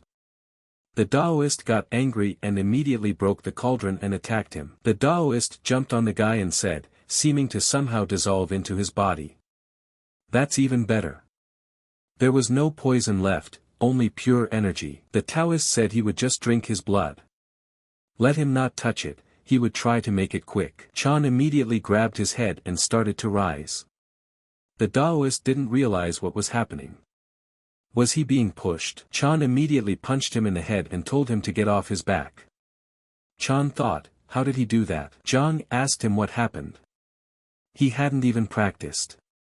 The Taoist said that it was the effect of absorbing the spirit of heaven and earth from the core energy he's been accumulating for thousands of years. If you use the right techniques to circulate and cultivate it, one could become one of the strongest people in the world. But all he has in him now is a reading strength comparable to a herd of wild bulls. Chong said that the Taoist means that he has become much stronger. The Taoist said that energy alone wouldn't turn him from a sheep into a tiger. The first-class martial artists are no match for him. Zhang said that means if he trains hard, can he become one of the strongest warriors in the world? Taoist says no. May the boy forgive him, but his dreams will not come true. Because he won't come out of that cave alive. Chan tells Taoist if he knows, so weirdly he doesn't look like a tiger now. More like a wild psychotic cat. And immediately told him to attack. The Taoist said Chom was a bastard and lost his temper. He immediately launched an attack, but the guy immediately dodged it. Chan felt that the effect wasn't just from the worm's energy, the power of the scroll had also increased. The problem is that his body is not yet capable of reaching their full potential. But even if he's a toothless tiger, he'll still gnaw on it with his gums. Chan immediately grabbed him in a chokehold and told him to calm down. The Taoist tried to fight back, but couldn't. Chan slowly squeezed his neck and asked how he felt. The Taoist said to spare him. Chan told him to feel what those he had killed felt. Chan tells him that this is his end. And he hopes he gets what he deserves in hell. And then he completely strangled him. After that Soo So woke up and saw the Taoist's dead body, and couldn't understand what had happened here. Zhang said he was already like that when he woke up. Maybe he was in so much pain that he decided to kill himself. Soo So said how good it was that those bandits gave them the poison. But why is Zhang okay if he ate the worm? Chan said it was hard. Soo So asked him if it was. Zhang said he put his fingers in his mouth and threw up a lot. He even looked at the frog they were eating. Chan knew and realized that she would be surprised and would ask. He would have to hide the fact that he had absorbed the core spirit of heaven and earth. From what the beckoning flower said, his blood is an elixir filled with energy until he starts to control it. He's literally a mystical being in human form. If anyone finds out about this, he'll be hunted down. Soo So asked Chan, isn't he cold? Let him put on that one better, and pointed her finger at the Taoist. Chan walked over to the clothes and realized he didn't want to do this, but a dead man doesn't need clothes. But as he removed his clothes he saw that there was something incredible on the Taoist's body. Soo So walked over and told him to give her the dagger for a second. And then Soo So struck with her dagger and immediately she said that even the meteoric iron only left a scratch. A normal sword would have broken altogether. Chan asked what it meant. Soo So said that it was the armor of the sacred dragon scales, a treasure that was passed down in a demonic cult that lived in the Shirwan Dashan mountains. It is said that to make one, their artisans spent years working snow iron, which can only be found on the Great Snowy Mountain. She couldn't understand how the old man not only survived, but also killed more than half of the warriors who had tried to capture him in the Xianxia Mountains. Now everything was falling into place. Soo So said that she was congratulating him on his upgrade. Zhang was surprised and asked if she was talking about him. Soo So said, doesn't the item go to the person who defeated the previous owner? If he wants to give it to her, she won't mind. Chong immediately said that he was very cold, let him put it on soon. Not only the worm's energy, but also such a rare armor. Participating in this mission paid off big time. Chan didn't stand in the cave and headed for the exit. Soo So didn't understand at first and asked him where he was going. Zhang said he would catch something edible. Soo So said that the capital's exam was 5 days away. Her paralysis points were still blocked, and the guy's disguise wouldn't work anymore, but he could still make it if he hurried. Chan said she suggests to him, leave her here. Soo So asked, what difference does it make? The cold is bad for the Namgong clan members' energy and general condition anyway, so even at maximum concentration, it would take her 5 days to recover. Chan said he'd just carry her to the nearest camp then. Or at least the village. Soo So said they were deep in the ridge. There's nothing around but mountains. That's why the beckoning flower brought them here. Chan said there's enough food for 4 days. What if some animal wanders in here? And that's when Soo So showed her strength. Such a thing would be enough even against a few wolves. But Zhang still stood his ground. Soo So said that Zhang was definitely different from the rumors that had been going around about him. But a good reputation is still a long way off. The capital exam will help him with that. She wishes him to pass it brilliantly. Chan immediately started running and thought that even though she said she would be fine, he couldn't leave her empty-handed. So he gave her all the food and the dagger. If he passed the capital exam and became one of the strongest warriors in the world, would he be able to get a place as an elder in the outer sect she was going to create? While the king received news that rain had fallen twice and washed away all traces, it seems that the fourth master and his friend have left the forest, but it is not yet clear whether they are alive or not. They are still searching in the mountains. House Master Yellow Dragon Huang said that they sent a letter to the bloodhounds on the border and promised a lot of gold to search better. If the beckoning flower contemplates crossing the border, they will quickly discover his tracks. Master Yang said they are cooperating with the government and people of Shaanxi province. They won't catch them, but they'll definitely take the next one. Master Yu said that they had sent out their portraits to the beggar sects, the Hao clan and the 7 assassin sects of the Central Plain.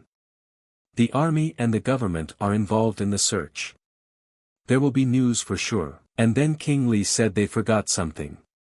The beckoning flower must be taken alive. And then the guy walked up to the head of the agency. The Hangzhou magistrate is looking for him. They asked me to tell him that they can only speak to him. The king's eldest son said that he knows it's not the time for guests. Let him send him back. Yell said, "What an ignorant old man.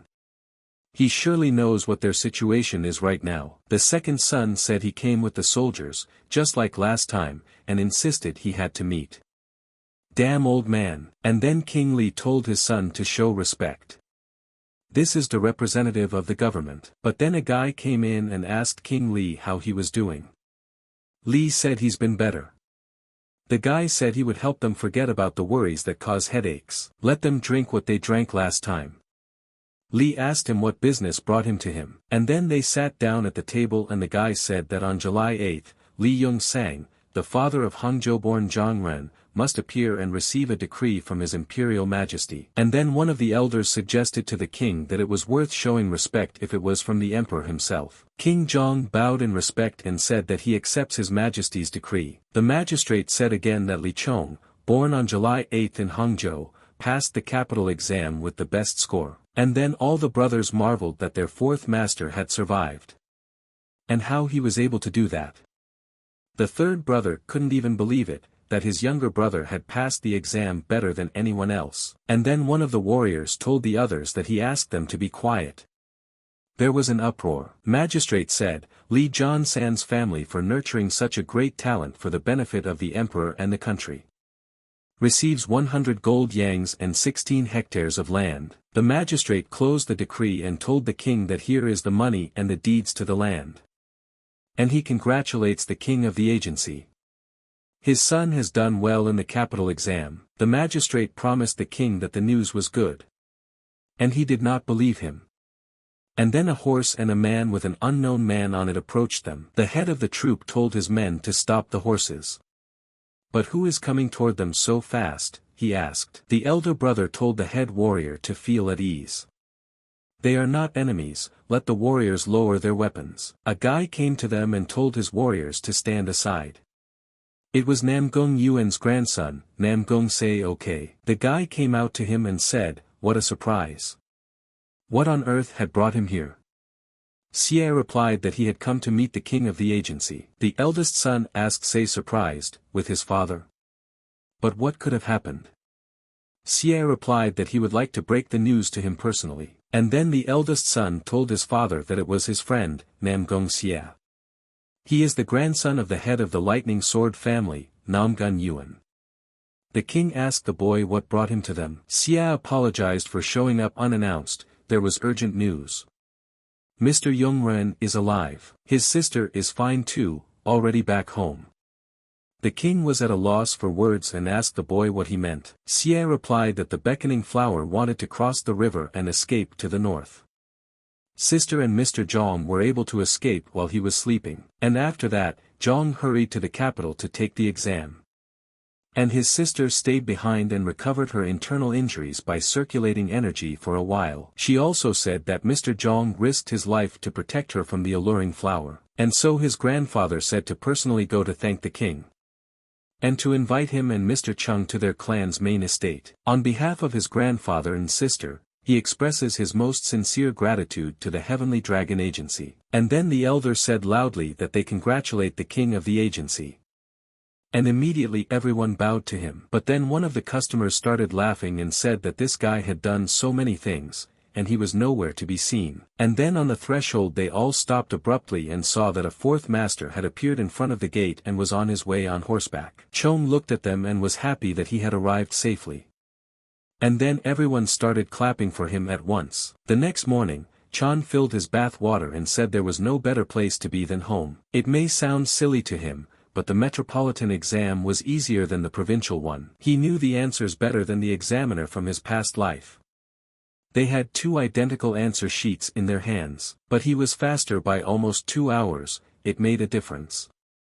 They must have thought he'd just written him off, but whether he feels guilty or not, I don't know. If he had passed the exam, he would have become the magistrate of Hangzhou in 10 years and started causing trouble in this land. But that won't happen in this life. Though he doesn't know if there will be a change for the better. Someone else will become a magistrate. A servant with a bucket came up to him and asked the young master if he wanted some hot water.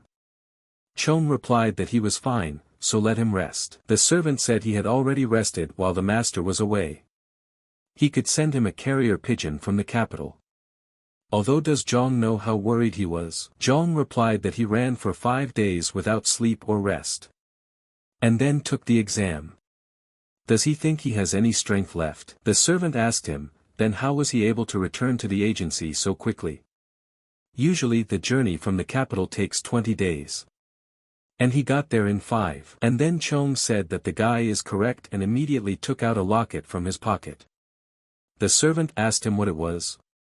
Zhang replied that it was a badge he had been given. He moved along the big canal and showed at every transfer point. They immediately gave him a fresh horse. The guy said to Chan, he's not a government official after all. Why was he given that badge in the first place? Chan replied to him that it was a long story, and the next day at the meeting, the man told the guy to show some deference. This is Mr. Kim Bolvi, Deputy Minister of Human Resources. And then Zhang said his name and greeted Mr. Kim. Mr. Kim asked him if he was Li Yong's son, and then Chong realized and knew that even the magistrate of Hangzhou was acting cautiously with the king of the agency. To think that there was a man in front of him who could say his name so calmly. Kim told the boy to hold his head up. He and his father hadn't seen each other in a long time, but they were on good terms. And that's the only reason he was allowed to meet him. And he heard that Zhang passed the exam with the best score. Just like his father. Who would have thought Li Zhang would grow up to be such a dependable young dragon while they were apart? Zhang said that Kim was just flattering him. Kim said the last thing he expected was for Zhang to use his son to gain influence in the government. Chan realized that there were many meanings to be grasped in this Kim's words. It wasn't a phrase casually thrown around. It was a dangerous remark where lives might be at stake. And then Kim tapped his foot and said that he would speak plainly. Let Zhang not even think about getting a seat in the government for the foreseeable future. Kim told the guy that he even had a change in his face. Kim said that even though he passed the exam on his own, it doesn't mean he will get the position.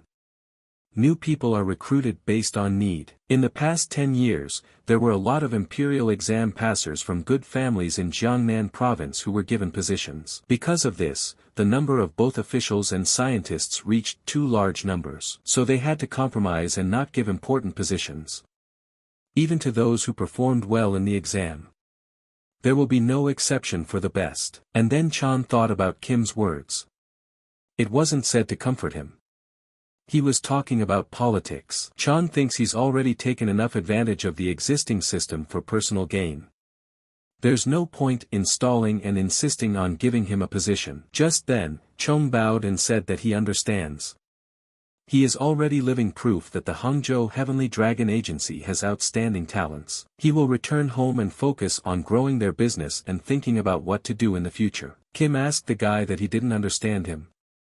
He told him almost directly that his attempts to become a scientist would go to waste. Zhang answered him that he knew. They say you can plan for anything, but everything is heaven's will. Trying to push his own to the end only creates unnecessary problems. Neither he nor his father needed that, but he would like to ask for one small thing. Kim asked him what he wanted to ask him for. Chan asked if the fastest riders could notify all the transfer points in the area that he was the best in the exam. His family was the origin of the Murim. And always those who passed the Imperial exam or entered the government were respected. And that's why his father wanted him to turn him in. Even if he doesn't get the top spot, he'll almost certainly be upset when he finds out that he missed out on the opportunity to become an official. Even though he did the best on the exam. But if he realizes that Kim helped them protect their pride, he'll definitely be grateful. Chong realized that there was no way that their relationship had come about for nothing. He or his clan had definitely received a big bribe from the Heavenly Dragon Agency. If you want to leave the best without a position, you have to make up for it somehow. And then Kim couldn't stand it any longer and started laughing out loud. Kim said it was just a pity. He wished he could raise a man with such talent. He couldn't sleep if he sent such a young man away empty-handed. Kim put his hand on Chan's shoulder and said that his opinion had changed. If he insisted, he could help solve the problem. Did Jong tell him that everything is the will of the heavens? And Kim raised his finger and said he was the one who could move even the clouds. Chong was surprised and felt goosebumps on his back. Is this old man really that strong? He can't even see the limits of his power. Jong told him that everything was fine. He understands the important tasks the government is doing. But he is still young and foolish, so he is not ready to take on such responsibility. And then Chan told him to let him go back into his father's shadow for now. Kim said that he had heard that Jong was not an easy young man since he was the best in both exams. But he didn't think he was that good. Jong is probably disappointed, but don't let him get too upset. He will remember this meeting, and they will see each other again in the future. For now, let him be content with a small position. Jong asked, "What's another small position?" Kim replied that the capital exam was not a military exam. But like the guy said, his family was at the origins of Murin, so he would be able to give him a position, though not in Jenny way. The guy will be a secret bodyguard, get 100 gold pieces and 16 hectares of land.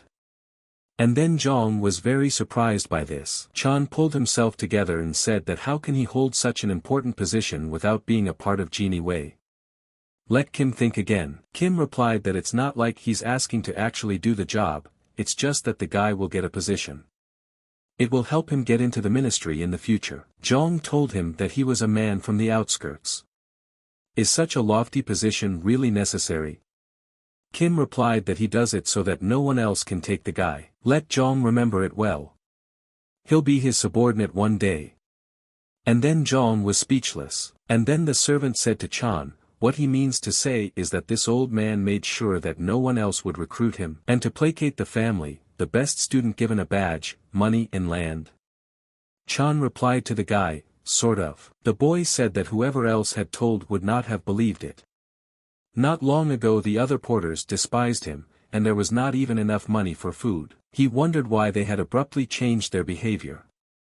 It all made sense to him now. Chan tells the guy that he feels his father should call him in soon. We need to get the money and the land deeds. The boy said that the magistrate had given them to the family, not to him.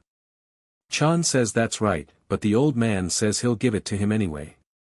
He doesn't really understand why it's not done right away. Just then a guy came in and approached the fourth master. Chan asked him what happened. The guy replied that his father had sent for him. Going into the meeting room, the king asked his son, had he rested enough? Jong replied that he had had enough. The king said he had been told in detail about everything that had happened. He would have a lot to say to him about this escort mission, but they would let it go, since the warriors and porters had asked him themselves. And Chan answered his father that he thanked him. The king asked if he had heard from Soo So, and then Chan thought, why did his father talk about her so suddenly? And Jong answered his father that he hadn't yet. Chan still wondered why those old geezers even asked about her. Chan said he thought she would visit them. If only to return the meteor dagger. And then one of the elders ran up to him and said well done. The king said that on the day of his return there was a rumor at the head of Namgong would soon send a Murim invitation to their house. Namgong Yuan is more influential than him, aside from their family's past. Therefore, they can't refuse. Now Jong realized that it wasn't Namgong Soo who was coming to them, but they were coming to her grandfather. And that's why the king said, they'll start preparations soon. Not only do they need to gather gifts, but they also need to decide who will go with them. The elder asked the king, what is there to think about? He's the oldest, and he's also Zhang Ren's uncle. They would be treated with respect and care if they took him with them. The commander on the other side said that if it's about respect, it's better to take him, the escort commander. Besides, he knows the prefect of the Namgong clan. Namgong Soo even invited him when he came to visit. And then the old man told the king that he had labored for the good of their agency all his life. Would he really deny him? The commander also said that he had labored more years. The elder asked the commander if he was going to hold out to the last man. The commander told him to just give in to it. Chan asked them what's wrong with them. The elder told the commander that he was still young. There will be plenty of chances to meet him. The commander asked him how he knew whether to invite them again. The elder told him that he would see him at Zhang and Soo So's wedding. Zhang just stood back and marveled at every word they said. And then Chan realized that the elders had misunderstood something. The commander said that he thought such things could only be discussed after receiving an invitation. Zhang said it's just a rumor for now. If they want a strong and close relationship between the heads of the next generation, it's better to get his older brothers married first. The king said that his son had done well in the exam. Since ancient times it has been accepted that in life there should be a carrot and a stick. The king asked Chan if there was anything he wanted to ask. Chan replied that he had heard that the magistrate had already met with them. The king asked Chan, does he want to climb this one? Immediately he pulled out the deeds to the land. The king told him to take it. Even though the emperor granted them to the family, he was the one who deserved them, so they belonged to him. The elder asked Chan, did he even think of refusing? Zhang said that he was of the opinion that one should take it while it lasts. The king said there was something he wanted to add of his own. Since he has both land and money, he will give him a pavilion. From now on, he is the master of the 17th pavilion, but don't let Zhang relax too much. Even though he gives him the title, he will earn his reputation and knowledge on his own. Also himself will recruit people for the pavilion of escort warriors, porters, and the rest. The king told him if he didn't handle his duties he could take away the keys at any time. Chong understood that the wine bottle gave the rights of the head of the escort. And the key is given to him by the pavilion master of the Celestial Dragon Agency. But Zhang couldn't accept it for some reason. Everything in this world has to be paid for. And then Chan told them that he was grateful, but he would refuse. The king asked his son, didn't he say he would take as long as they give? Zhang replied that if he took the key, he would manage all the affairs of the 17th pavilion, but will still be forced to take orders from above. He will not belong to him completely. Chan realized more that the brothers have their own pavilions. Li Gab runs the Hall of the Strong Dragon. Li Yel the Lurking Dragon. Li Ben is the 7th pavilion. They have used the complaint of spaces to solidify their position in the agency. But it is a mistake to assume that the pavilions belong to them. They must account for their affairs and get the agency king's permission even to hire warriors. Never will he own what is so easily lost. The king said that he now realizes that he became the best in the exam for a reason. Does he think the brothers are pathetic? Zhang replied to his father that he was definitely not jealous of them. The king replied that he understood, his son wasn't going to tell him where he was going to spend the money. Chan said that if he is allowed to do so, then yes. The king said that a master always speaks for his means. Where they were spent, where they are spent, and where they will be spent in the future. You can learn everything about a person if you understand where his money comes from and where it goes. He will not order him how to manage his budget, but on the condition of a dispute. He will ask Suksen to find out where and how he will direct the funds. Consider it a father's concern for his son, so if he wants to hide something, let him do it properly. Anyone who can't hide even 100 gold pieces won't last long as a pavilion master. If he learns all about his cash flow, he will account for every action of the 17th pavilion in the future, just as he would a brother. And he would be free to check his ledger at any time. The king asked him what he thought. Does he accept the terms? And then Chan smiled and told his father that he accepts. And the king also said that his martial arts training resumes from tomorrow. Zhang asked Sixen, are these the lands that were granted to him? Sixen replied that it was all right. From the foot of the mountain to the shore of the lake, everything is his. The guy told Soksan that only weeds could grow on slopes that were constantly covered in shadow. It's more like a wasteland. Zhang said that he had heard that a cargo manager can appraise anything. Let Sixen share his bit of wisdom. Soksan said that because of the sharp elevation differences, water cannot accumulate in the soil even after rain. Rice crops are not immediately suitable, leaving mountain crops. But the problem is the shade. The sun only illuminates the site for 4 hours a day. There's also a strong mountain wind from all sides. Growing anything here will be extremely problematic. Zhang said they should look for a buyer who wants to build a farm.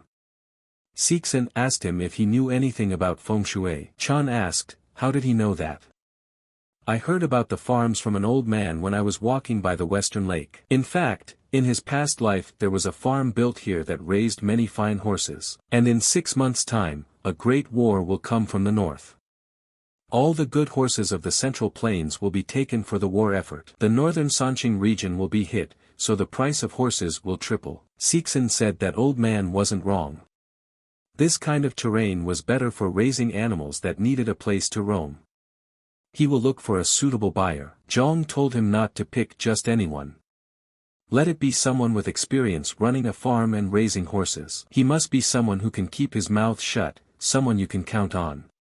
Because he's going to buy that land back with the farm. Suksen asked him, does he want to run it by proxy? Zhang replied that's it. He wants to start a business. Also have him buy young mares. This is a check for 100 gold pieces. He can dispose of them as he sees fit. Zhang remembered when Li Zhongsang had fought with his brother for the Heavenly Dragon Agency in the past. Zhang had been in charge of managing his secret finances. He tries to bribe the enemy's most trusted general to defeat the king himself. Sixen asked him why he was asking him to do such a thing. Zhang asked him, isn't he and his mother from the same city? He knows that the man peeked at him as a child when she left this world. And that he was even scorned for taking his side. The man said that if they could sell the land, they'd have more money, create a new cash flow, where that 100 gold pieces would be shifted and they wouldn't be traced anymore. And then man told Chong to let him ask one question. Didn't he say in front of everyone that he just wanted to become a respectable escort warrior? Chan replied that he was, but there was something he had left out. A respected and wealthy escort warrior. Chong approached the commander and told him what he needed. And then the commander asked him, internal energy cultivation technique? The commander says it's nonsense. He's asking you to teach him when he can't even stand on his feet? Chan asked, is that such an absurd request? The commander said that it seems that words alone are not enough for him. And then the commander set the object down and said it was a jug thrown from the main dining room. Let him fill it with water. Chan realized that his father had ordered him to resume martial arts training from today. He wanted to ask to be taught some real celestial techniques that echoed the name of the agency, and he started yelling at him. An escort commander in Hangzhou's top 5 strongest warriors. And one of the few people in the agency who cares about him. He definitely told him to do it for a reason. And then the pitcher broke and all the water leaked out onto the ground. Chong asked the commander what had happened. Was there really a crack in the jug? The commander answered him that it was intact. Chan asked him, then why was it broken? The commander replied that the pot wasn't just thin, it was poorly made, uneven, and that's why it was thrown away. Broken halfway through because it can't withstand the water pressure. Even though energy cultivation is a basic technique, if it were to be taught by someone without a strong body and stamina, it would be a strength comparable to such a pot. The real heavenly techniques laid down sometime in the past the seed and root that made the agency what it is now. And in terms of strength, they are comparable to the techniques of the 9 great sections. They require a body of steel and great endurance. The commander told the guy that he understood his feelings, he must want to start cultivating energy as soon as possible because he had returned to training at such a late age. But you can't become a martial artist without a base. He wasn't wrong about everything, though. Zhang asked what was wrong. The commander said that he was a decade behind in energy cultivation. So it's better to take the first steps now. Then the commander led him to a place and asked him what he saw. Zhang answered at once that he saw a rock. The commander asked him how high. Zhang replied that it was about 90 meters. Immediately he told him to climb to the top. The commander told him that he wanted him to climb it every day. Rock climbing develops not only the muscles of the limbs, but also trains flexibility and sense of balance. At this point, Chan humbled himself and asked how many times in a day do you have to climb?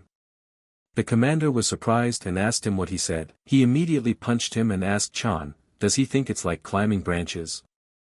At least let him climb 30 meters. The commander said that the most important thing was not to skip this training so that there would be progress. When he climbs the first time without interruption, he can learn celestial techniques. Go to the training area and have him look for a metal ball tied to a long rope. Chan immediately set out to accomplish the task, and through agony and difficulty, he headed up the mountain. The commander saw Chan come in with the ropes and said that's great.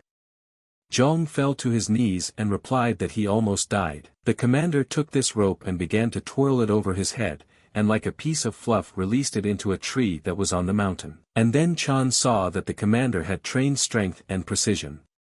This is already a superhuman ability. The commander immediately tied the rope around Chan's waist and told him to climb up. If his hand slipped or he got tired, he would pull the rope up so that he would not fall. But he'd better get to the top. Or he wouldn't go to bed until he'd run 50 times around the training ground. Chan asked him, what if he climbed? Here again the commander was surprised at his confidence. The commander said he wouldn't be able to do it anyway. Chan smiled and asked, what if it works? The commander relented and replied that he would then immediately show him the sky-stepping technique. Zhang said that's a given. He trains for them. The commander asked him what he was getting at. Chan said that the commander would have to run 50 laps. While he would memorize the technique of celestial steps, the commander didn't take his words seriously and started mocking him and told him to get going already. Climbing up, Chan remembered that the alluring flower said it had the strength of a herd of wild buffalo. But what good is she if she can't control at will? Does she need to be controlled at all, he thought. Chan immediately did not control it, and like an experienced rock climber began to climb up the mountain. At the last moment, the commander already thought he had lost and was surprised. And then Chan couldn't get a grip and fell down. Chan fell to his feet and said it was done. He started to clap and cheer, but then the commander gave him a slip. Chan didn't expect this and turned to his uncle. The commander told him to keep his head down. And then he started to test the guy's strength. And then the commander thought it was strange. After all, just a moment ago, he hadn't felt any energy. He said either he was crazy or Zhang was. One of the two. If he tells anyone about this, they won't believe him. Chan told his uncle that he would climb up there every day. Just like he said, energy alone is not enough, you need strength and stamina. Chan asked him, he hadn't forgotten about his promise, had he? 50 laps. Immediately, he started laughing at him. He memorized well the 72 heavenly steps that the escort commander had shown him. It took 10 days for the energy circulation technique. It will be used to store energy in the lower core. It's already a battle with itself. The tantalizing flower was going to absorb the worm's energy and rise to the top 10 strongest warriors in 20 years. But if he had started from scratch like he did, it would have taken the full 100 as well. 20 years is still fast for growth at that level. Suddenly, the commander attacked him and took him down. He said that an ordinary warrior with good eyes would need 5 steps to defeat him. 3 steps for someone who knows footwork. A martial artist can do it in 2. It is better to store energy and improve your eyesight than to swing a sword without situational awareness. The eyes are directly related to energy. The more of it there is, the better its reaction and vision. Chan realized that his eyes were already at the level of the best masters. The ability to slow down time, allowing him to see the movements of any opponent. But to surpass his enemies, you need martial arts to move faster. Instead of high-level complex sword techniques, something practical that can be learned quickly is required. And then an old man who was passing by was sitting and asked Chan to give him a coin. Chan looked at him strangely and the old man asked him who he was. Chan said, how sad. He did, after all, give him alms every time he crossed the Wolsen Bridge, and even gave away the silver yangs that brought good luck when he left on the escort mission. he didn't even remember that. Zhang took offense and asked, how can you forget your regular visitor? It would be better to give alms to another poor man. And then the old man jumped up and said he remembered. Zhang said great and he's glad. But what about dinner? The old man asked what dinner. Chong took the food out of his apron and said that he didn't know what he liked, so he took the 5-spice pork and a bottle of Jiang Nan Chong. The old man asked what the guy meant by sharing a meal with him. Zhang replied that's exactly what he meant. The old man asked him why he needed it. Chan replied how many questions about a simple meal. He would then find another tramp to eat with. And then the old man realized that he would be left without food and said he wouldn't ask again. Having eaten well, the old man said it was excellent. After all, he couldn't remember the last time he'd eaten meat and drank good alcohol. And he thanked the boy for a wonderful dinner. And then Chan asked him if he could teach him fist techniques. And he will not be in debt. The old man told the guy that he didn't know what he was talking about at all. Chong said the king of the northern sea, Hek Bangsi. An unrivaled master of hand-to-hand combat from northern Sanshin. After killing Kunlun sect disciples and persecuting many masters, he traveled the world and settled in Hangzhou. And then Chan didn't expect someone to attack him. He thought, what happened? He can't move a finger. His body is paralyzed by the sudden attack. All he feels is dull pain. The old man asked him who he was. The guy replied that his name was Li Zhong, an escort warrior from the Heavenly Dragon Agency. The old man said he'd heard the king of the agency had a son by that name. A life of drinking and gambling. Chong said that he should be known as the one who passed the capital exam, right? Does it matter what he did to him? Hek asked the guy how he figured him out. Chong realized it wasn't hard for him. In 5 years, he would attack the underground group that controlled all the entertainment in Hangzhou's neighborhood. No one will survive. He'll do it when they kill the prostitute who's been slipping him coins every day for years. It would be a high-profile incident that would excite the whole neighborhood.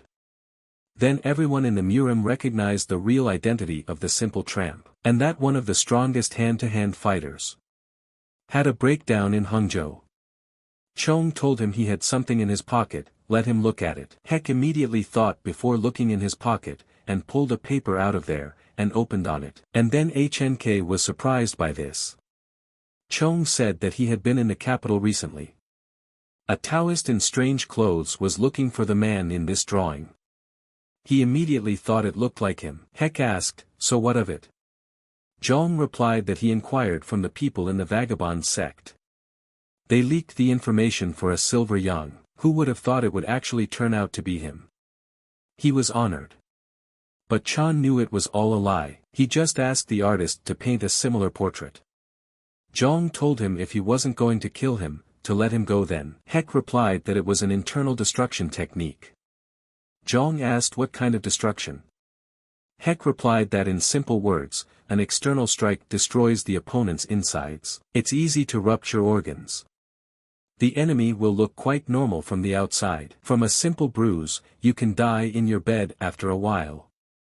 Among the techniques of destruction, the strongest hidden power. Chan asked if he was going to die now. Hek told him to stop whining like a child. I mean, he's been holding back, so he'll suffer for a couple days and then he'll get over it. And it's only natural that he's going to kill him. And then Chan said that it was a relief for him. Then have him teach him fist techniques. Hem asked him, didn't he hear what he was told? Chan replied that he now realized that Hek wasn't someone who would kill people for no reason. He was a highly respected warrior until he killed the cult disciples.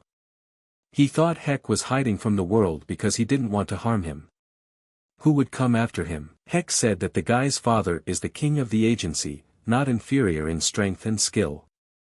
And his sword technique is known throughout the Murim. But why go to the trouble of finding trouble for yourself and learning from it when you can do the same thing at home? Chan said that Hek must have gone through thousands of battles in his life, but they all ended in 10 movements.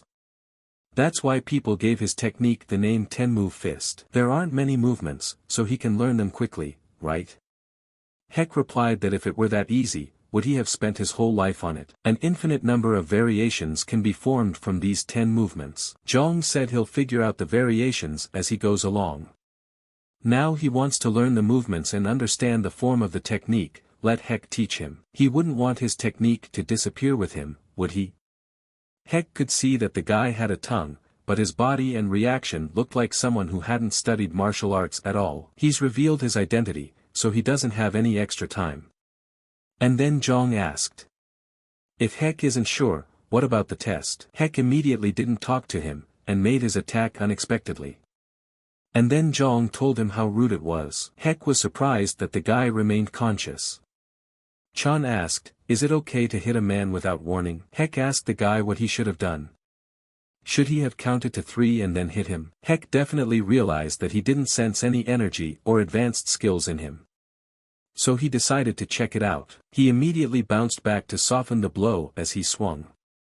That kind of reaction speed was hard to find even among the best masters. If he develops his energy core and trains hard, he can't even imagine what level he will reach. One thing Heck realized was that he had been looking for a suitable apprentice for a long time.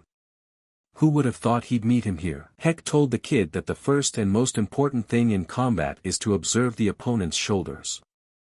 Any attacking movements start with him. Chan asked if that was how he was teaching him. Heck replied that he would just tell him a few tricks to thank him for the alcohol. The 10-movement fist technique is only called the Jianghu people. It was originally called 108 crushing lightning fast strikes, and the 10-move fist was created 270 years ago by one blind old man.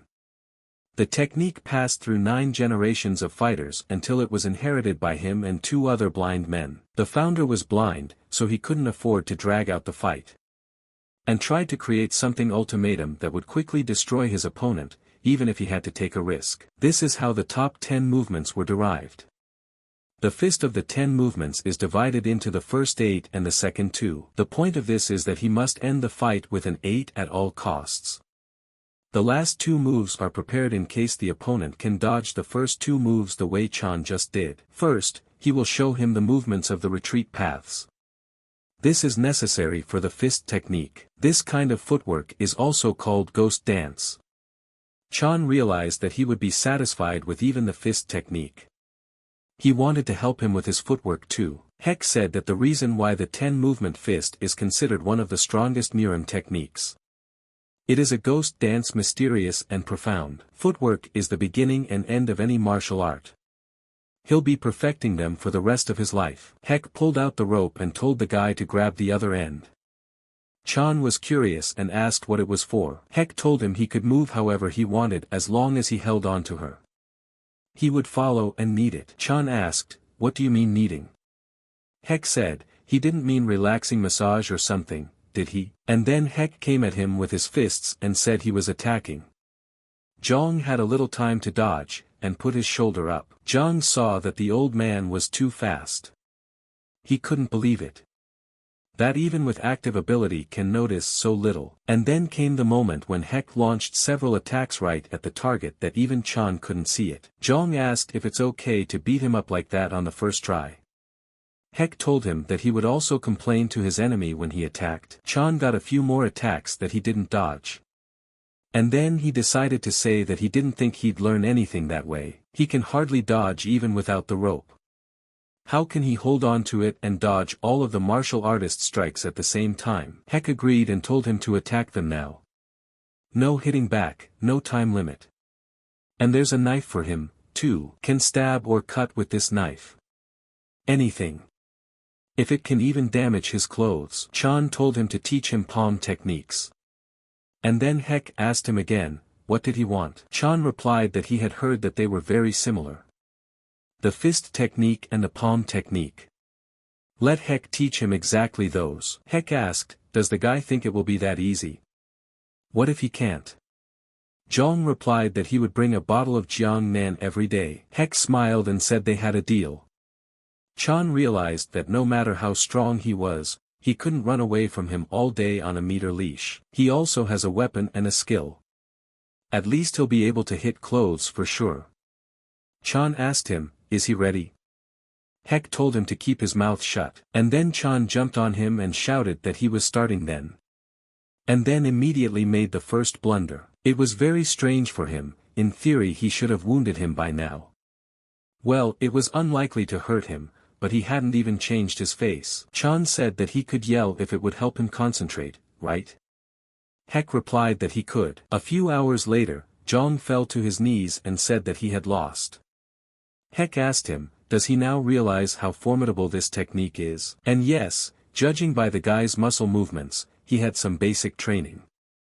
Chan said he climbed the rock every day, his uncle told him. Hek asked who the uncle was. Jong replied that his name is Quan, the escort commander. Hek asked, is the guy talking about the warrior clinic Mount Hung? Chong asked the old man, does he know him? Hek replied that the name is on the lips of all of Hangzhou. How could he not know? Good advice, don't skip basic training from him. But Jong isn't that young, isn't it a little late for martial arts? Chan replied that no, he had developed a purpose. Hek asked what kind of purpose. Jong said it was nothing more than an illusion or a dream for the past him. But one day he woke up and realized that you can't live on dreams, you have to act. But even now he's not sure that anything will come of it. Hek said that his efforts wouldn't be wasted even if he didn't achieve everything. One thing is enough for a life not to be lived in vain. And then he told the guy they were done for the day. Let Chan remember to bring the alcohol he'd bet next time, and let him give him some money for the future if he was busy and couldn't bring it. And then Chan said he would give it now, and then Hek holding the sack rejoiced and said that he had already taken them because he couldn't lose. The day has come when all the elders gather.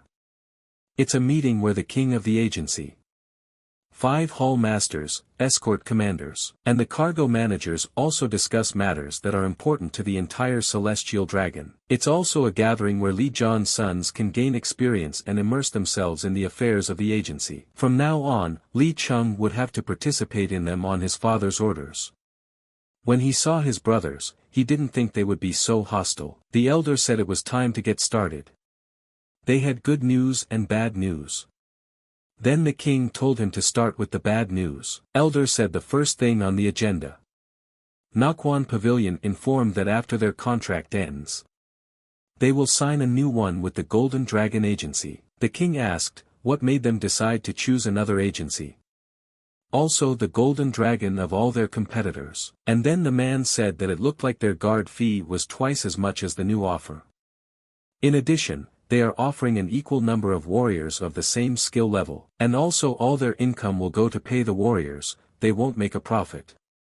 He doesn't understand why he would take such a risk. First Suyang and Kunyang pavilions, and now Naquan.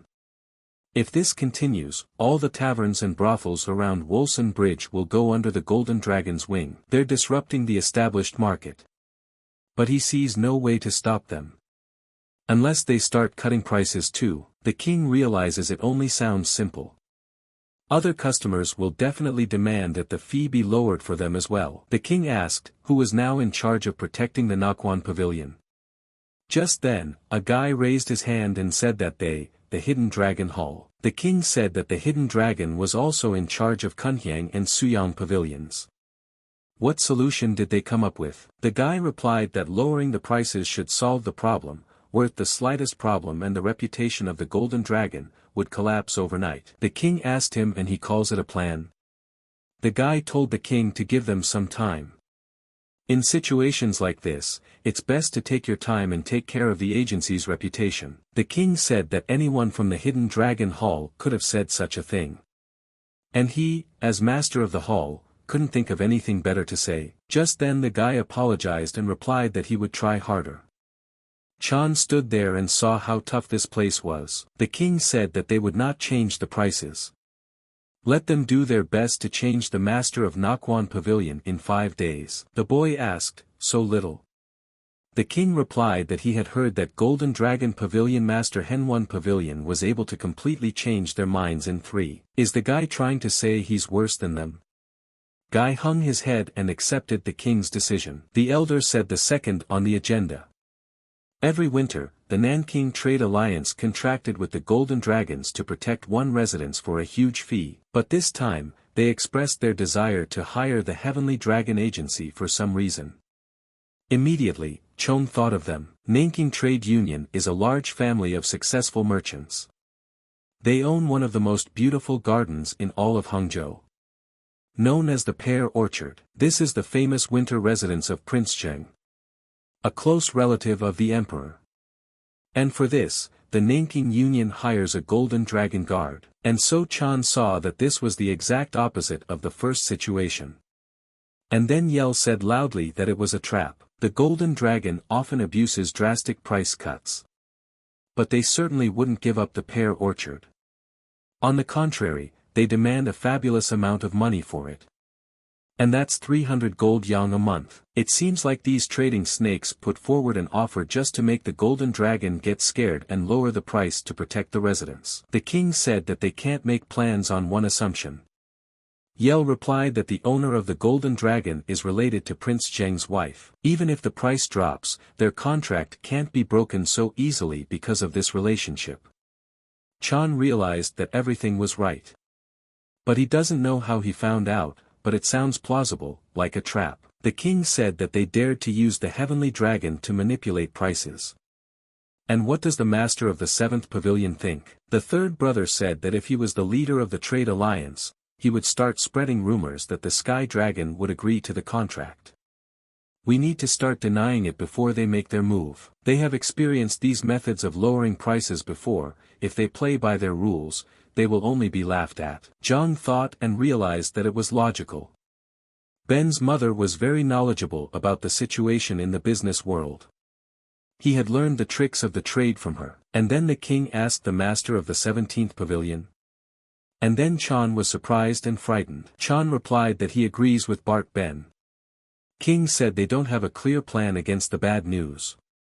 And the good one is full of lies. Chan said if he had a chance to decide, he would set up a meeting with the Nanking Trade Union, and would offer them the protection of the winter residents for half the amount demanded by the Golden Dragon. And then the other elders thought about protecting the Pear Orchard for half the amount. The king asked him why. Chong replied that the original price was greatly inflated. Even if you divide 300 gold pieces by 2, the heavenly dragon wouldn't lose anything, and they will be forced to react. The golden dragon will offer a price below 150 gold.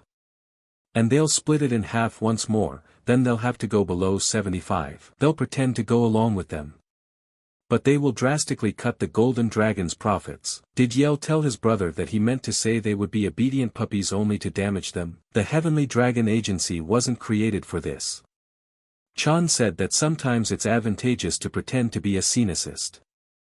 It wouldn't cost them a dime, so we could try it. They can afford to underprice the protection of the facilities around the Wolson Bridge. Because they make super profits from protecting the garden. If they use the trade alliance and cut the price of Pear Orchard protection at least in half, they won't be able to fulfill the contract to protect the Nakwon Pavilion and the others. But the trade alliance won't be the only one to benefit. One man's loss is another man's gain. They now need to get at least 35 coins out of this deal at all costs. And it better not be wrong anywhere, so they can't change their minds and call the whole thing off. The king asked the elder what he thought. The elder replied that it was a very good plan. Zhang understood that Commander Guan, Manager Song Chibik and money consultant Yu Qi, the chief strategists of the Heavenly Dragon Agency, if they agreed, there would be nothing to discuss. The elder told Chan that he learned a few tricks while hanging around the gambling houses. The king said the street is, Murim or the business world. People's conflicts are the same everywhere. That's a great idea. His opinions were very helpful. Could he say a few more words? The king immediately gave him permission. Chan said that about protecting the Pear Orchard this winter. Since they were talking about it, why don't they steal the contract from under the Golden Dragon's nose? And then everyone was surprised and didn't say anything.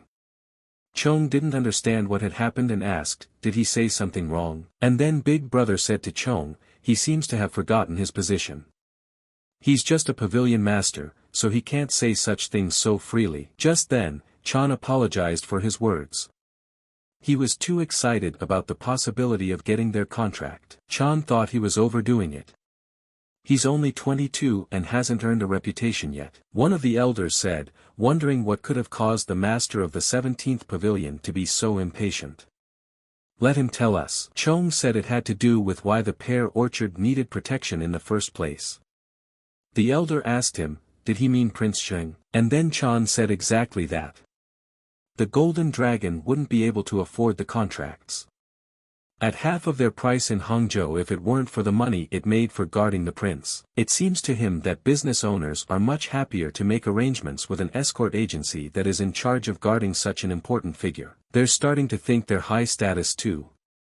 The elder asked the guy, does he want to use the prince's name to spread rumors about them? He feels like the Sky Dragon is already a level above, it won't work. The king said that their advantage in traditional escorting is undeniable. Chan said that when it comes to guarding facilities, the Flying Dragon is a head above. If you make a list of the most luxurious residences in Hangzhou, the 4 most luxurious ones, with the exception of the Pear Orchard, are protected by a Flying Dragon for their agency, which is famous for dominating the entire province. The Pear Orchard is a real pain in the ass. The elder told Chong that he is proposing to expand the resident security business, and so they need some sort of publicity from Prince Cheng. He thought that Chan was only pondering about the conflict with the Golden Dragon, but it turned out to be only a small part of it. The king said that mere words meant nothing. Chan replied that although the Golden Dragon had been guarding the Pear Orchard for years, there must be a way to intercept it. And the leader of the Nanking Trade Alliance would surely have the answer. Another elder said that the key to the solution is Prince Cheng. He's been coming to the Pear Orchard for 10 years, and the leader of the Trade Alliance owns it. He might be able to tell us something. And then the guy said he agreed with the master of the 17th Pavilion. They could turn things upside down, thanks to the rumored offer from the leader of the Trade Alliance. The king said it looks like the decision was made by the entire Council of Elders. Who wants to go to negotiate with the leader of the Nanking Alliance? Chan rejoiced, for things may seem simple, but a lot depends on this negotiation. Now let the elders deal with it. He'll wait for the right time to settle his affairs. And then the elder asked, why not have the master of the 17th Pavilion do it? He was the one who suggested the idea. There may be problems in the negotiations, but he doesn't think anyone will know better than him. Chan realized that this level of negotiation was a very difficult task. Are they seriously going to entrust this to a mere pavilion master? The king asked his son, does he want to try it? And then Chan clenched his fist and said he wouldn't think too much. He is responsible if he fails, but the potential success will be his as well. Immediately, Zhang replied that he would do his best. The next day, Zhang arrived at the Pear Orchard. The head asked, is this the agency king's 4th son? The guy tells the head to let him introduce himself, his name is Li Zhang. And next to him are his loyal allies. The head said that he expected at least the escort commander and cargo manager to come. It was the leader of the Nanjing Trade Union, No Chi. Zhang replied that he has been given the authority, so he can't worry. Chi asked how he cannot worry about what kind of representatives the agency sends him. Chan replied that they came to him for a reason.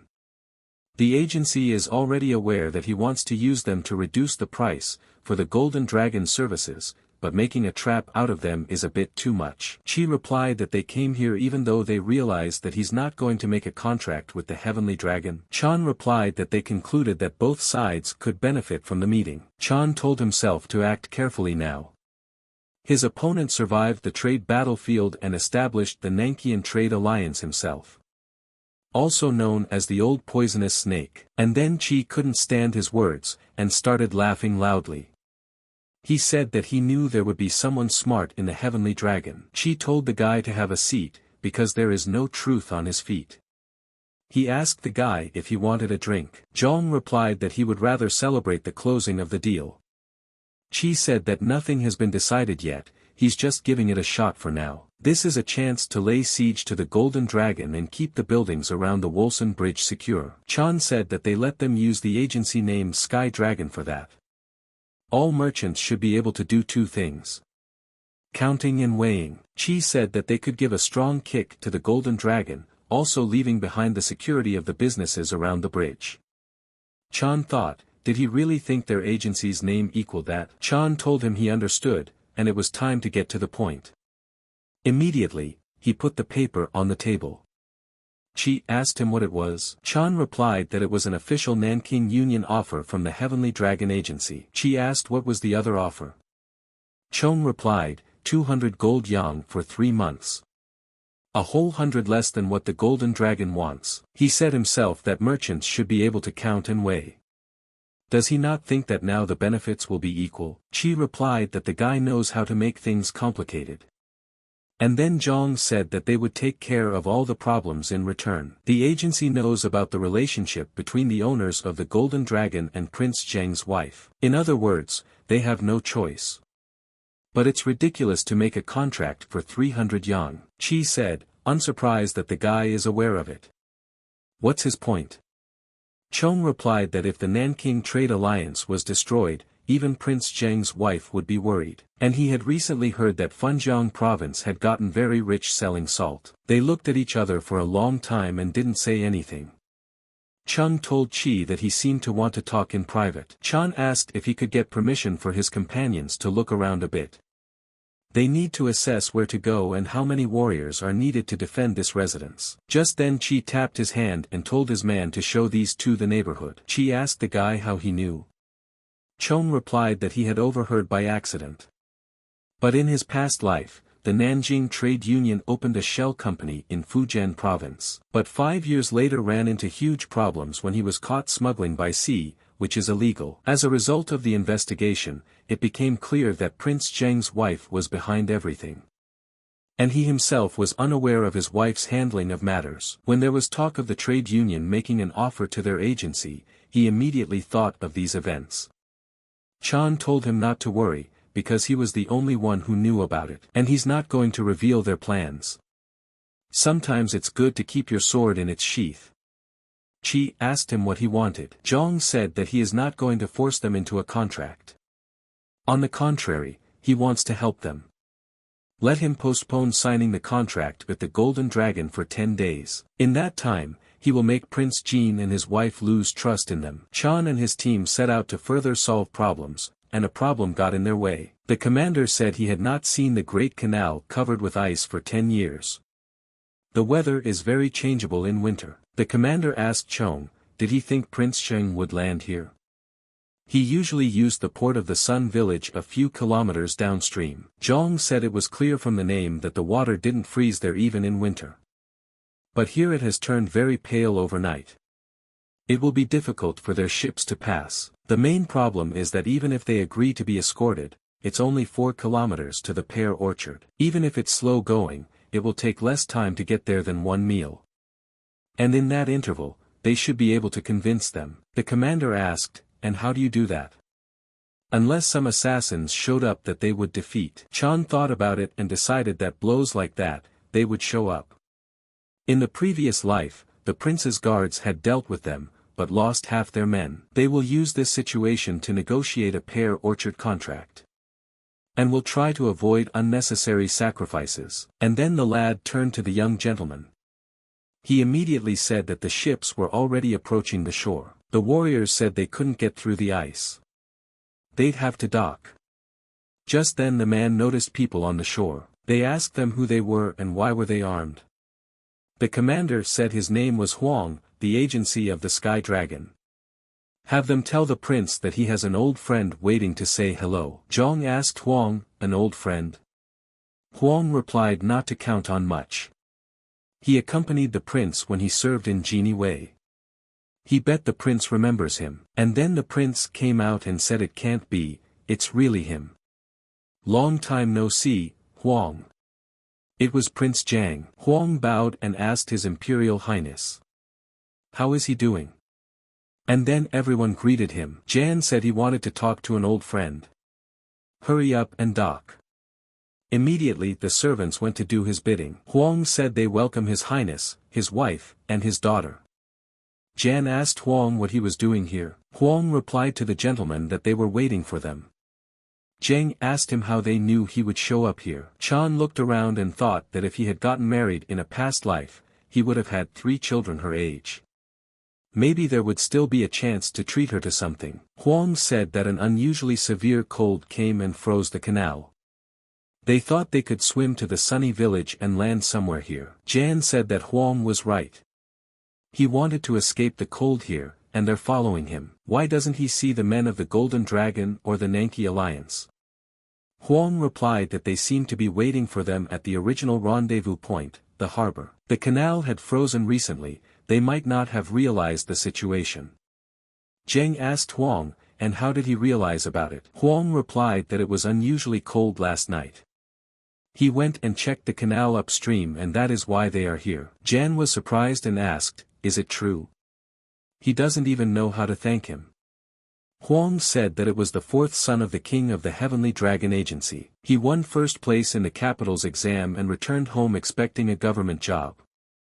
The guy said his name was Zhong. Jan asked the guy, did he get up early and personally check the channel? Zhong replied that there was nothing unusual about it. Let him not pay attention to it. Jan said that there are no actions that can be ignored. Just as there are no actions that do not have a purpose. If he got it right, they want to accompany them to the pear orchard. The carriage is just right for him, his wife and daughter. Chan immediately realized what was going on here.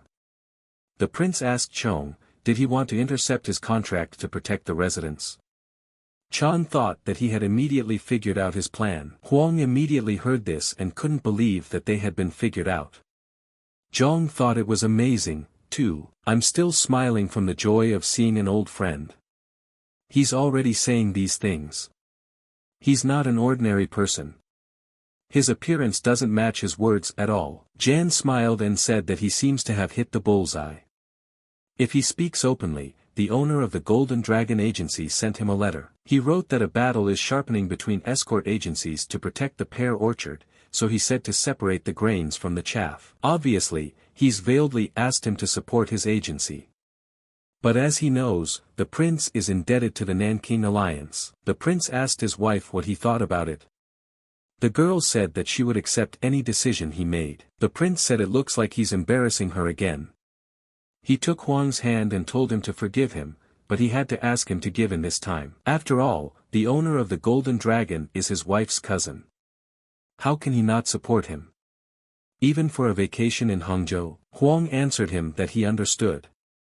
Zhong understood that he couldn't let things end like this. Just as his wife doesn't want to keep the face of a golden dragon, Prince Sheng wants to show concern for his beloved.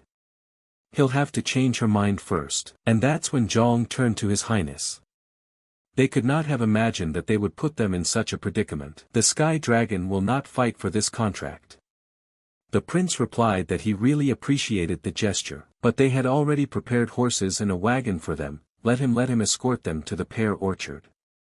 It would be a great honor, Chan said. Huang also said that everything would be fine. What's the point of waiting outside if they can let their wife and daughter ride in the wagon? It's so cold outside. The prince asks them, do they think so?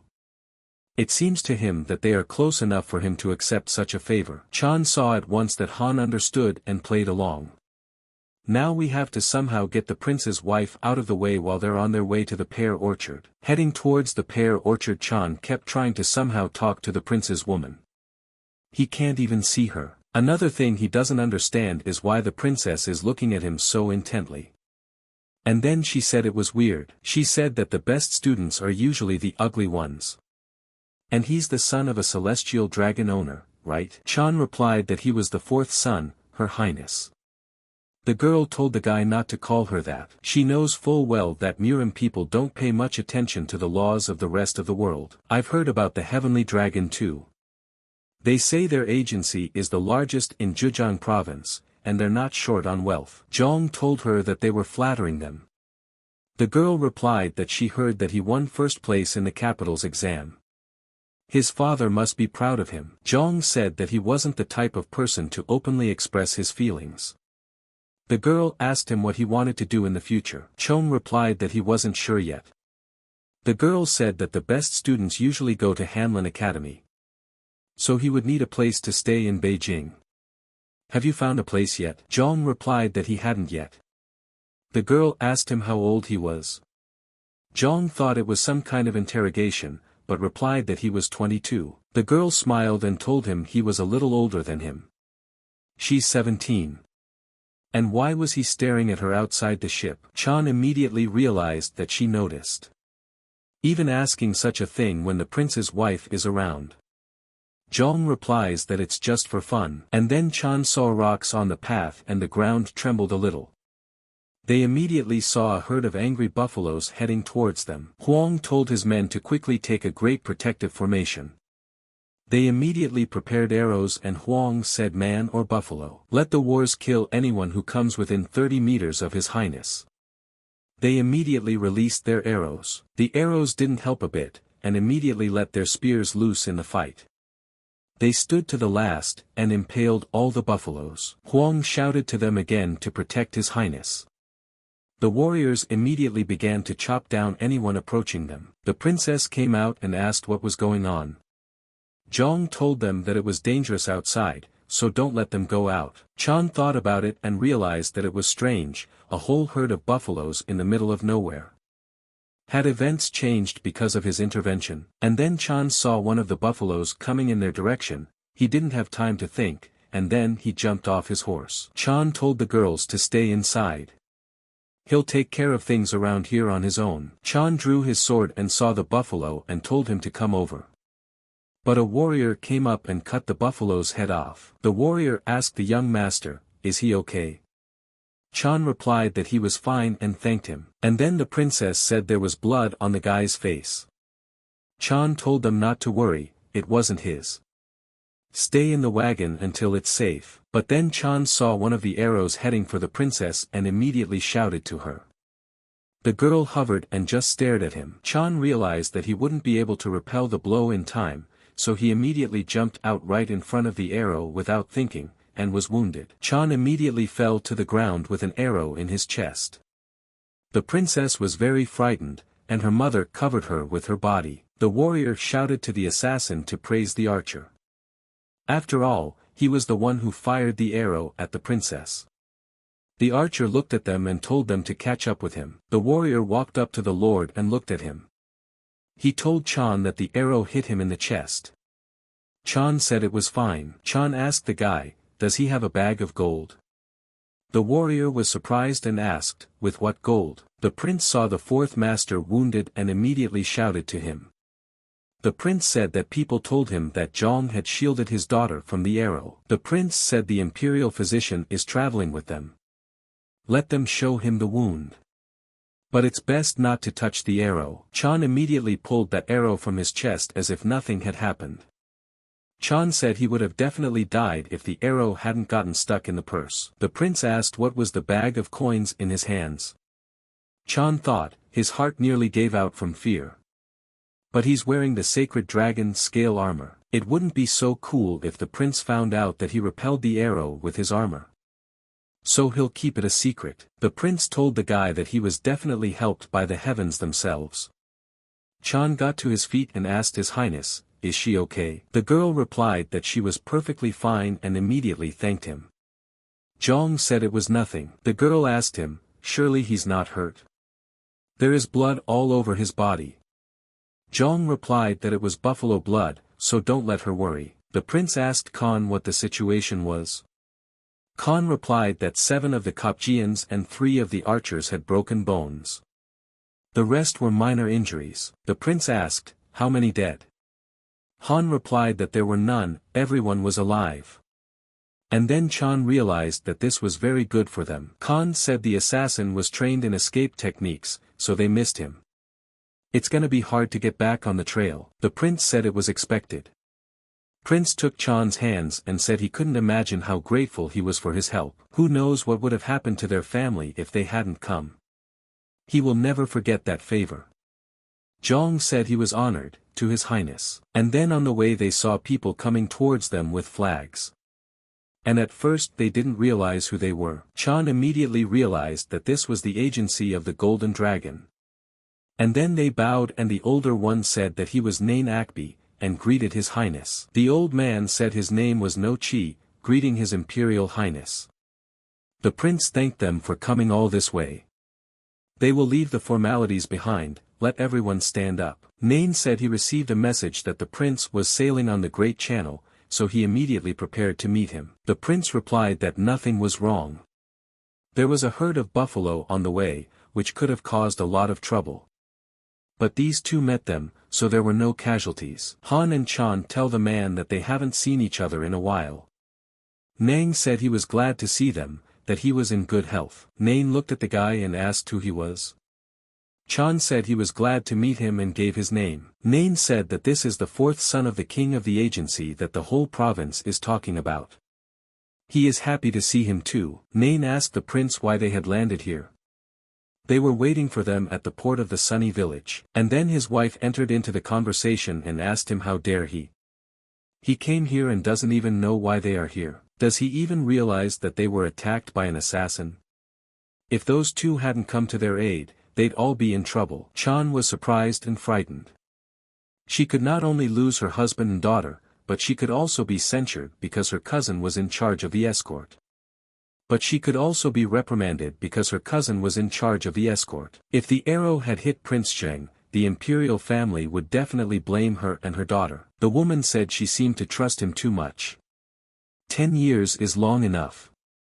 Even the rock by the roadside would change. They'd have to set aside personal reasons. And then Nain lowered his head and told His Majesty that he had committed the unpardonable sin. The woman replied that she knew that they had changed their own landing place and such an attack was difficult to foresee, but other people understood and were ready to protect them. Better to entrust her daughter's safety to trustworthy warriors who can think one step ahead. And then she approached the prince and told him to support her decision and ask the head of the Nankin Union to hand over the protection of the residents to the Heavenly Dragon. Prin laughed and replied that since they were so helpful, he would do his best. He asked Chi what he would say. Chi replied that there was no problem. Everything is his will. Nain was immediately very angry that they had lost such a strong and powerful ally. Old man Chi walked up to the guys and introduced himself. He was making an official request to the Heavenly Dragon to protect the pear orchard for the duration of His Highness the Prince's stay with his family. Let them consider it properly. Khan replied that they would do everything possible for their safety and comfort. And that shooter came to his house and the teacher was saying, who would have thought he wouldn't be able to pull it off. But that's okay, the prince and his daughter will still stay in the pear orchard for a while.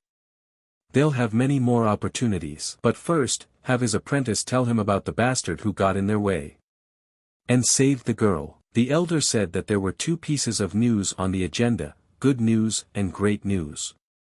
And then all the sons looked at the youngest son at once. The king asked, are they actually good this time? And then the elder didn't understand and apologized. The king said that the meeting had not yet begun, and everyone was already sitting with frowning faces. He thought the elder was joking. The elder smiled and said it was okay, he is always serious. At the council of elders things often change in the blink of an eye. Good news becomes bad news and bad news becomes terrible news. The king said they would start with a good one. The elder said the first topic of the meeting taverns and brothels around the Wolson Bridge. Golden Dragon cancelled all the half-price contracts they signed recently. It seems that the loss of the pear orchard was too much of a blow for them. The commander said they used a very aggressive method to capture more territory and started making profits later, but were cut off from their main source of income, so had to wind down. The Nakwon Pavilion and other businesses changed their minds. The king said that the master of the strong and hidden dragon halls, have they held meetings with them yet? The eldest sons replied that they had. The king told his sons not to let their guard down again. Even though the golden dragon has been eliminated, there are still many agencies and sects that want these territories. They themselves must realize, last time they noticed the problem too late. The sons replied that they would remember. The elder said that the second issue of the meeting was the security of the pear orchard. Right now, 3 escort commanders and 20 warriors from the 5 halls are stationed there, but this is a temporary measure. They need to select a hall that will be responsible for the defense of the residents. The commander said that as the Blue Dragon Master spoke a week ago. The very idea was suggested by the master of the 17th Pavilion. The elder said that he also received the contract, so the answer is obvious. He should be in charge of guarding the pear orchard. Yell replied that there were no escort warriors in the 17th hall. The elder told him that it wasn't a problem if he asked the other halls for help. They do that all the time. With the big contracts, they even helped him. Yale responded that it was true that he was short of people, but it was the help he had gotten from other halls that helped him. The current situation is different. Chan realized that his brother was right. The heavenly dragons fight is not only with other agencies, but also within, between the 5 halls and 17 pavilions. The contract to protect Prince Zheng is a unique chance for even the best halls. That's why Li Yel is protesting so much. The elder asked the hidden dragon master what he was suggesting. And then Yel replied that it was better to give the protection of the residents to the yellow dragon. Although the master of the 17th pavilion had a contract, the victory over the buffalo herd and the connections with the prince that made everything go well. This is the merit of the yellow dragon master.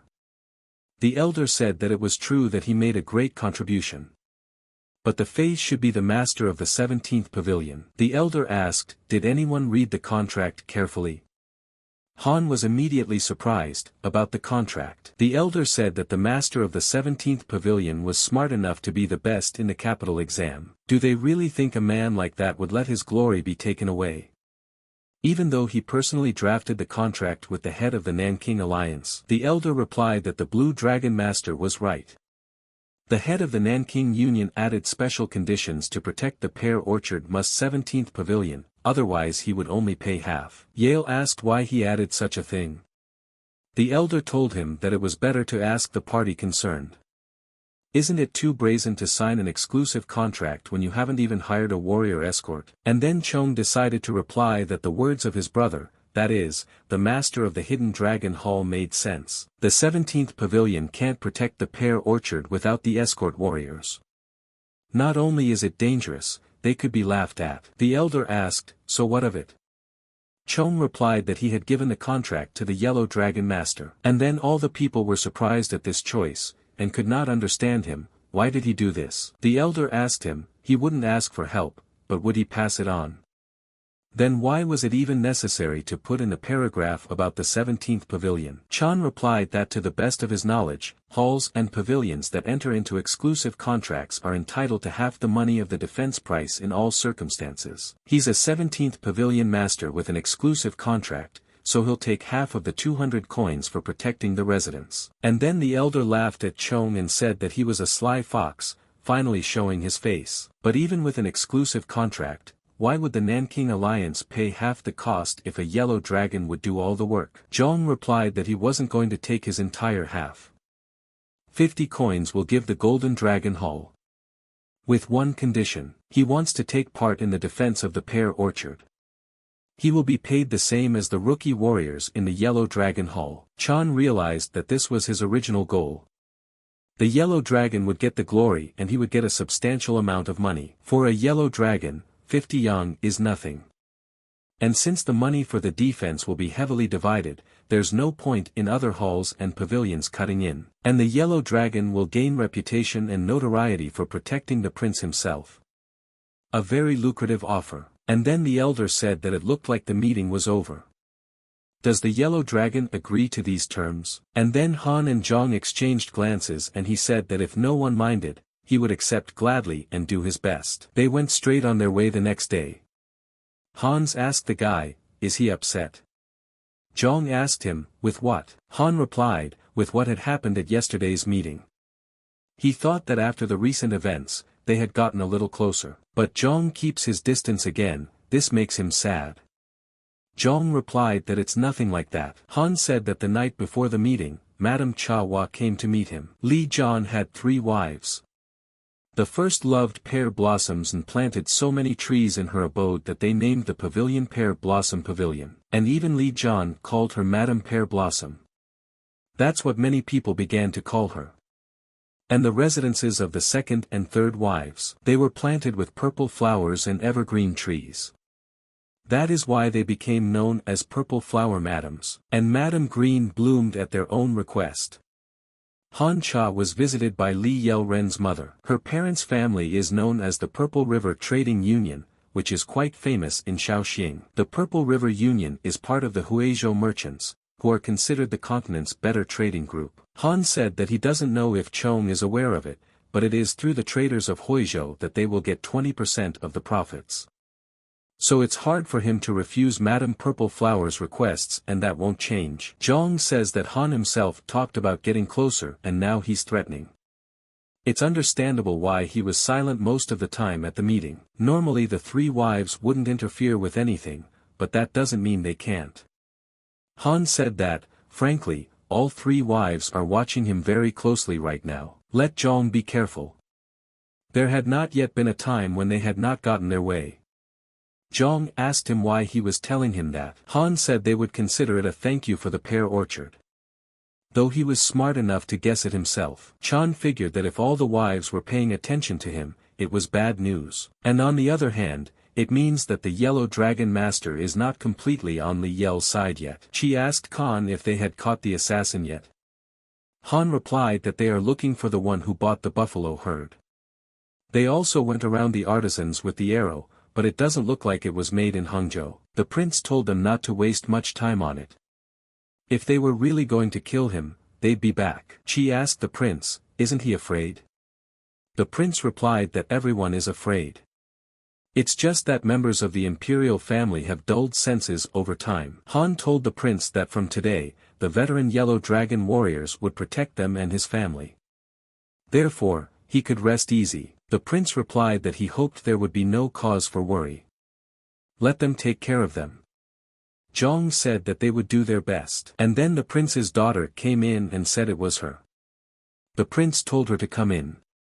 And immediately she came in with bowls of food. She said she also brought rice wine from Peking. I warmed it up a bit, it's chilly today. The prince asked, did she make her own wine too? Immediately the girl was embarrassed and replied that she did. And then she poured wine for everyone, and they began to taste it. Chong took a sip and realized it was warm water. The girl said she was very glad they liked it. Let them try the dumplings too. Chan immediately thought that they definitely couldn't be bad. He immediately picked up the chopsticks and started tasting them. He was very upset with her cooking. Han immediately said that the very subtle flavor of the meat. The girl asked, what did young Master Li think? Zhong replied that he had just skipped breakfast, marvelous. And the wine is wonderful too. The girl heard that he hadn't eaten breakfast and asked if she wanted more. And then Chan apologized. The girl told him to wait a bit. They had leftover ingredients, enough for everyone. They were all surprised and looked at each other. Chan was embarrassed to say that, because they would have to eat again. Prince said he didn't know if maybe because she was locked up all her childhood she chose cooking as a hobby. He tried to explain to her that such an occupation was not suitable for a woman of the Imperial family, but she would not listen. And she had no talent, as they could see for themselves. It's gotten more dangerous lately, so he's only allowed to go outside for trips to Hangzhou. She looked forward to every winter. She constantly wants to visit Hangzhou restaurants to learn how to cook local dishes. Chan realized that just once a year, he couldn't even imagine how boring and tedious her life was. And then the prince said he had a request. He realizes that everyone is on guard because of the recent assassination attempt, but is there any way he can arrange for the princess to take a stroll through Hangzhou's restaurants? Khan replied to the prince that it would be difficult. He could bring the cooks here if necessary. The prince said that people don't just go to a restaurant for the food. He wouldn't even ask if it were that easy. The Khan replied to the prince that it would be extremely dangerous, the assassin might be nearby. The prince accepted his decision and replied that he would obey him. He and his wife would try to keep her busy with something. Chan immediately thought, then Han's and the agency's credibility would plummet, then this old snake might intervene. Can't let that happen. And then Chan told the prince that there was one way, safely, to take the princess outside. The prince asked if there really is. Chan replied that of course there is. There is one very valuable item of house secret that is sold on the black market. It's called silver scale armor, and it won't be penetrated by arrows or swords. It's light and flexible, so it should fit the princess. Chan understood that he was talking about the holy dragon scale armor that he was currently wearing. Change the name because you can't let others know. She asked the guy, wearing armor under his clothes. And would that be enough to keep the princess safe? Chan replied that also, we need to find a disguise expert to make Her Highness a scholar, and dress up a few of the escort warriors as well, just to be sure. We need men who specialize in swords, whips and other concealed weapons. They'll pretend to be friends. The prince asked, would these measures be enough? Khan replied that the first thing to do was to make sure she was not recognized. Nothing else will matter. If the identity is revealed. If they disguise it so that even he doesn't recognize it, they'll get permission from him as head of security. Chan said it might take a while, but he would find a better master. And there's another problem. The prince asked, what is it? Chong replied that since he and the master of the residence drank wine personally made by Her Highness, they would bear the cost of the armor, but the price would be prohibitive for him. Chi was surprised and replied that of course he would pay it. Chan immediately replied that 1 gold piece was enough. Chi was surprised and said that wasn't much. And then Chan said per day. Chi got angry and asked, 5 gold pieces in 5 days. Chan replied that that was the price. It's an item that can save a life. But if it can help protect Her Highness, even coins are worth it. The prince replied that he had drunk her wine too, so he would pay. And then Chi told His Highness that all expenses during their stay at the residence would be on him. Chi said a couple of gold coins wouldn't make a difference. The prince replied that he was grateful to him, then the princess, and then his daughter walked in and addressed him. When they heard her voice, they immediately froze at what they saw. The girl smiled and said that she had brought refills. And then in the 17th pavilion, Chang's servant was sweeping the courtyard, and in a moment he heard strange sounds. Immediately he went to the backyard and saw a young master doing something there. The boy asked the young master what he was doing. Chan replied that he was altering the scaly armor. We can't let anyone find out. Otherwise he'll be hunted. The boy asked, is it that expensive? Chan showed him and told him to see for himself. The guy saw him and said she didn't look good. Upon hearing this Chan said great, then he did everything right. Immediately the guy didn't understand him and asked him. But Zhong told him to forget it and bring some tea. Zhong understood and saw that the armor was ready. Huang Chun would prepare the escort warriors. All that remained was to find a master of disguise. He looked at the mask and wondered where he could get one. He should have suggested using the mask right away, it would have been easier. And then the tea guy came in and told the young gentleman. He told him that he had guests. Chan asked who they were. The guy said the guest said he was a friend from Beijing, but they didn't identify the identity. So he brought him in under escort. Chan wondered if he had made any friends in Beijing. And then he looked around him and saw that he was more beautiful than many women. The only flaw was a mole on his ear. And then he stopped and thought about it when he saw the mole. And then she put the fan away and asked Master Chan, had he already forgotten her? Chan asked him who she was. And the girl replied that it was Jean Peng. Chan immediately stirred all his thoughts from the past and told his men that this was his close friend, they could go. Chan told the guy to bring liquor, and the most expensive one. The guy immediately went to carry out the order and wondered who the guy was. Zhong asked Jean why she was in disguise again. Jean replied that they say that a scientist should change completely 3 days after a breakup. Chan realized that he hadn't seen her since the incident in the mountains. Who would have thought that they would meet again under such circumstances? Jean said she heard the news. Is this the same pavilion he got? Why aren't there any escort warriors here? Zhong replied that he only got the position and the building. Jean said she understood. He will have to recruit and train them. It's a little late, but she congratulates him. Chong asked her when she had time to come to Hangzhou. Had her internal injuries healed? Her brother told her she was safe. Jean replied that she had arrived 10 days ago. The wounds are completely healed. Zhong asked, why come in disguise? Jean replied that she wanted the meteor dagger back. Zhong asked if that was the only reason. Jean replied that her grandfather, father, and brother were acting strangely. There seemed to be some misunderstanding because she had gone on a mission with him then. Zhong replied that both of his uncles were very much looking forward to the invitation from Kalen Namgong. They even hoped they would bring it. Jean told him not to worry, they wouldn't bring it, and she would prevent it at all costs. Zhong asked her why.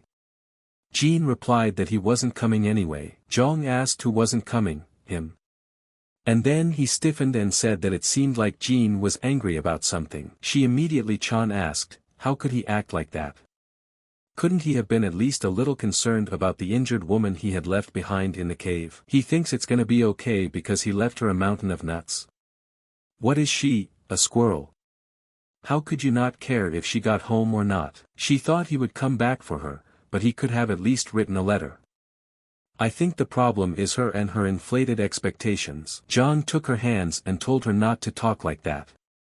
Let them have a drink. No. They'll go to a tavern and get really drunk. Jean replied that she didn't even know. She has another appointment. Jong said that he felt she was lying, and then the elder saw the children and asked the commander if he was thinking what he was thinking. The commander replied that maybe, most likely. Love is so beautiful. They didn't argue for long and headed to the pub. Jean had one drink and said it was great. Jong said that drinking after a hard day only tastes better. Jean replied that was true. And the free one tastes even better. Immediately she ordered the waiter to bring a couple more bottles. Chan only hoped she'd order what she wanted and let her calm down. Just let her do him a favor. Chan told her that her disguise had fooled him again. This time the mole is in a more exquisite place. Jean replied that it didn't make any difference. Let them continue what they talked about before. How much will he get for renting the scaly armor? Jong replied that he would get 1 silver yang a day. Jean thought about it and asked if it was too expensive. Chan replied that So and So's subject is valuable. If she agrees to help him, he will make her a temporary escort warrior for their agency. But would be treated like an escort gal, and he will pay her 1 silver chong every 3 days as a token of gratitude. What would she say to such an offer? And then Jean said no. Jong smiled and gave her a drink and told her to drink more.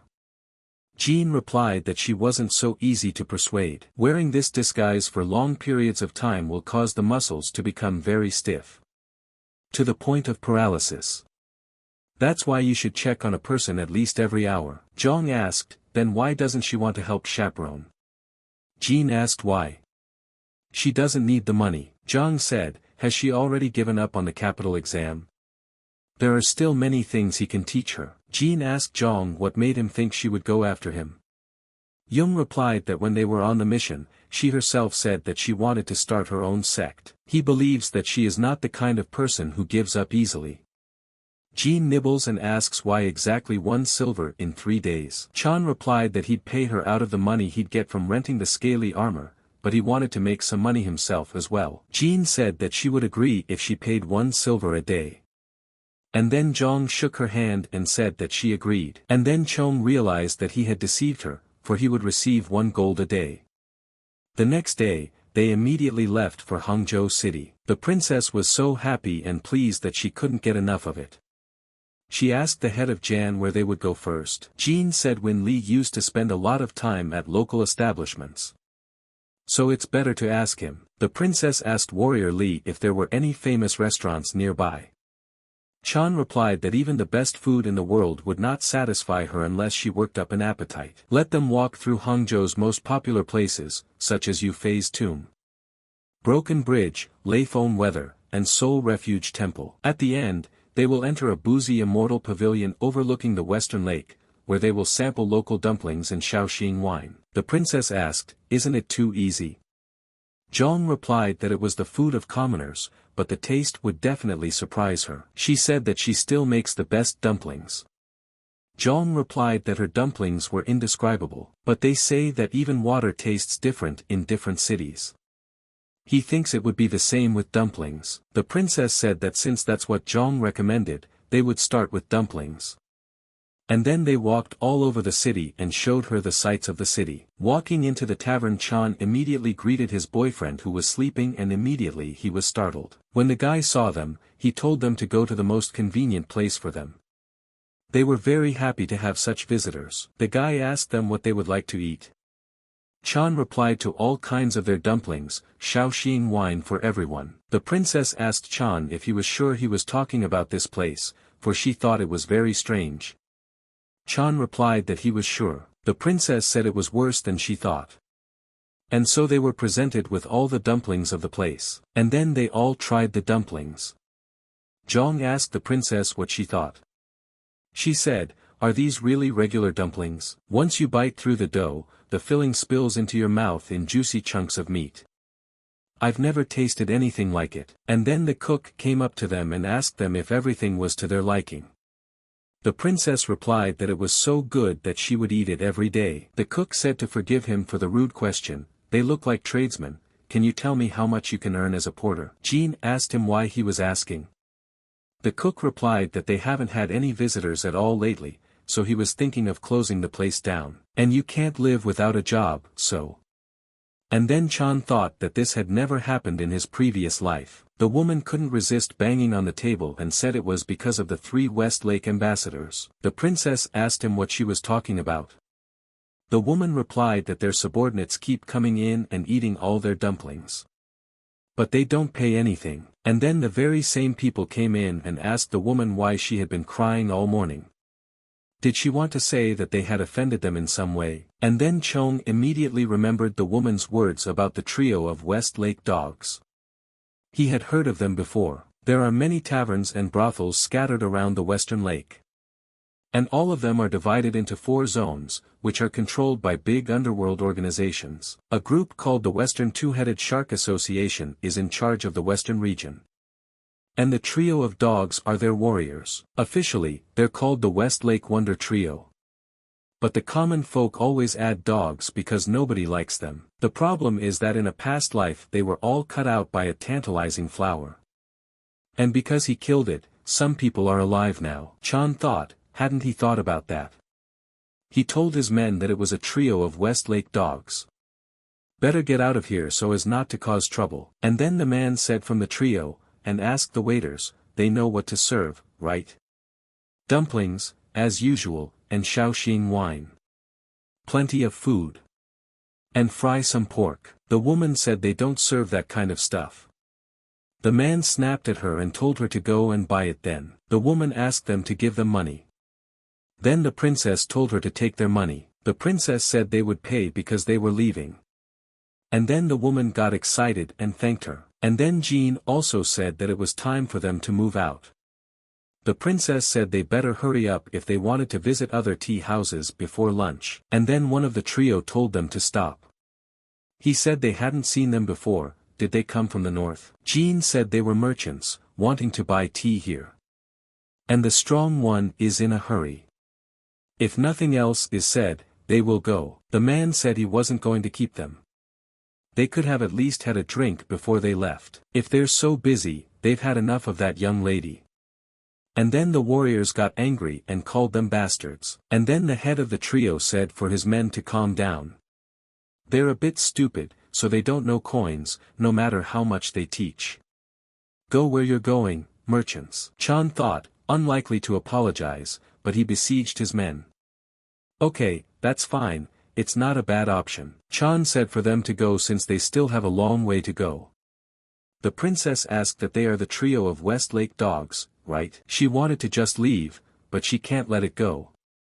Do they even realize that their subordinates are fed up and not paid a penny? This is an irreparable blow to a small business. They will no longer be able to eat those beautiful dumplings if they go bankrupt. So explain to them that if they want to eat, let them bring money. The man said to do that. But he didn't hear it, did he? Did she call them passes? Insulting him and his brothers in front of his subordinates should be paid for too. He doesn't care who it is. They will give 3 hands. Chan said he had heard a lot about the marvelous Westlake trio. Their case is not from these places, so made a similar mistake. May they forgive them this time. The men asked them, why are they frozen? First chop the hands off that guard. Immediately they jumped on them and shouted for them to die. And then they all stopped an unexpected guy who stood in front of them. The guy said he was greeting Her Highness. And then the men of the trio were surprised and interjected, Her Highness? Chan thought, who is this? The guards they didn't know about. And then Jean stopped Chong and told him to stop. The dialect of a person from the headwaters of the Huaiji River. And the sword technique, is he the one who attacked the princess 5 days ago? The assassin sect from the north of the Valley of Death. Spirit Valley. Ghost Mound. Where did he come from? Just then, the guy told her that she seemed to be well informed about the Jianhu sections. Jean replied that this knowledge was passed down in their family. In the Namgong clan, would it be clearer if she said she was the granddaughter of a lightning sword? And then the men of the trio asked, Her Highness and a member of the Namgong clan. The guy said that they had waited for this moment without the slightest rest for 5 days. There's no point in retreating even if the granddaughter of the lightning sword is here. If they don't hand over Her Highness, they'll take it themselves. The guy asked the men, Are they the 3 Westlake dogs? They just happen to be on the trail, they might bolt. He won't introduce himself. If they don't want to die in their sleep, then don't talk or meet anyone for at least an hour. Jean tells Young that they are outnumbered. Let him seize the moment and take the princess away. Chan told her not to worry, he would fix it now. And then he raised his badge and told everyone to stay put. He is Ban Cha Wan, a warrior of the Emperor's secret service. The trio of dogs think they can carry their heads on their shoulders after inflicting such an insult on the princess. And then the kid was told it was a real medallion. Chan said he'll give them a chance to make it right. Let them protect the princess from those bastards. If a single hair falls from her head, he will chase you to the ends of the world, find and execute each and every one of you. And then Zhang turned to Jean and said, Does she see it? He said. The man from the trio said that luck was on their side. The marvelous 3 Westlake and the Two-Headed Shark Association will fight to protect the princess. Passers-by were asking what was all the noise in that place. And then a guy stopped him and told him to stay out of it. And at that moment, the glass in front of them broke and parts of the windows sprinkled before their feet. In the institution there was a battle to the death, armed men fought to the last man. Jean decided to fight too and protect the princess from her enemies. She was so small that she tried to stand up to the huge men, and the guy said he didn't expect a secret service guard to get in the way. Chan threatened him not to even think about getting out of here alive. After he threatened the princess, Chan said that once he found out what sect they were from, it would be destroyed to the ground. The guy replied that they were from a group that could kill even the emperor, the only question was the price. Not to mention the princess. Chan said the guy was a crazy bastard. But he was interested in something. What did he mean about the hour? The guy asked Chan what it was about. Chan replied that the guy told the others not to talk to anyone or see anyone for at least an hour. The guy replied that it was the time they would have to cover their tracks after killing the princess. Does that answer satisfy him? Chan immediately realized that this was nonsense. They weren't going to kill her, they were going to kidnap her. And then Jean yelled at him that the guy was lying to him. Jean said they attacked in the open on purpose. Their real target isn't the princess. They are waiting for news of the attack to reach the pear orchard. His Highness the Prince will think they are in danger. And then the princess and the guy immediately thought of the prince. And then Young thought about it and realized that Jean was right. After all, the Yellow Dragon Master sent the best warriors here at once. And will request new ones from their agency, but the reinforcements need time to get to the residence. That's what they're after. Jean said the messenger wasn't supposed to get there yet. If one of them went there and deployed help back. Chan said that they have to protect the princess after all. And then the guy laughed and said the Western trio, they're going to die here anyway. No one will know about their insult to the princess. Why would they risk their lives? And then the man turned around and answered the guy that he was right, but since he bared his sword, he would at least avenge his subordinates. The guy said that if he wanted to go to hell, then so be it. And then a guy came in out of nowhere and told everyone to stop.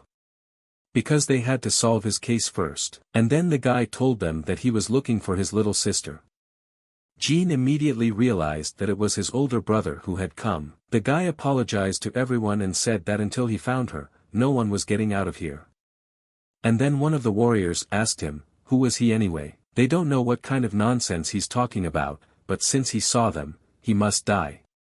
And immediately the guy wouldn't talk to them, and he cut off everyone's heads. The guy said if they didn't like the way he was acting, they could discuss it later. The warrior was surprised that the guy killed 3 of his subordinates with one blow. And then the warrior decided to ask him who he was. The guy told him to introduce himself first if he wanted to know someone else's name. No coins at all. And then the warrior came up and decided to introduce himself, but the guy interrupted him and said he had already guessed. These are the signs of the Spirit Valley.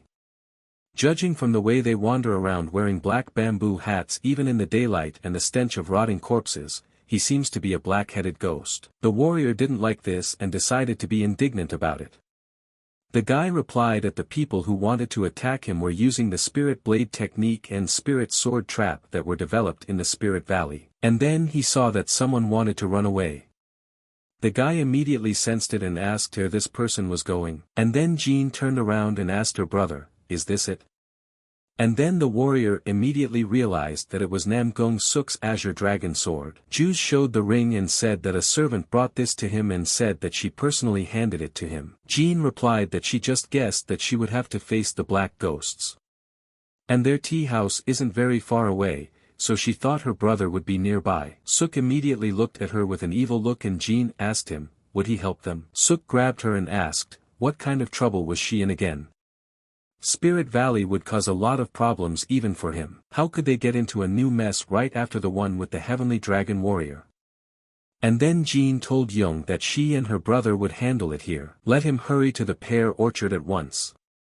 And then his servant told him that he would protect the princess even at the cost of his life. The princess told the young master to be sure to protect his father. Chan immediately thought about it and ran to save him. He said he would handle it. Chan ran out into the street and immediately stopped abruptly. And then he saw the escort warriors who were protecting the pear orchard flying at him. Chong was yelling at them to stop. He's Li Chong from the Heavenly Dragon Agency. But they didn't hear him, and just walked beside him. Chan immediately realized that he would have to return alone. It would be difficult to run 4 kilometers quickly, and then he immediately remembered that there were post offices here. He immediately got himself a horse and rode off. Running into the pear orchard he saw that the guards had all been killed and there was a poisonous fog over the area. The talisman and worm energy protect him, but even with them, he can't stay here for long. We must find Prince Jing quickly. And then he heard voices ordering someone to bring a carriage. And hurry up.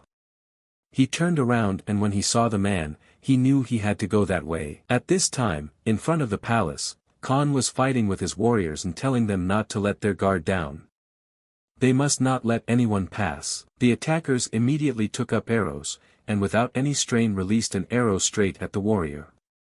When Khan saw this, he realized that things were bad. Khan lost his temper and called the archer woman names and said he would kill her with his bare hands. The archer heard these words and immediately released another arrow. She wanted to kill the squad leader herself. Khan reflected her arrow and said, not this time. And then he realized at the end that it was an arrow made of metal. The chief foe immediately walked beside them and told Han that he had broken the stand. The old man immediately attacked without anything, and Han crashed into the wall of the building. The warriors immediately turned around and shouted to their commander. Han told them he's all right. Don't let him leave his position. Judging from his fighting style, he had no luck meeting a Secret Service warrior, who's gone completely insane and turned into a thug. And it looks like it's the old man who's their leader. The old man told Khan that he would kill him painlessly if he missed it.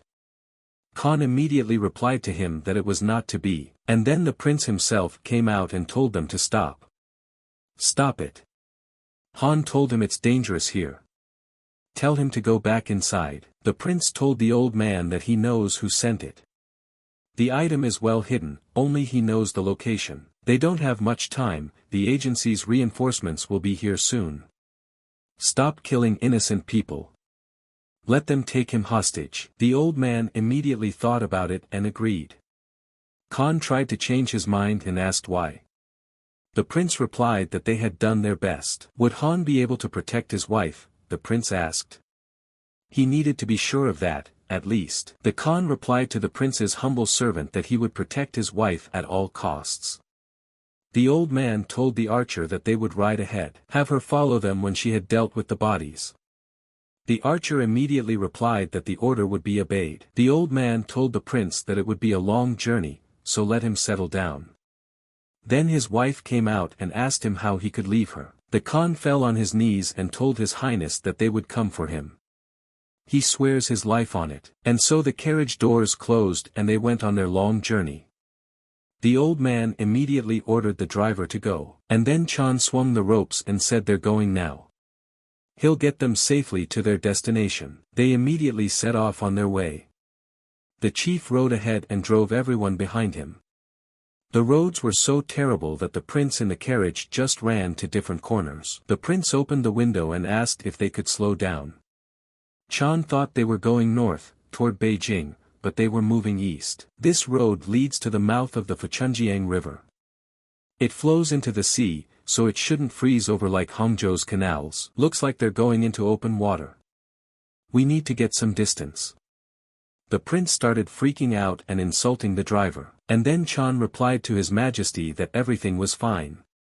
And then the prince was surprised and asked what. Chan replied that the assassins should have been defeated by now, so she was safe under the protection of the heavenly dragon. The prince asked the driver who he was. Chan immediately pulled down his mask and said he was from the heavenly dragon agency. The prince asked him what is the meaning of this. Chan replied that he needed to pick a moment to get them out of here. Let him stay inside. Just then, someone shot at the carriage from behind. Chan immediately realized that it was the girl who had shot at them before they met the prince. The prince asked, "What is it?" It was as if something had hit the wagon. Chong replied that it was the archer they had seen in the pear orchard. He beat up one of his attackers and covered him with hay in the stable. Looks like she found him when she went to get the horse. Chan said he would protect him anyway. Have him approach the left side of the wagon. And grab onto something. Immediately, Chan pulled the wagons and turned the horses the other way. The old man immediately heard strange sounds and saw the wagon turn the wrong way. The prince asked him where they were going. Zhong replied that they were heading to the western lake. The prince asked why there. Chan replied to cross it. At this, the prince couldn't believe it and started laughing loudly. Chan asked him, "Is he okay?" The prince responded by telling him not to worry, and chasing all over. He's laughing because he pictured that old man's face. He wished he could see her now. Zhong immediately steered the cart into the water. Did the prince say that they would really drive the cart through it? The prince turned around and said that old man is already here. But even then they went into the water and started to fall. When the prince saw that picture, he said he had never laughed so hard in his life. But Zhong saw that the old man was still following them, and then Chong told the prince that there should be a bag in the wagon that he took from the residence. Can he give it to him? The prince immediately found the sack, and handed it to Chan. He took his time and changed his clothes at an appropriate moment. And then in a moment, the wagon was hit by an arrow again. The prince said her bow skills were impressive. Is he okay? And then Chan replied that he was perfectly fine. He told the prince to grab the reins. Chan replied that the horses would stop if they didn't feel the tension. Let him hold them as if he were riding and race them. The warriors of the heavenly dragon would be waiting for them on the other side of the lake. The prince asked the boy, what will he do? Chan smiled and replied that he would try to buy some time. The prince said that old man is a master after all. He could try to stay here. Zhang immediately answered him that it was his job. It may seem rude, but is there something he can ask the prince? Chan said that if he could protect his highness, let him grant him one small wish. The prince asked, why did that sound scarier than falling into the hands of an assassin? He had already saved him and his daughter. That was already worthy of any request. So Chan got down from the wagon and said this promise. He stood up against that old man one-on-one. The old man told Zhang that he had heard of him. From the Heavenly Dragon Agency, right? Chan asked him, is he the master of the Spirit Valley? Chan remembered the guy's words that the people who wore black bamboo hats that reeked of death had come for the princess herself, used the Spirit Blade technique and the Spirit Sword Trap, which are developed in the Spirit Valley. The old man asked what happened to his subordinates. Chan replied that they were probably killed or beaten to a pulp. Their lives no longer belonged to them anyway. He doesn't know if the old man noticed, but the elite warriors, along with the Namgong clan master, had rather crossed the lake and would be here. And on the other side is the reinforced support team of the Sky Dragon Agency. You got it yet, old man? He and his assassins are surrounded. Their plan has failed. And then the old man started attacking and told Chan to stop talking nonsense. Immediately the old man dodged and said that he had tied nails to his shoes. So you can't catch him so easily on a frozen lake. The old man said that he understood and underestimated the guy. He immediately released 2 balls from his sleeves and said that he would then put all his strength into dealing with him. Chan immediately realized that they were spiked meteor hammers. Where could such a large weapon be hidden? He thought he was a melee master who didn't use weapons. And he brought hammers. And they're spiked. Chan told the old man that he'd obviously let him hit first, right? The old man immediately pounced and said the guy wouldn't wait. The old man told Chan that he had attacked him so confidently, and there was nothing to show besides footwork. Chan immediately dodged his attack and saw that too destructive power. It would break his bones in one hit. The old man asked the guy how long he could dodge. Immediately, Chan saw the orb coming at him and set his weapon up. The old man took the hands of the orb and said that he had put internal energy into the hammers. The wounds would be fatal even after a single hit. The old man told the guy to get up, because they weren't done yet. Chan immediately raised his weapon and said that it was just beginning. He hit the ice with his hammer and it started to crack. The old man said it couldn't be. The old man fell into the water and called Chon one last time. He tried to get out of the water, but he couldn't. Chan realized that every master had his own weaknesses. But there are some that are common to all. Chan asked his teacher, and what are the weaknesses? His teacher told him that if you tie their legs together, they become useless. Chan asked him how to do it. Did the teacher say to teach him every little thing? Let him use footwork, the situation, the terrain, any tricks. If Zhang can create a condition where the difference between him and the enemy becomes like an adult and an infant. That's the equivalent of having his legs tied. And then the old man took his head out of the water and begged Chan to spare him. And then Chan thought for a moment. Chan realized that the old man couldn't get out because of the hammers tied to his hands. The old man was yelling for the guy to help him. And then the commander came running and told Chan to stand still. Their accomplices have already been caught. And then Chon ran to the commander and told him it was him. The commander was surprised to see Zhang Riyang. The commander said he didn't recognize him because of the bandana. Is he hurt? Zhang replied that he was fine. Chan said that guy over there is the head of the assassin group.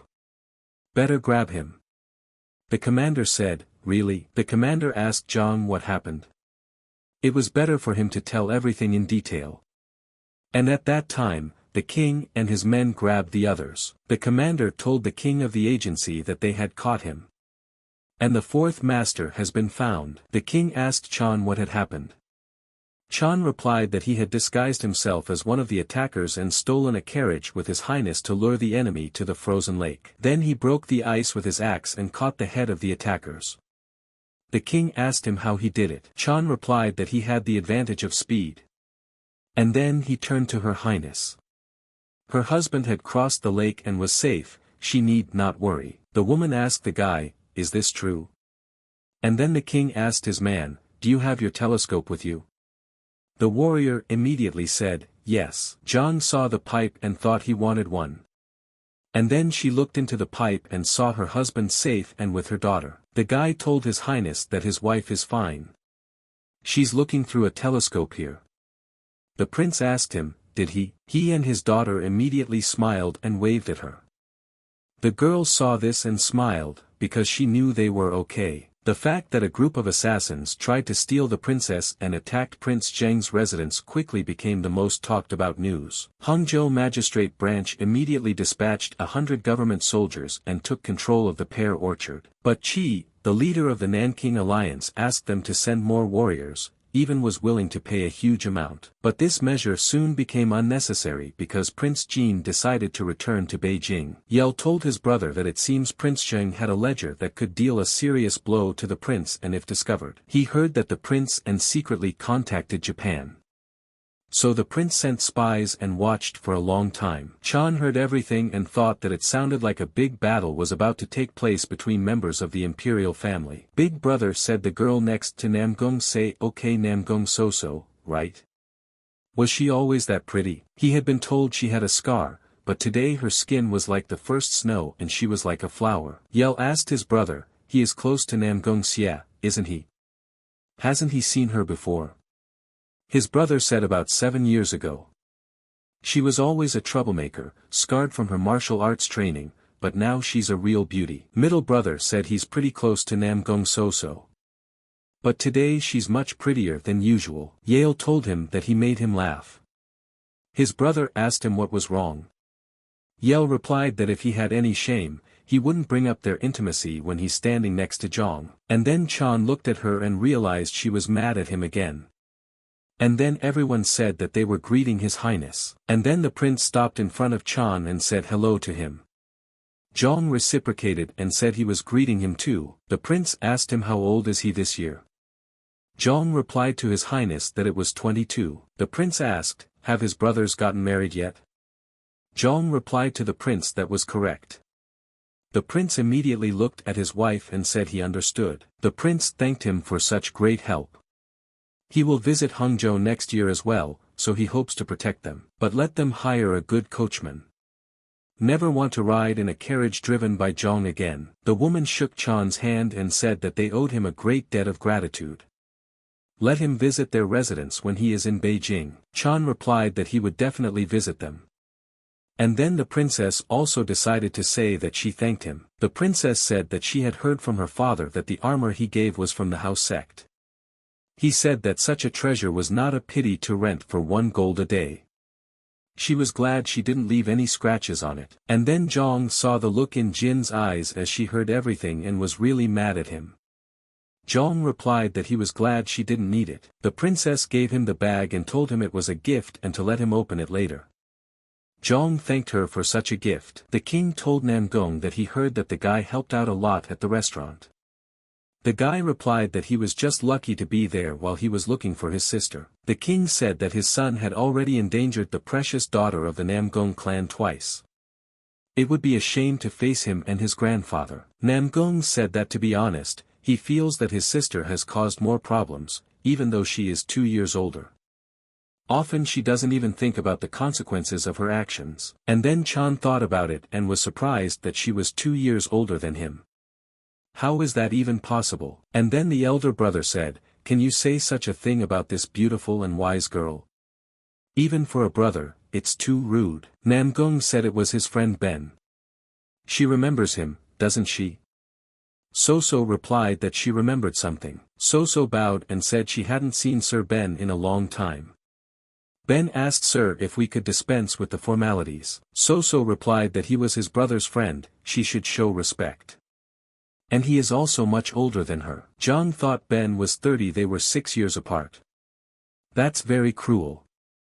Namgong asked her if there was anything she wanted to say to the head of the agency. So So apologized to the king for last time. Not only had she deceived her elders, but she had secretly joined their agency's convoy. She realized her mistakes after her brother and grandfather's lecture. May the king forgive her for such an act. The king answered her that he knew who had made her deceive him. And he knows about the reward she promised for her help. The Heavenly Dragon Agency owes her twice already. And he won't forget it. He can visit them anytime he wants. Jong saw and realized that some people might think it was his daughter.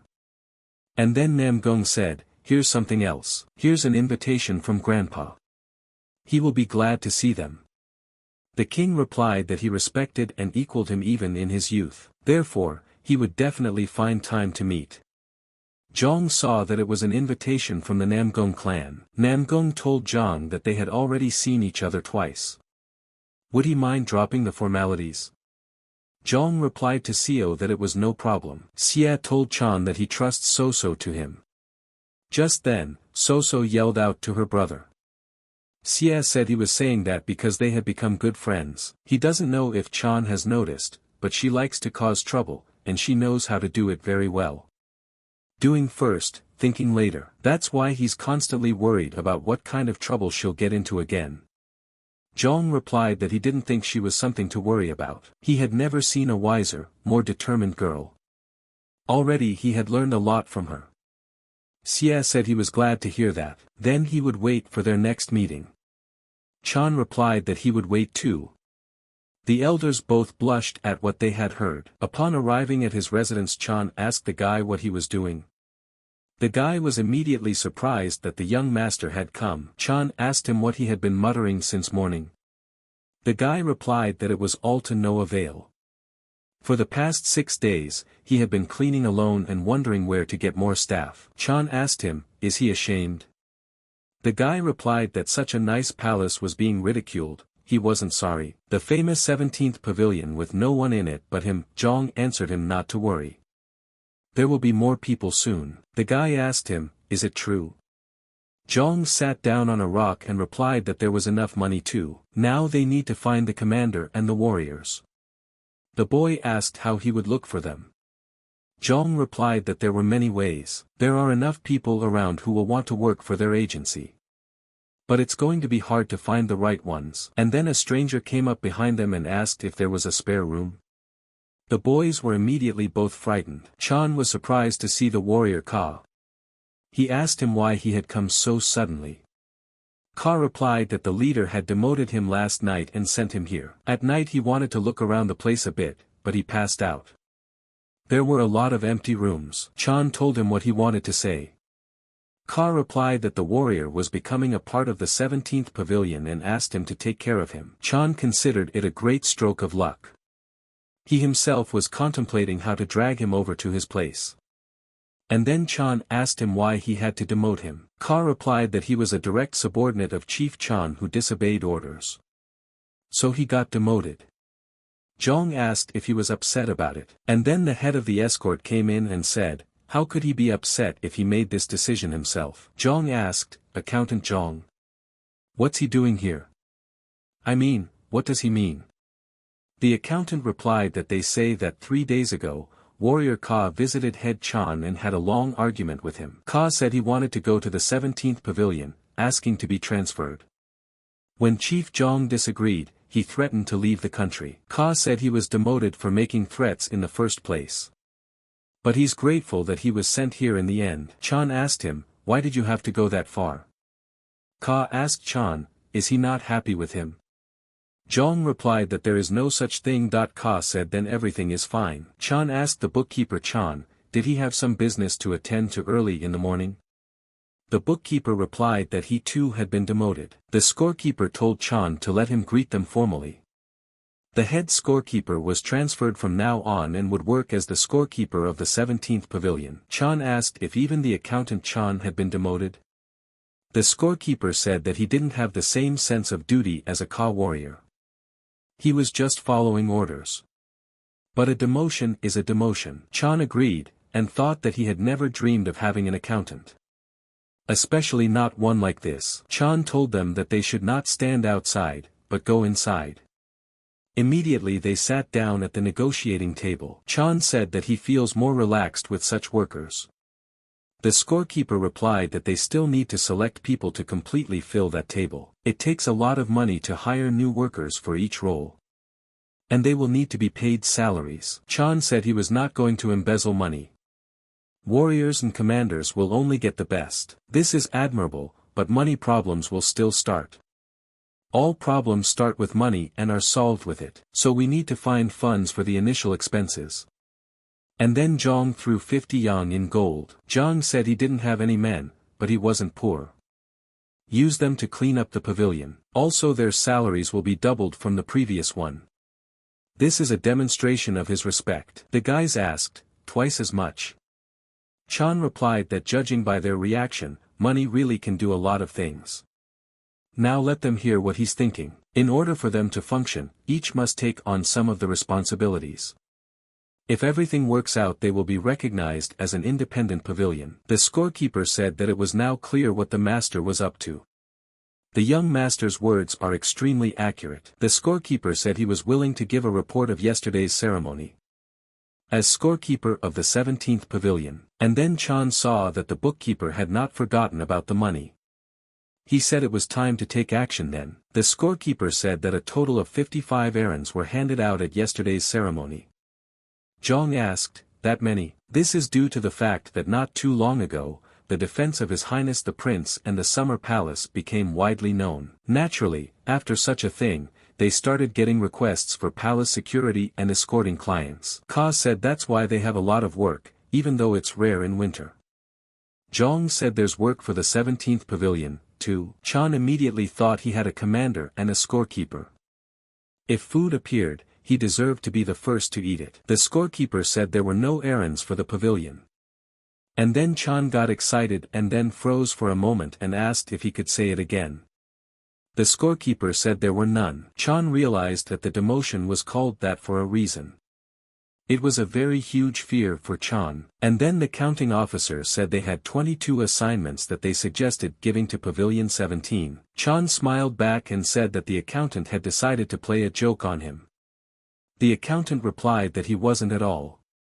He just started talking at once. The scorekeeper thought for a moment and congratulated the head of the pavilion, saying that there were many challenges from the start. Since they lacked warriors, it made sense to take care of guarding the clients and protecting the manors.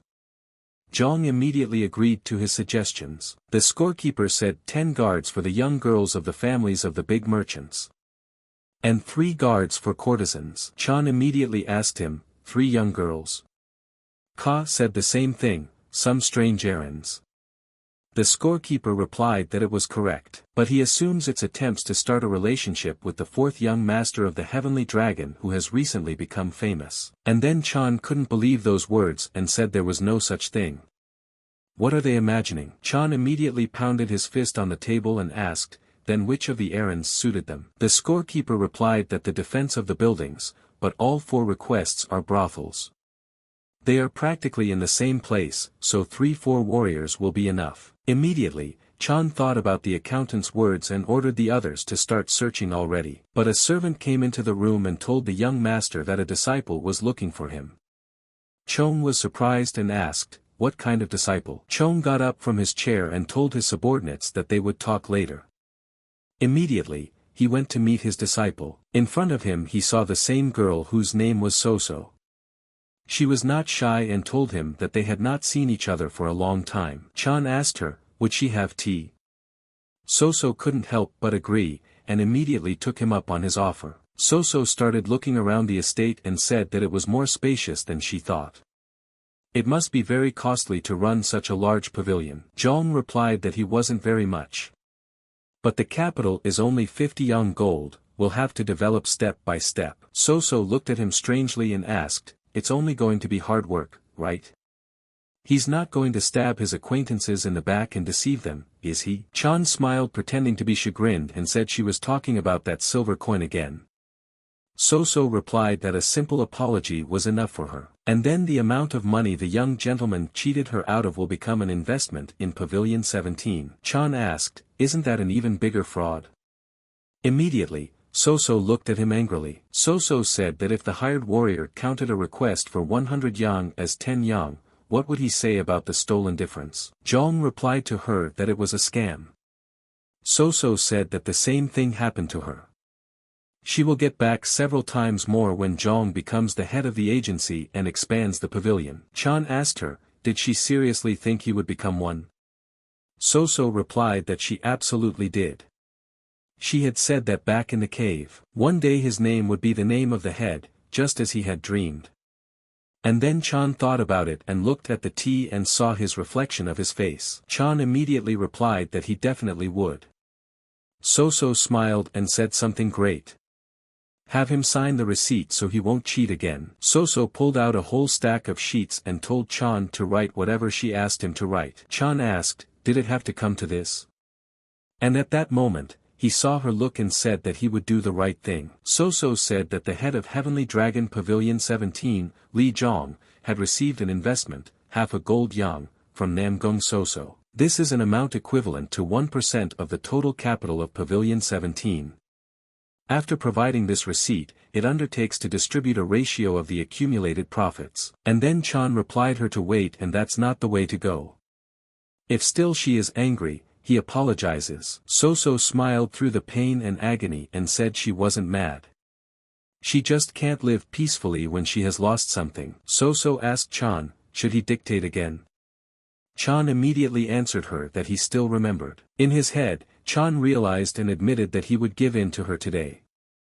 Chan wondered how to spell her name. Soo So replied that these are quite easy characters, after all.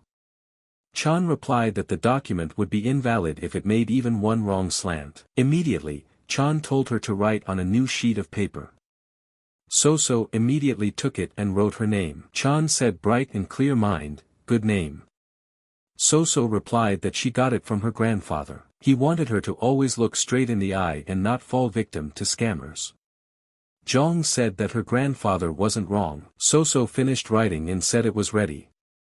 She looked at the paper and saw that it was perfect. So So asked if Pavilion 17 had already received assignments.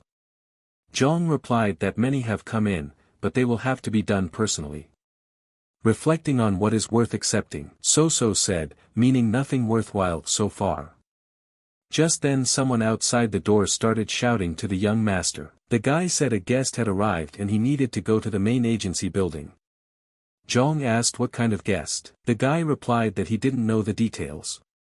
Chan replied that he understood. And he said goodbye to So So and said that they would see each other again. So So agreed and said they had a great chat.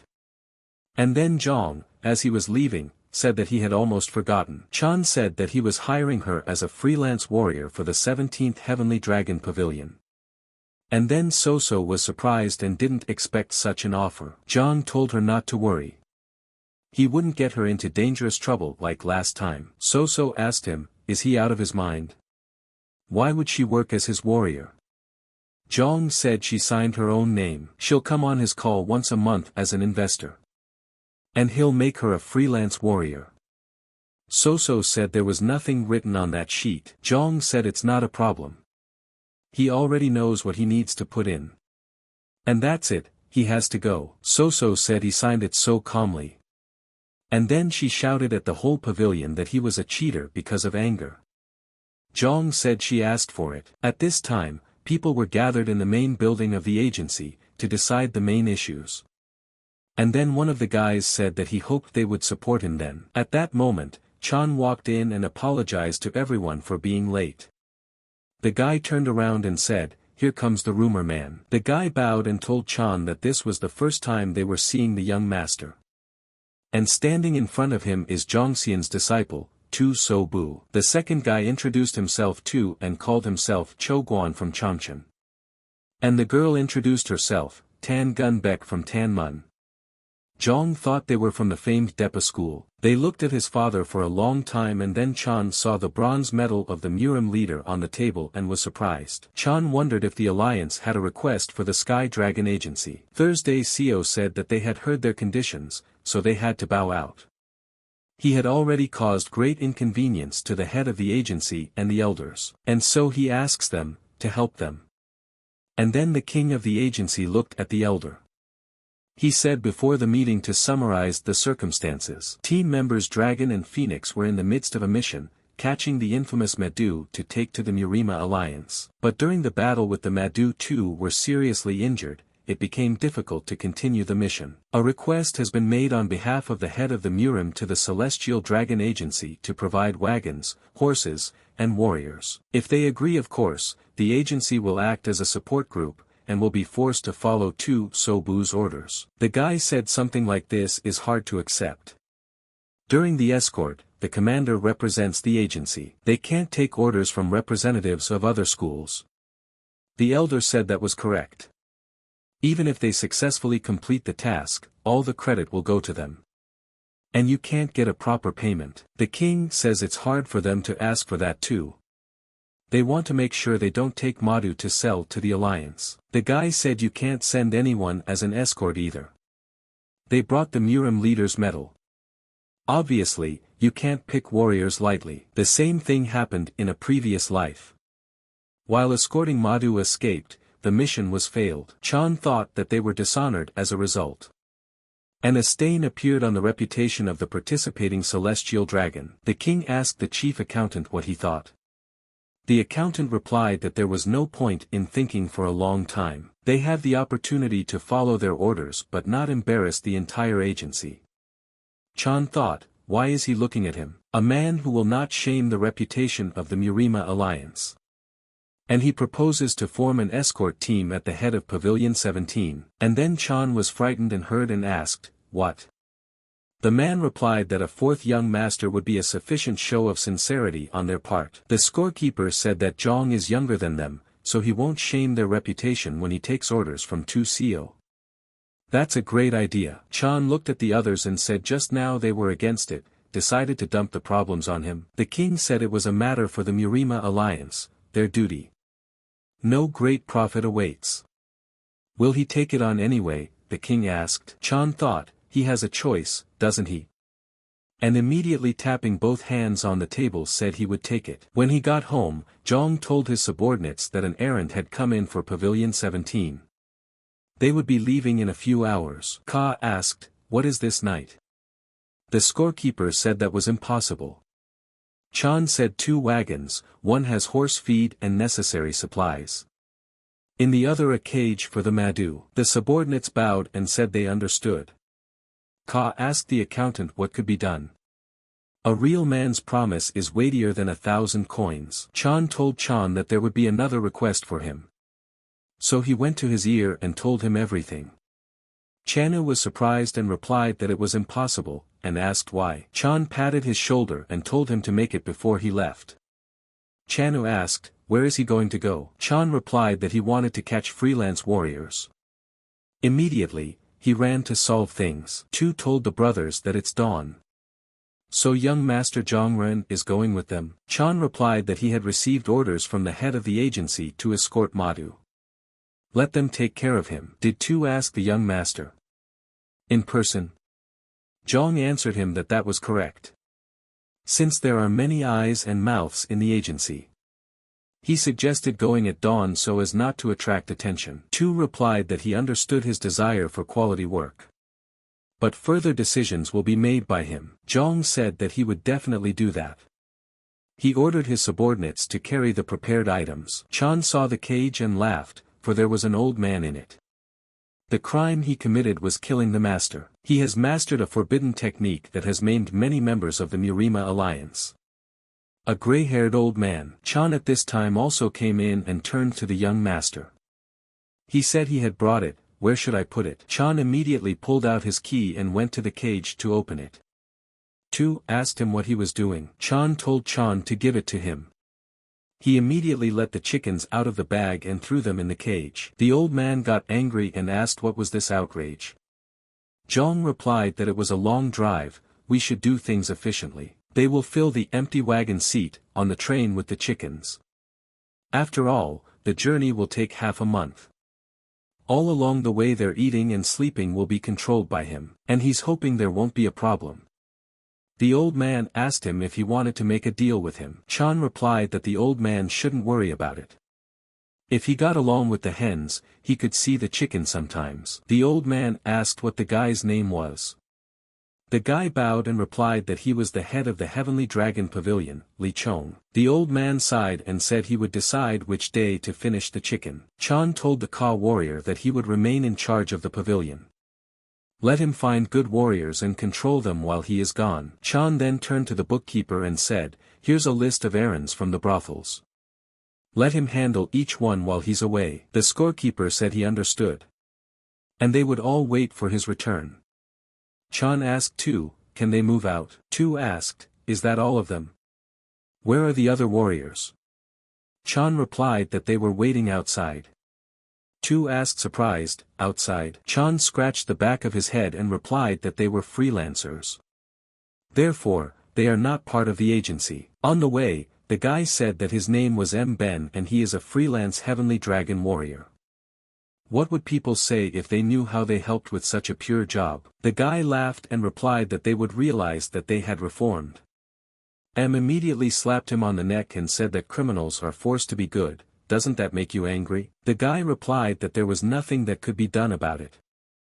They humiliated the princess, so one should be wary of Prince Zheng. This guy is his favorite, it's better to obey. Yem asked, doesn't he have an ounce of pride? And then man said they were too noisy in the back. The wagon driver thought Chan was crazy to hire criminals as escort warriors. Chan thanked the man for his help and said that maybe he wasn't too comfortable working with them. The man replied that it was okay if they were getting paid for it. But these are all their men. The main formation of the Dragon and Phoenix group is a squad of 5 warriors. Where are the other 2? Chon replied that he heard that they were injured in the fight with the old man. They are probably healing their wounds elsewhere. The man said that's how it works. And then Chan saw the look in his eyes and asked him what he was thinking about. The man replied that they seemed to be sticking to their principles. If he were them, he would immediately kill the one who wounded his comrades. As they got farther and farther into the road, the rain began to fall harder and harder. It was already difficult for them to move. Because of the sudden rain, they spent the first day of the escort under a cliff. And everyone warmed up and ate in friendship. The Alliance pursuers guarded the wagons and the old man. The others followed behind and kept an eye on the situation. At this time, Soo So led the group and reported today's destination every morning. Said he's having a hard time dying. Escorts are so difficult. The guy said they will get a lot of money for doing it. Yem said that he wouldn't give a damn about any of this, he'd rather ride in a cage at least. At that time, the old man was sitting in the cage, not worrying about anything. The guy asked why the old man had bloody legs. Replied that they said that they tied him to a horse and dragged him all the way to the agency. The guy said, even if he's a Madhu, do righteous people do that? Why? And then replied that he himself does not know. The guy asked, then how did he know he was dragged? Yem said that the head of Pavilion 17 had told him. The guy asked, the head of the 17th Pavilion? Maybe they'd be taken on by the agency if they performed well. Immediately replied that there was no room for them. Chung saw something strange on the way. He immediately went to Tu and said that they had gone the wrong way. After all, the port village of Menong is ahead. They will be noticed by many people. Tu replied that he understood and would take note. Chan asked, does that mean they'll still go? Tu immediately answered proudly and confidently that it would be like that. Chan realized that this guy definitely knew that the escort base was the fastest and most secret way. If they take this road, they may meet those who want revenge and kill the old man. The agency dragged him barefoot. Why are they treating him so cruelly? And the man said earlier that he would have killed that old man for this. Zhang asked too, are they going to get revenge? It didn't seem like representatives from Depa's school. And then Tu fell silent and became agitated in the moment.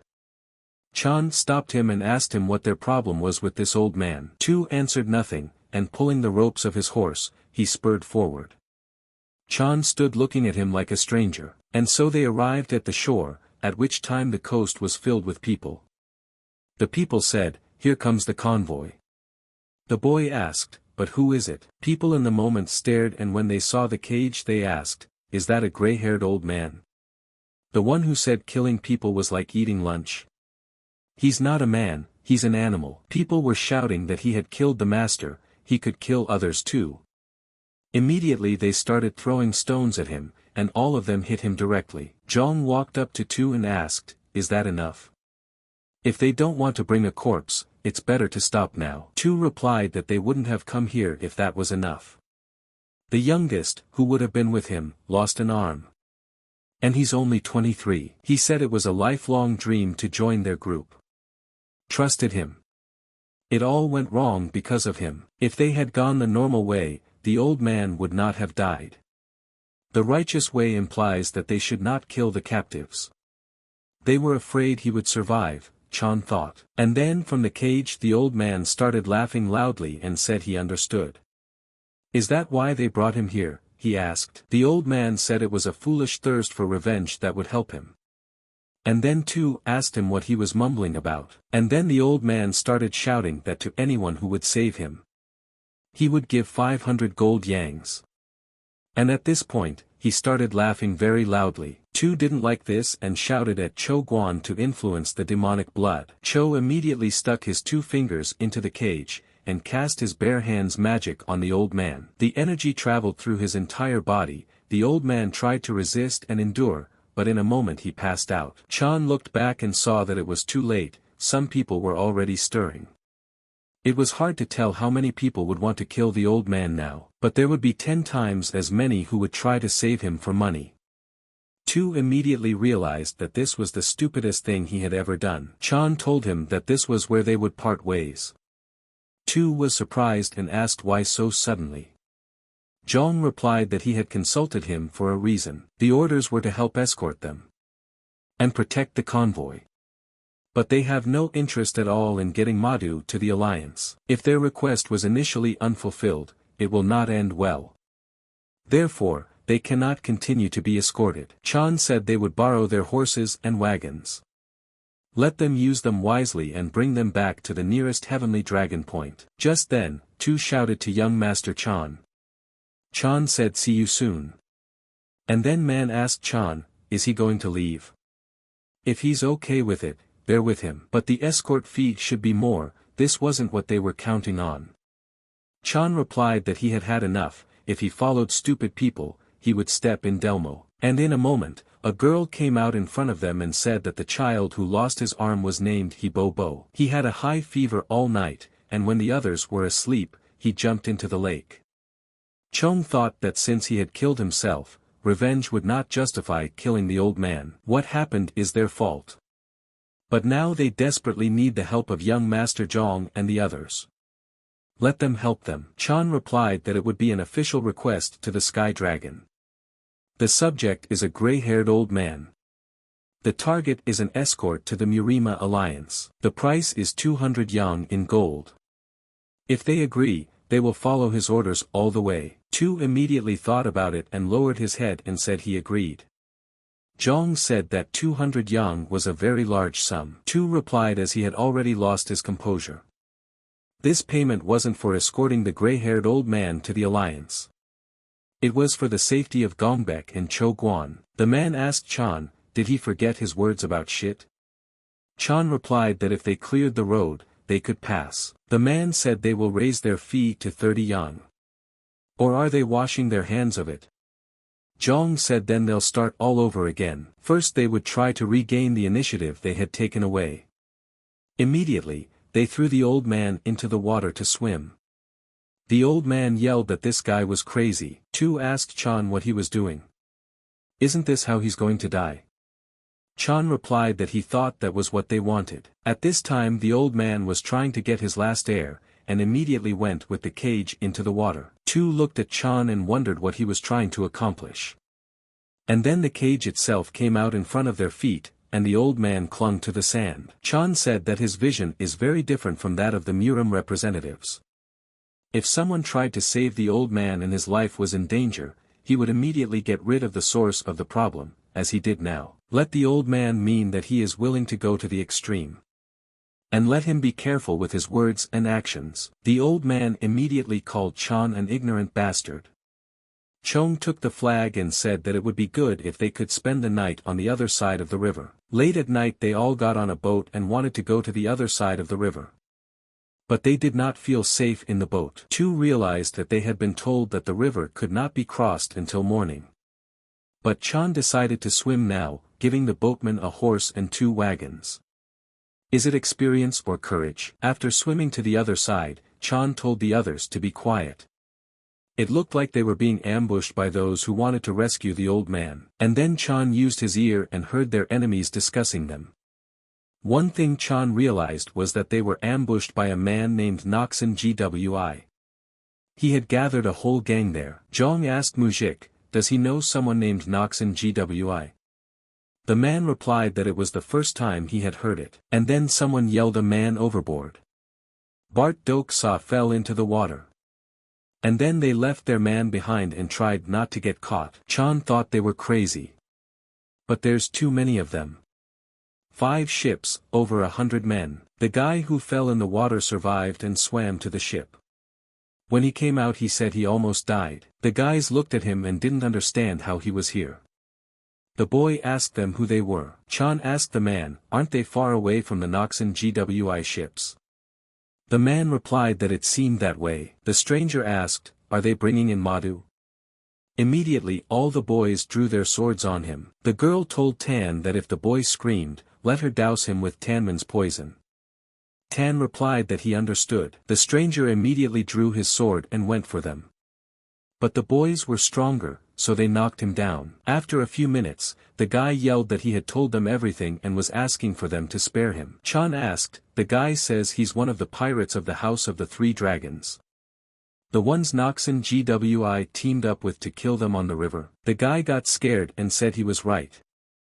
And then Chan thought that it turns out, the House of the Three Dragons betrayed their agency. The guy replied that he was against it to the end.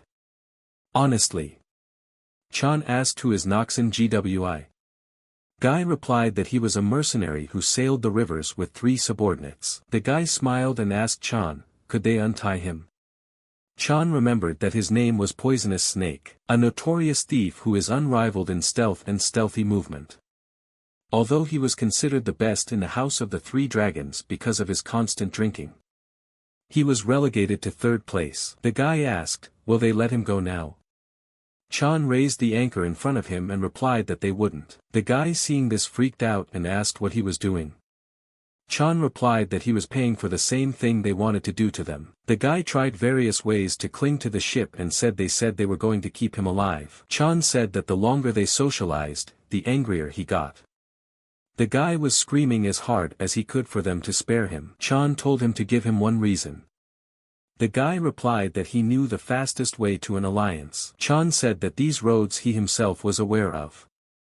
The boy replied that the path of the escort warriors and the thieves were different. He found the road when he was running away from the alliance, no one knows about it. Chan heard this and cut the rope. The man told Chan that it wasn't like he was going to kill him. Chan replied that everything ended well, right? Soon they crossed the river and arrived at Igangshan, and then traveled to the Table Ridge. The poisonous serpent led them through the dense forests of the mountains. It seemed that people would not be able to pass through here, but he showed them the way confidently. They had not met a single person in 4 days, so the escort was going smoothly. The guy told the others that they would spend the night here tonight and pointed his finger at the cave. They all went inside and were very surprised. The man said it was like a secret hideout. Could it really be declassified like that? The guy replied that if he didn't use it and died, it would be of no use. More importantly, there's booze. Chan asked if he'd come all the way out here just to get drunk. The guy replied that he couldn't live a day without alcohol. Immediately, the guy picked up the bottle and started drinking from his throat. Chan told him to wait. What if it was spiked with poison? The guy sighed and said very well. What poison? I don't think so. He remembers how and where he left that jug. The guy said it's a 10-year-old booze. Do the guys want to try it? And then one of the guys said, whatever. And then they all gathered in a circle and talked amongst themselves. The old man said that he had heard that in the last years of his life, Conran Xing had acquired a foolish disciple. It seems to be him. The guy asked the old man how he figured it out. The old man replied that the guy had used his technique. But the difference in skill is heaven and earth. The boy got embarrassed and said he was so ashamed. This is the teaching of the legendary thief Conran, who used to rob expensive estates and walk around like this at home, Chan thought. The old man said that he seemed to have told him about this place. The man replied that wasn't this the place where various martial artists came to find the treasure of the legendary thief? But now there are only broken clay pots here. Zhang stopped the boy and asked, do others know about this place? The boy replied that that way was known only to him. But the cave itself could be reached by another way. There was no tail behind them, don't worry. Chan wondered if they were not following them, but ambushing them. And then he was right, they were already following them to the cave. And then the masked guys came in and said that the 4th young gentleman of the Heavenly Dragon Agency's young master's head was boiling. He was a bit of a pain in the ass. And then Chan saw them and realized that things were bad. As he stood up, he felt that his legs were not holding him up. He asked, what's wrong? Their bodies didn't move. The guys said they couldn't get up either. Chu asked him why. The boys replied that it was the soporific poison. They'll just get a seizure if they move abruptly, it's better to let them stay still. Chan told Noxon GWI do, and called him nasty words. And charged that the alliance wouldn't leave them alone. Noxon replied that he was going to lay low after this case anyway. Only the old man was to be taken away. And then the old man started laughing loudly and said that the harbor insults were worth it. He still won. Jong said we should have drowned him then. The old man asked the guy, is his name Noxon Gwi? Tell him to take off the ropes quickly. Noxon replied that this was unlikely to work. They had not come to save, but to kill the old man. The old man asked what he was talking about. Noxon replied that the client was on his way, wanting to see his death in person. They would wait a while. Noxon ordered his men to take away all the weapons, fill the candlesticks with oil. At this time Chan tried to come to his senses, but his head was splitting. Chan did not wait for his death, and with the help of his powers healed himself and got back on his feet. Chu saw Chan stand up and asked how did he do it. Jong thought and realized that it was all because of the heaven and earth spirit energy inside his body. Chong replied that this method of controlling the internal energy of the heavenly dragon was effective against this poison. The girl said it was her fault. Poisons are her specialty, but she got caught so easily. Chan said she was too young to be ready for any attack. The girl said if it's a soporific, it works through the nose and mouth. But it wasn't in the pot. There must be another source. And then Chan started looking around and said it was a candlestick. They put poison in the oil. Chan asked, how long would it take to neutralize him with internal energy? The girl replied that it was more than 2 hours. But it would be useless if the candle continued to burn. The man asked the guy what he was going to do. Fight? Chan thought for a moment and replied that 4 men in a straight fight wouldn't be able to fight. The old man crawled up to him and said that a surprise attack was needed. After all, Chan is in charge of the escort, so he should deliver him to the alliance alive. Jong asked, why all of a sudden? To others, he promised 500 yang for the rescue. The old man said he would add the same amount. But the condition of bringing him to the alliance. Chu thought and calculated that if you add it to his fee, you get 1200 yang. What a creepy weasel. Jong said 100 yang and training for 1 ability. Chu was surprised and jealous that the guy also asked for training. Otherwise, he would refuse. The old man got angry and slammed his hands on the ground and said that Jong was like that. And it was the first time he had ever seen such a person. Jong smiled and said it looks like the deal is on. Jong asked Dok Sa, do you have oil for the lamp here? Dok Sa replied that there was a red pot inside the sarcophagus. Jong found it and said that they were lucky. And then he shared that he had a great idea. Chu asked Chan if he could handle it all by himself. Chan replied that it wasn't as hard as they thought it would be. Just then, Noxon came into the room and said that the employer had arrived. Chan pretended he was still out of it. And then the old man saw the man who came and started shouting to his master. But how could he had killed him for sure. The master said it's been 10 years. How many times do I have to tell him? Cut off the enemy's head if you want to kill him for sure. And because of him, he has stayed in this world like this. Let them all say hello, this is their great big brother. Although he taught him a unique magic technique, he couldn't harden his character and kill people, so he didn't succeed. And then Chan realized that the rumors about the old man had been distorted. He had tried to kill the master to disobey the order to kill other people. The master said it was better to die here than rot in an alliance prison. He has many companions, so the road to the afterlife won't be a lonely one. The mercenaries asked the master if he was going to kill them too. The master replied that he certainly was. And then Chan jumped in and immediately knocked out one of the mercenaries with his foot. He realized that this would all be over soon, so he had to act. Chan immediately saw that the master was alone and grabbed him by the neck and held the knife to him and told the others not to move. Master immediately told his mercenaries to keep still. Chong shouted in his voice that now was the time to attack. The guys immediately all rose sharply, and began attacking the others. Running away in a moment Two stopped at the entrance and pondered. Chan immediately realized that the mercenaries had neutralized the poison with their inner strength, but they couldn't fight yet. It was better to act alone. Chong immediately shouted to Two to quickly shut them down here with him. After all, he realized that there was no other way. Chan turned to Noxon Gwi and asked if he could hear him. Immediately the mercenary looked at him at once. Chan asked, wasn't his enemy's enemy his friend? and suggested that he join their forces together. If he wants to take a chance, let him put out the candles and protect the gray-haired old man. And then Noxon told everyone to break the candlesticks. After breaking all the candlesticks, the room became very dark, and they immediately drew their swords and looked only at Chan. The master told them not to do that, they had better make a deal. Chan didn't bother with him and slit his throat. And then Noxonu shouted that the boy had killed the master.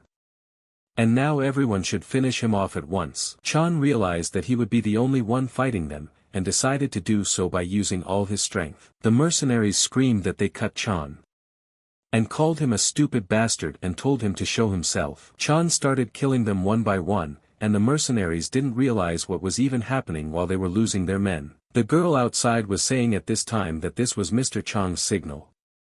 And so he himself stepped in front of them like a true escort warrior. Everyone was surprised at such an exit, and couldn't believe it.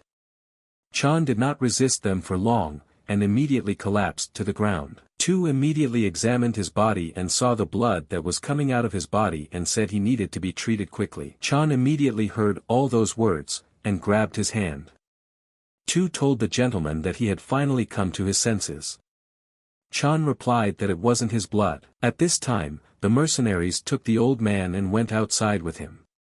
Chong smiled and said that the money was not wasted, right? Chan examined his body and realized that he was wearing dragon scale armor before leaving. The mercenaries said words gotten around. There might be worse men than them coming, and they'd better be ready. Chan said Noxon almost killed them, but he saved his life. And he still hasn't gotten paid for it. Noxon asked the boy what he wanted. Chan thought for a moment and answered that he wanted to be part of the convoy. Noxon didn't expect such an offer and asked surprised, "What?"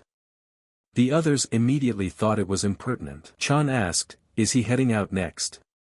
He would lead again this time. They had already been discovered, there was no point in following the trail.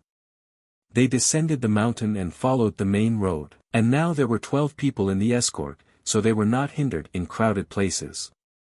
And then at one point the mercenaries shouted that they were attacking. They'd get hit on the road by little sleuths who didn't understand the situation. But then they apologized to them. But they could be dealt with even without exposing a blade. After a few battles, the mercenary group left them. It was the 15th day from the beginning of the Heavenly Dragon's mission. And that ended in the Murima Alliance. As they approached the gate they saw that it was a very beautiful place not easily accessible. When people saw them, they said that was the gray-haired old man. The dragon and phoenix group caught him. People said that they were the ones doing the catching. But the fourth son of the Heavenly Dragon Agency was responsible for the safe escort. The head of the house hearing such news stepped in front of them and saluted. Tu and his team bowed and greeted the head of the house in return. Tu thanked young Mr. Chan the escort had completed successfully. Chan replied that he was happy to hand over the facility to them. Chan told the old man that he thought it was time for them to say goodbye. And he apologizes if he was unnecessarily rude. The old man said the guy finally got his way. And he says congratulations. Did you hide the map he drew last night? And then Chan said yes. And in a moment, he felt the vibration transfer. The old man said the gold would be in the marked place. Chan replied that he understood everything. He would try to fully master the ability he had taught him. A man came up to Chan and said that it was time for them to leave. Chong said that's how it was. The man said they would get paid in Hangzhou. They would still see each other when he returned there, but then a guy ran out and shouted at them to stop. They all bowed and said that they had arrived safely thanks to them. People have been asking, is it by any chance a trio of Westlake dogs? Why are alliance representatives bowing down to criminals? Asked the guy why would they forge a friendship. The guy replied, so they could go together. Chan saw them all leave and thought they were afraid of ruining the reputation of the alliance representatives. Then two came up to Chan and said they had to go. When they went inside, Chung said that they had done a good job. Zhong asked him if everything was okay. Tu said that they should talk about what was happening to him. And young Mr. Chan doesn't want to get closer to the dragon and the phoenix. And then Zhong opened his eyes and saw a very familiar girl. And it was Namgong Soo. They went out into the forest and Zhong said that he didn't expect to see her here. So So replied that she had been asked to move Bo's body to Tsufu. That's what Zhong said. And thought that it looks like Namgong Soo is a member of the Dragon and Phoenix group. Is outstanding looks one of their selection criteria?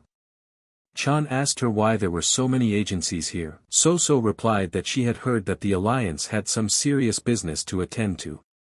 Chan asked surprised, business? So So said that of course she didn't know the details, if the items were so valuable it took 3 experienced agencies. Chan immediately took her hand and called her mistress. So So blushed and said that taking her hand so suddenly, this. Chan interrupted her and replied that he'd better tell her. A freelance warrior of the agency. Immediately, So So took offense and didn't expect such words from him. So So said the fee is 10 yang. In gold. After all, it seems to her that Zhong made good money on the last mission. Chan was about to ask her how she knew, but stopped and said 5 yang and no more. So So smiled and immediately agreed. Chan asked, was she going to get that much from the beginning? So So replied that it was a good deal. But does he have any other warriors? They wouldn't go alone, would they? Chan replied that was the right idea. Immediately, he ran cheerfully and said that they would go look for someone. So So yelled at him to wait. And who would he be looking for? Where on earth was he going? So So replied that they would see each other later. Chan immediately realized that he needed to track down the 3 hounds. That is, they're freelance warriors. On the way, the man stopped and said he had a chill running down his spine. Asked him if something was wrong. The man replied that there was nothing wrong and suggested speeding up. Upon arriving at the house, Chan asked the guy that the trio of dogs had already left. The guy replied that he woke up when they had already left him. Chan thought, how come? He was purposely in a hurry to find them. Chan asked the guy why he didn't go back to the house of the 3 dragons. The boy replied that he would be finished for betrayal. Chan smiled and said that was correct. Guy offered Chan a drink, if he had time of course. Chan asked where on earth he was getting money for drinks. The guy replied that he didn't have to worry about them as long as there were people with wallets around. Chan turned around and told the guy to just not say it was his. But that's when Chan looked at his bag and saw that everything was in place. Chong said that for a freelance warrior of the Heavenly Dragon Agency, such behavior was unacceptable. The guy asked Chan what he was talking about. Is he getting hired by the agency? Chan answered no and said he was hiring temporarily. And then the guy called Chan sir and said he would try very hard. Chan wondered if he could trust this guy. The next day, the Murima Alliance began presenting the task to 35 representatives of the escort agency. There are 2 months left if you exclude the meteor agency that has already been chosen. The representative of the meteor agency in one of the 4 greatest escort warriors, Seol Intact. The chief strategist of the Murima Alliance, Sama Ok. Other agencies have sent warriors who have over a decade of experience, but they only have 3 rookie warriors. People were asking how they were going to handle the 3 of them. They must have gotten conceited because they were able to deliver that old man. And why is Namgong Soo with them? Zhong said his ears were itching from their whispers. Chan tells the guy that he's warning him again. He won't be forgiven if he steals something from the alliance. The guy asked, what if he already did that? Chan was immediately surprised and asked, is he completely crazy? The guy replied that it's a habit. So So saw them move away and asked what they were talking about. Chan turned around and replied that it was nothing. And then he told the guy to hide it well. After all, it's the end of them if anyone finds out. Chan ran over to So So and said that it looks like they're starting. One of the alliance elders said that he thanks everyone who responded to the request for help. The reward for the mission was 100 gold yang.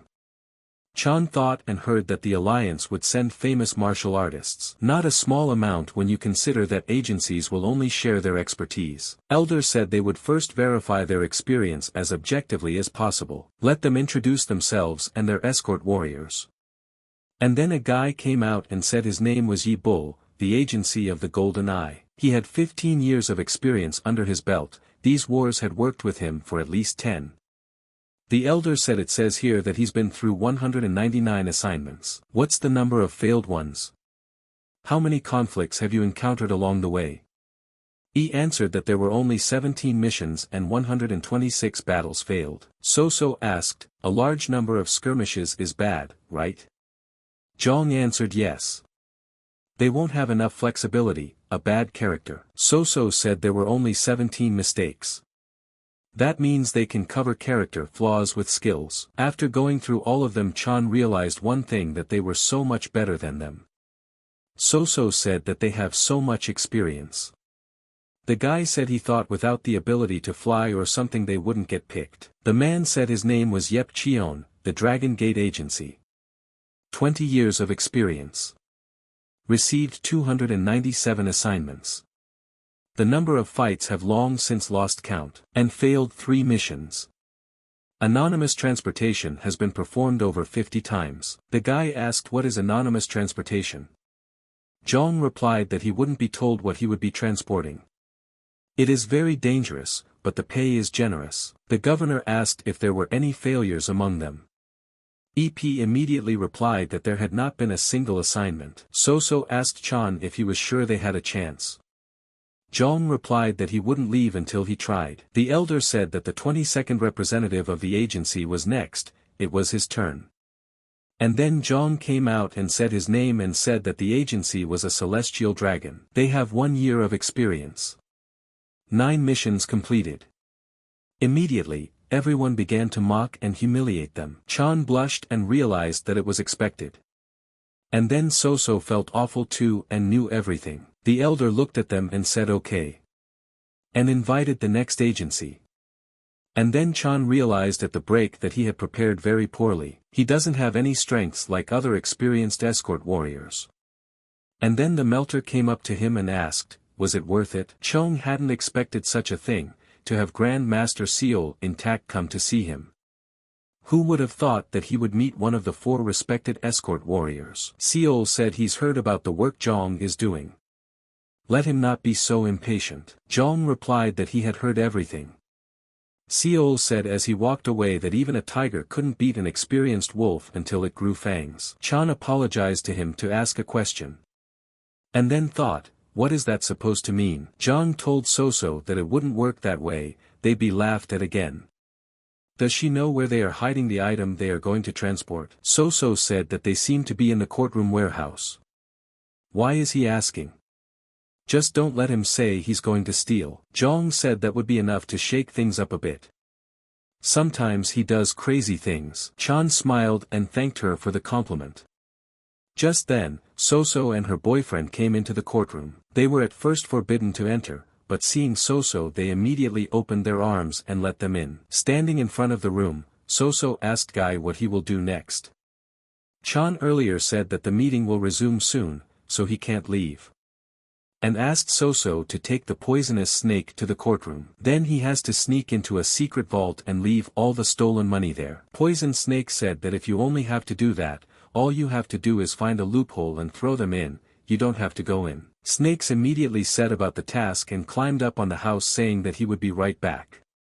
He understood and knew that there had to be a door, window or something similar in the building. For ventilation. When he saw the window, he got excited and said that this was it.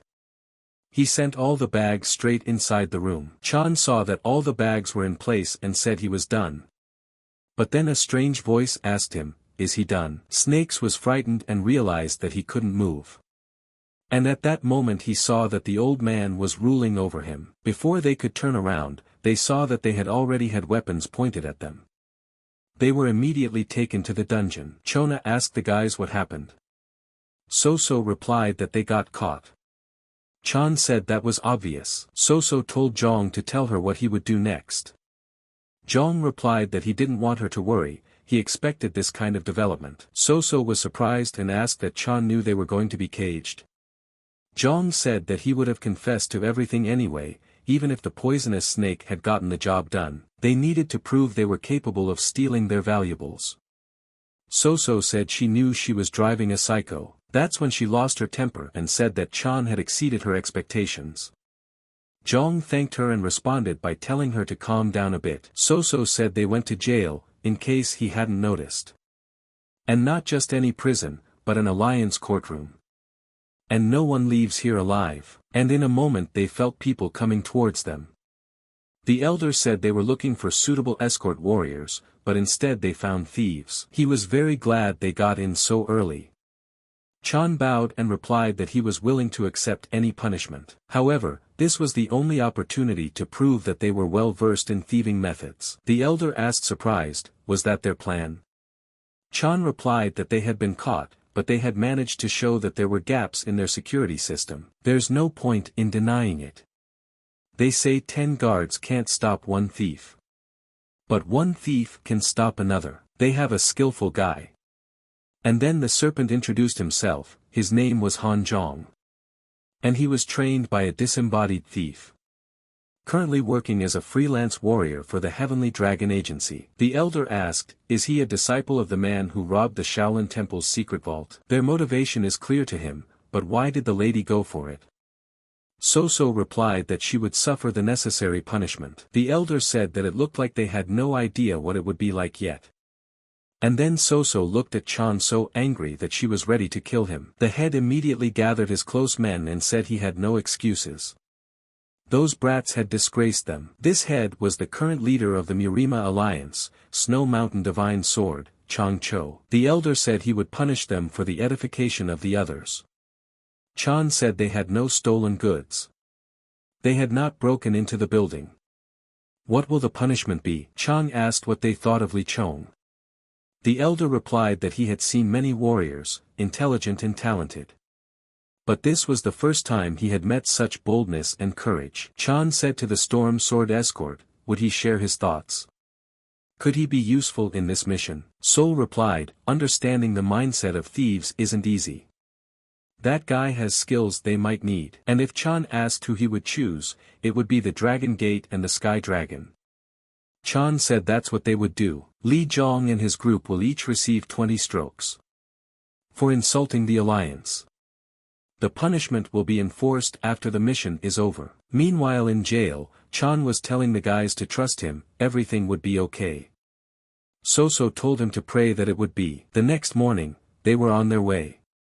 Chan had said that it was nerve-wracking to take part in an alliance mission. So So replied that she couldn't believe that they would also get beaten up after her. Snake said that's right. So So said that Chan is already guessing how serious they are about punishments. Snake replied that she was totally right. And then Chan realized his mistake and apologized and wanted to give something in return. But then, on the way, someone said hello to them. Zhang said it was the first time he'd seen them. Some kind of vagrants? So So asked, maybe bandits? Snake got angry and asked, what are they whispering about? And then the guy said he was sure they could guess what they wanted anyway. Let them give them all the money and get out. And they can keep the woman, too, they're still young. Life is more important than that, isn't it? You can always find a new wife. Zhang said it wouldn't work that way and they'd introduce themselves first. This is the girl they want is the precious granddaughter of the head of the Namgong clan. And they are on a mission for the Murima Alliance. And then the bandits were surprised. And he's Li Chong from the agency. He didn't have time to say anything before he saw that the bandits had already disappeared from the angle. Chan asked where did they go? The serpent replied that they had tucked their tails and run away. And then he rejoiced. After all, in addition to the escort warriors hired for the mission, the chief strategist of Sama OK, 70 martial artists from the Blood Sword group are traveling with them, and 10 rising stars of the alliance. If you add up the people from the agency, that's about 100 people. No one would dare attack a group like that, especially when they're on horseback. At the pass, Chan asked So So if she really didn't know what they were transporting. Snake said that's what he wanted to ask. Chan said that he thought she had a much better grasp of alliance affairs than he did. So So asked, how would she know? Apparently, even Du Seo hadn't been told. Chan thought and realized they didn't take the carts, it must be something small. Chan asked So So, the destination point she doesn't know either. Snake said Chan was taken off his tongue. Chan asked what was wrong with Snake. Snake replied that the chief strategist told him to try to steal the item being transported. Chan asked why. Snake replied that he thought they wanted to find security breaches. Chan said for him to try his best. After all, his reputation would increase too. The serpent replied not to worry. He would definitely steal it. He said that whoever did so would be exempt from punishment. And then they became indignant and asked the serpent, is he sure he can do it? The serpent replied that there was no thing in this world that could not be stolen. Chan and Soo So thought they weren't going to be beaten. Soo So asked Snake, does he need help? Chan said he did first. The serpent said that if a real thief showed up and stole the thing before he did, he might need a helper. Soo So asked Chan, didn't he say something about being nervous? Chan replied that the questions had nothing to do with it. Soo So told the guy that he knows alliance business better than anyone, her help will definitely come in handy. Chan said the kid doesn't need a softer saddle. He'll change it for him. While everyone went to bed, Chan decided that he needed to meditate and get his powers back on track. Chan thought and decided that it was still time for him to try out the technique the gray-haired old man had taught him. Chan asked the old man, the sound wave network, is that what it's called? The old man replied that yes. It allows you to gather information about the enemy's energy core through the reflection of sound waves from the body. Barely over 20 years old, but with the energy of a 60-something. He thinks Zhong has still found some amazing drug. Chan was surprised and asked how he did it. The old man replied that he was helped by a network of sound waves. If he succeeds, he will be able to gather information not only about people, but also about the surrounding area, although he couldn't guarantee that Chan would reach that level. Chan thought about it and decided that he would try to do as he taught. Chan saw that someone was missing and wondered where Snakes had gone. He knew that Snakes had abandoned them to get away with it himself. Chan thought that if Snake could steal the item, he'd take it and then he wouldn't get a beating. And then Chan saw someone coming toward them. Behind the tent he saw a very angry crocodile. Chan immediately saw that this crocodile had an advanced camouflage technique. But who could it be? But after a couple minutes, he saw that there were several of them. And they were about to attack the tent. Zhong immediately saw that they were attacking Namgong Soo and in a moment shouted to her. Chan saw that he wouldn't make it, and Seol immediately ran out behind him and attacked that attacker and saved Soo So. The attackers decided to run away, and Chan saw it. Pouncing on one of them, he asked where he was going. The guys immediately surrounded him and asked Chan did he want to take a chance? But he had nowhere to run. Chan said the others had already been captured. Well, that was expected. There's a lot of masters in their group. Chan sighed and saw that they seemed to have dealt with everyone. He asked Soo So, was she okay? Soo So thanked him and asked what happened. Chan said, so how would he know? Chan asked her, was she looking for a poisonous snake? Soo So replied that was correct and asked, was he too? Sol told the man in charge that it was the humans who had broken into the camp. They were able to get past the sentries with advanced camouflage techniques. The head asked the attackers who they were. The mercenary replied that they wouldn't say anything. Let them just kill them. The head replied that he understood. But in a moment his subordinate looked at him strangely, and headed towards him. He came very close to the head and hoped to grab it. Chan noticed this at once, and in a moment was thinking what he should do. Seol sensed it too, and grabbed his sword. Chan jumped on the head with his speed and swept it aside. Sol immediately drew his sword and stopped this guy with his attack. But the guy managed to move away and Sol hit the candle. It was even worse, and they were surrounded on several sides. And pointed their swords at each other. The warrior asked, what was the meaning of this anyway? It was the leader of the blood sword, Peng Mun Ren. Sol told them to look at the boulder over his left shoulder. He immediately looked and saw that there had been a gunshot. Peng took the arrow and told the chief strategist that it was a silent death bolt used by the divine heaven demon cult. Strathel told them all to put down their swords. Han asked the guy, how did he foresee that? Chan replied that if you point a torch at a defense target in the middle of the night, you can make him an easy target.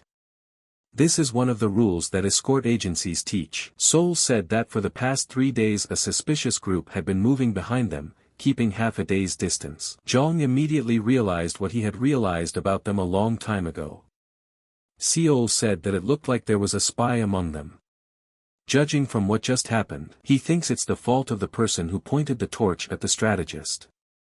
Pan said they've been working with him for 10 years. Seo replied that their relationship wasn't that important. Innocence must be proven. The strategist told them to do what he says. If they don't deal with these now, they may face problems in the future. Seol said that they say the cult members have a special tattoo by which they distinguish each other. Have them all take off their clothes. Then one of the guys undressed completely and asked, "Is that enough?" Sol replied that he had to cut off his hair. Peng was surprised and asked what. But Seol looked at him sternly and Peng said he would do it himself then. And then Pan cut through all his hair and was very surprised. He saw the very sign that Seol was talking about. So So shouted that it was a heavenly demon cult. The others were also surprised and asked, "Is this serious? Weren't they wiped out a long time ago?" Chong immediately realized that among them was a member of the sect that had fallen, so the transported item had something to do with the heavenly demon cult. And then the strategist was approached by men who said the enemy was approaching. About 300 men. The strategist told them to gather everyone, including the sentries, they would prepare. Peng decided to use his skills and gave them the information. So So asked Chan where did the poisonous snake go. Zhang replied that he had no idea. He wouldn't steal an object in the middle of this chaos. So So wondered if he had just run away. Just then, in the darkness, Chan saw people with torches heading over. Chan told So So to always be there for her. So So replied that he shouldn't go far away from her either. And then the head of the gang came in and asked the boys, did they like the gift he had prepared? It was a red bear of the Black Mountain. The strategist replied that he had heard rumors that the group that called themselves the heirs of the heavenly demon cult was growing stronger. But he didn't think it would attack the alliance so openly. Red Bear said they weren't strong enough to oppose them. They just couldn't stay away when they heard about the transportation of the cult's relic. The strategist replied that he didn't even know how they were different from other demonic sects that wanted to appropriate her for themselves. Red Bear said it looks like his gift wasn't delivered, so it's hard for them to come to an agreement. But he still has to take the relic. Can they give it back? The strategist smiled and replied that it seemed the enemy hadn't realized yet. This is a signal to the leader of the alliance. 500 masters will soon be here to set up a network from which it is impossible to escape. And how does he like his return gift? And then the old man in the wagon came up behind them and said, God. They were so well prepared. It's like they knew this was going to happen. The strategist was surprised to see a triple mind. He said the mind should have been dead a long time ago. The mind answered, could he close his eyes quietly after the news of the transportation of their relic? How was the strategist doing? The strategist replied that he didn't think he would see the man who was supposed to be in the ground. The mind said that he seemed to be doing well. It would be nice to chat about old times, but he needs to retrieve the relic. Before it's too late, he immediately ordered his men to open the mystic gate. In a moment, everything turned red and magic exploded across the forest area. Chan gripped his sword and realized that this was the beginning of the war. The strategist told his men to get in their way faster. The warriors immediately took up their swords and raced to fight the enemies. In a moment, a bell sounded and everything exploded. The strategist said it was a mystical gate. They're trapped now. Have everyone hold their positions. Chan immediately didn't realize what it was and said it looked like canyon. At that time, So So stood behind him and slapped his back. So So yelled for him to look. Chan asked her where. Just then, they saw the ground splitting apart. So So asked what to do. They are going to die. Chan told So So that he would say it beforehand. He immediately pushed her down and told her to forgive him. So So didn't expect such a turn and fell down screaming, what did he do? And called him a psychopath. They fell into the water and woke up when the water was gone. But So So remembered how Zhang had saved her, because she had lost consciousness when she fell. Chan said he survived because he wore armor made of sacred dragon scales. Is it intact?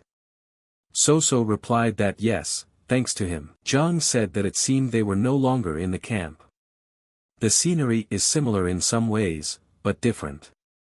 So So said that she thought it was the effect of the mystic gate. Chan asked, an illusion? Then why does it seem so real?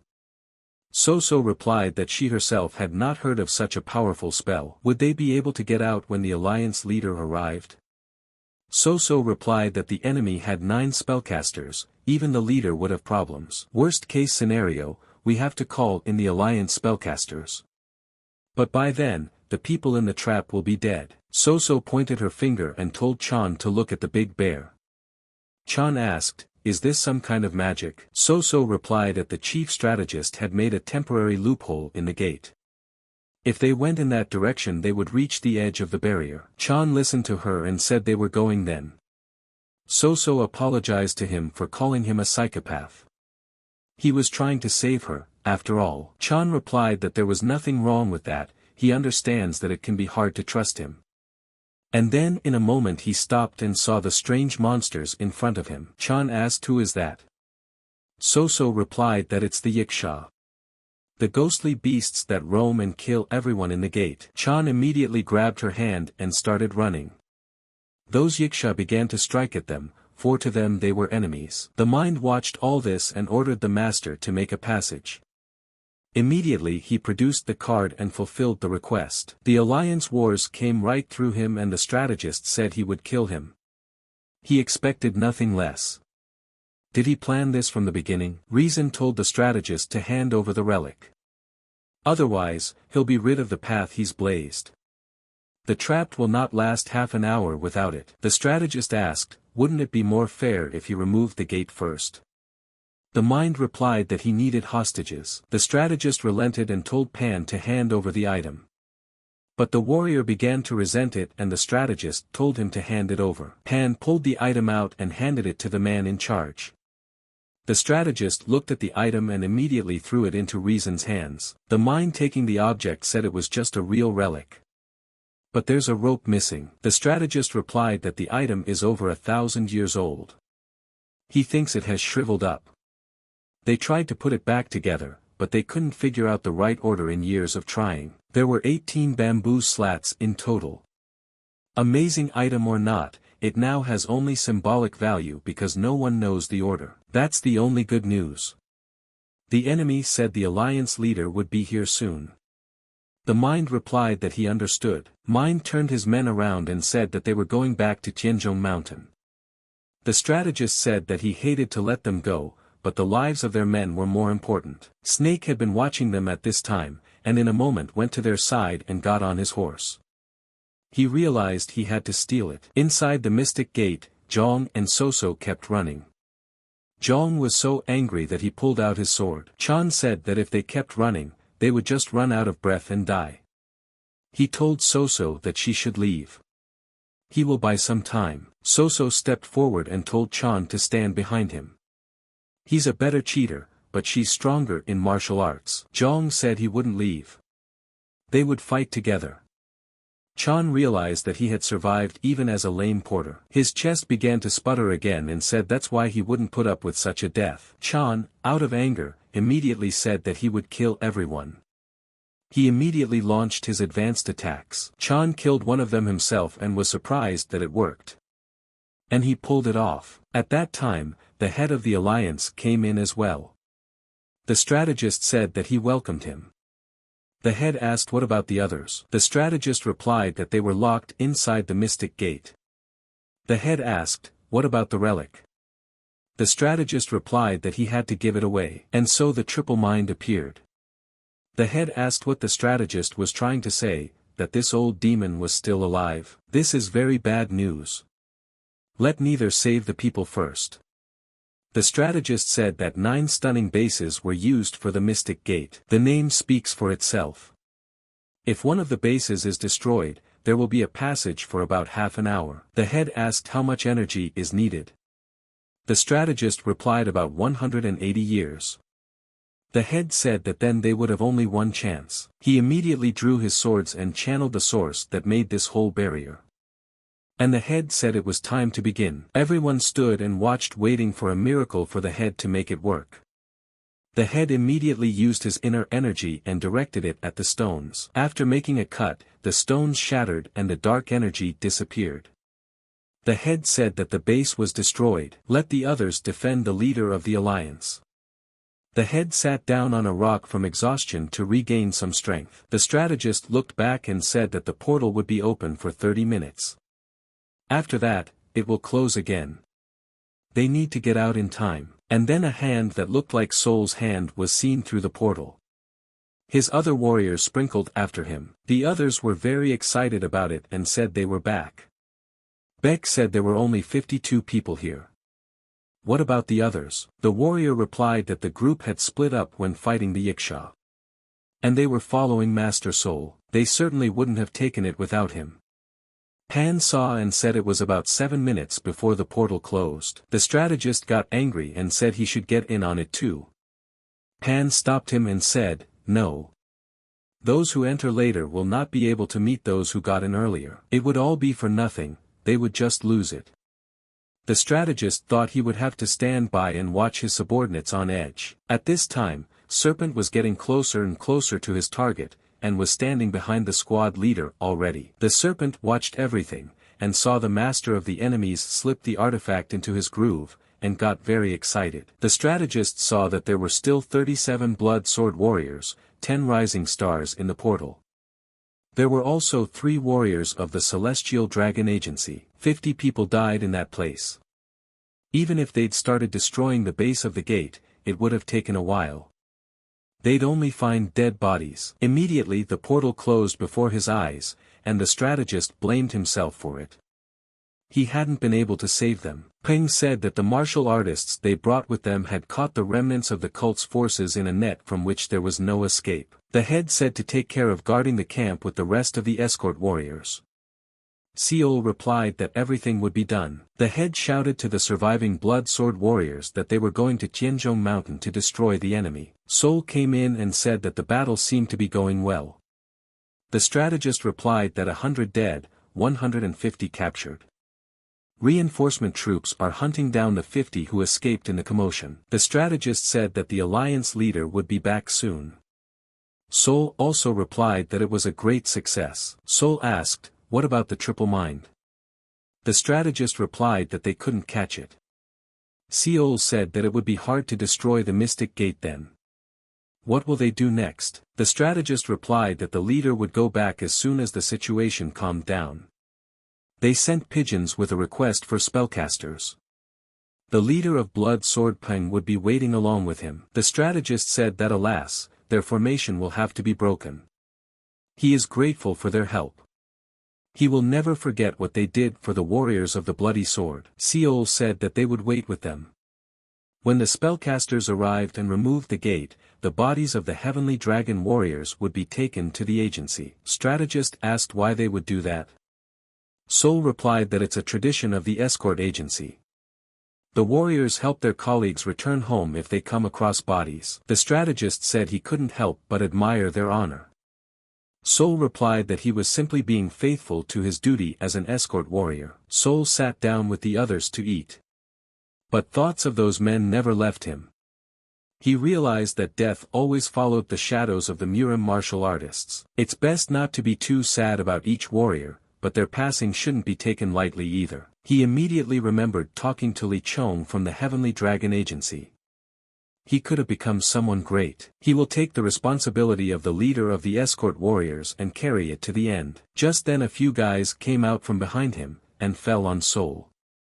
He didn't understand how that was even possible. Zhang saw a bottle of booze and immediately grabbed for it. He said he thought he was going to die of thirst. Sol immediately shouted to his subordinates to bring water immediately. They were all happy that 50 people, they were able to save. And they all came back alive. When he came to the head of the alliance he would say that a great job had been done. But what was missing was Snake. The head said that the remaining warriors got out of the gate no better. The strategist supported the head's words. He said the 100 men who participated in the escort came back alive. The head said that it had been brought to his attention that without Chan and Lady Namgong, it wouldn't have worked out. So So replied that it looked like they couldn't have done it without them, so they offered to help. The head said it was amazing. So how did they defeat the monsters and get out of the gate? So So replied that she couldn't say with certainty. It was the escort warrior Li Chong who was doing it. Chan remembered how he killed one of them with his sword. So So asked him then how did he do it. Zhong replied that he just hit with all his might. And then Chong felt his heart suddenly start to burn. In a moment, he remembered that there was a talisman in that bamboo Dao De book. He's not sure how it works, but he definitely killed Yaksh with it. He doesn't see any other explanation. And the armor made of the scales of the sacred dragon. So So asked him, had he forgotten already? It was worn by the leaders of the heavenly demon cult. They can't know what secret properties the cult items have. Zhang said that maybe there was a talisman inside the armor. So So said she thought the gate recognized his cult leader because of the armor. That's why the gate will open up to them. Chan agreed and asked then how would they proceed from there. But then he said he studied the Wrath device. 9 caster, 9 points, 9 summons. So So said that she thought only the gate of 9 staggering bases were suitable. And then she realized everything and told them to go that way. Chan asked, aren't there stone walls in there? So So said they'll be able to get through. There's no other way through anyway. She told him to stop doubting and just follow her. They need to hurry if they want to save the others. Chong was thinking at this moment, what should he do? Disclose the secret of him wearing the sacred dragon armor. And then a warrior came up and told the chief strategist that he was wanted to see him. The strategist asked, right now? He told the kid to come in here. And then the serpent himself came out in front of them. And he was holding an artifact. Chan immediately jumped up and was very happy for all of them. The serpent smiled back and blushed a little. The head asked Snake, how did he manage? Immediately Snake put everything on the table and the strategist began to look at them. The strategist said he was sure it was a stolen bamboo book. But how is that even possible? The serpent replied that he had stolen it. The strategist asked when. No, where? They want details. The serpent said that last night when the attack happened, he hid and waited for the right time to help. Then disguised himself and mingled with the group, the demonic cult as they left. Later, the battle started again, the stretcher of the triple mind, fell down. So he pretended to fall too, and stealthily stole the planks. Chan thought and heard that it sounded all heroic, but really he was just trying to escape. The head said it was a great job. Really? Snake replied that he did what he had to do. The head said that the guy tried hard. The serpent remembered and said, then his punishment. The head replied that of course they would forget about it. Just then, Chan and So So jumped up and asked what about their punishment. The head remembered and replied that they had saved the group from the mystic gate, so they were also forgiven. And most of the demonic cult is destroyed, the lost relic returned. The whole thing ended in an amazing success. The strategist also said that everything was accurate. The 3 heavenly dragon escort warriors had made a huge contribution. Chan was still wondering why the appearance of the cult wasn't a surprise to them. They were using the relic as bait to destroy the enemy, but that means without them, the whole mission would be a failure. A simple pardon is not enough reward. The head said that they had yet to finish their journey. But he could already explain to them what the object was, and then the strategist told the head to let him. Legend has it that these are ancient texts created by Confucius himself. They all contain instructions on how to manipulate mystical powers. 3 of these books are said to have been studied by the heads of the celestial demon cult. Although these techniques are now lost, the cult heads used to perform many miracles. In fact, these books became the foundation for the creation of some demonic martial arts cults. As they could guess, their book is one of them. However, they could not figure out in what order to arrange the plaque, so they do not know the hidden power either. Chan asked, can he have a look at it? The head asked him, does he think he'll figure it out? How can you be sure? Chan replied that if you look closely, there is an ink line on each plaque. It might be some kind of talisman. He seemed to have seen mention of such an item in an old book. The head was surprised and asked, really? Seo replied that that was correct, he might even understand the order. The head said that he asked the others to leave the tent. The head told Chan to get started. Chan looked and saw that it was like the recordings that were imprinted on his body.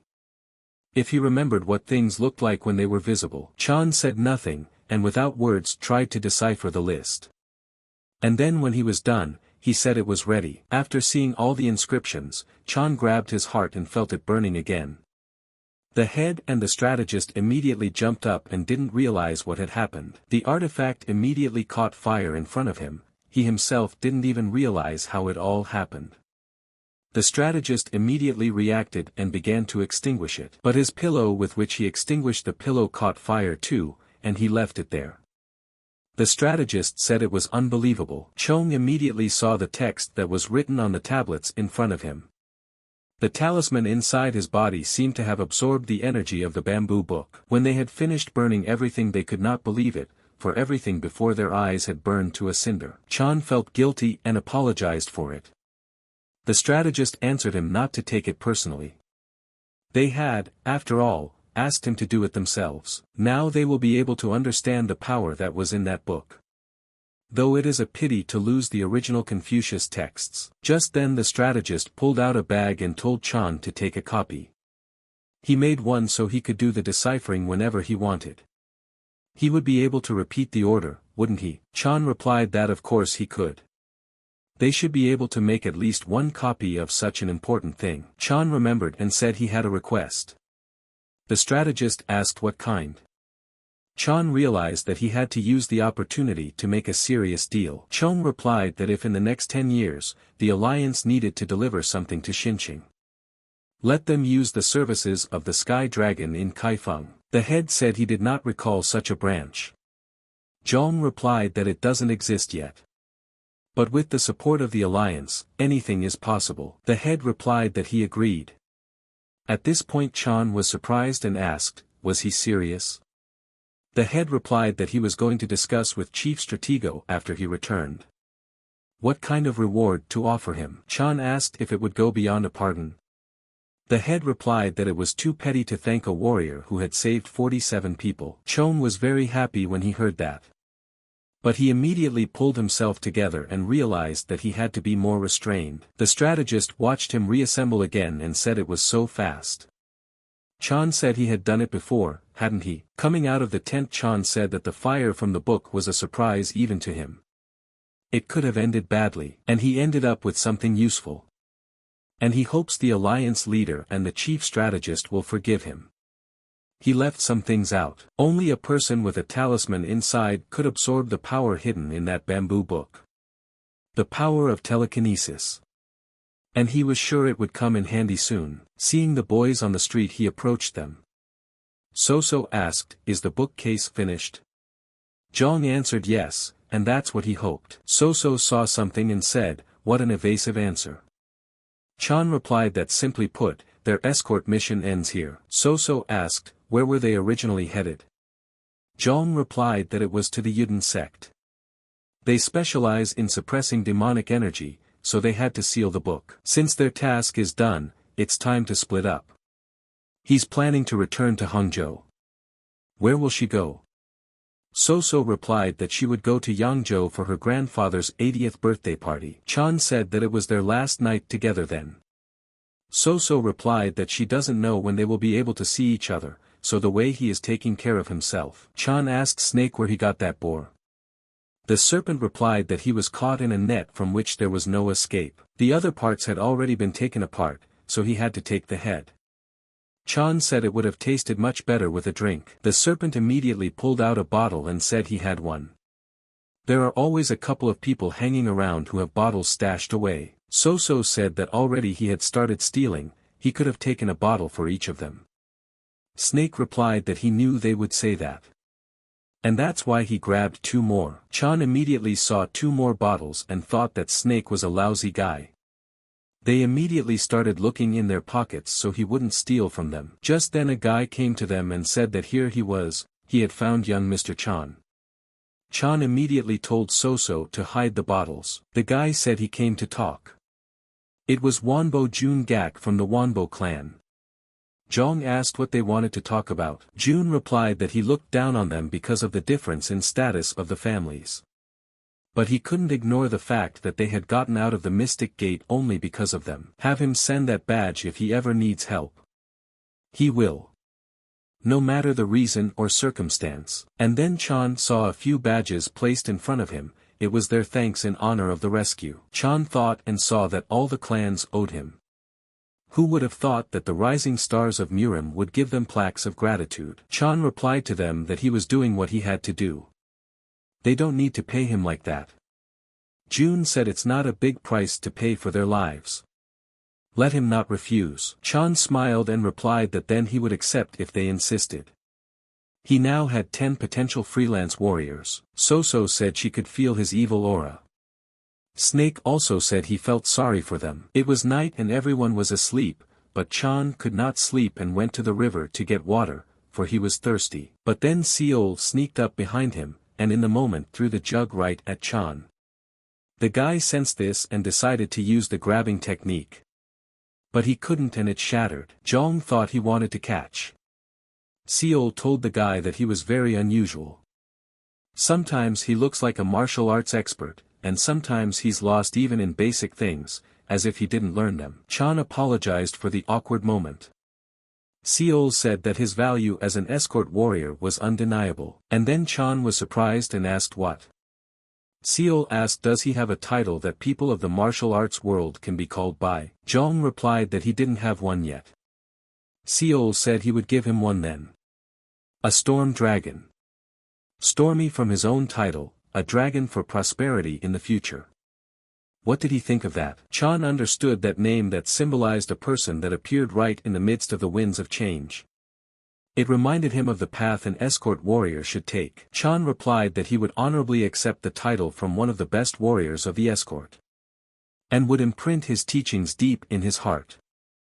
Seol said that he was truly pleased to meet him. In the morning, he and Namgong Soo split up. Jong asked Snake, isn't he leaving? Snake asked, and where should he go? Poison Snake went with him, for he had no choice. The day before they returned to Hangzhou, they went to the mountain that the gray-haired old man had indicated. Upon reaching the target, Chan said the map shows this way. The serpent saw it and said what a huge cave. It looks like a giant's mouth. Chan said they needed to quickly collect the money and move on. Snake replied that he would go to the left side. After 2 hours they found only the people's lost money and a couple of dishes. The serpent fell to the ground and said he was tired.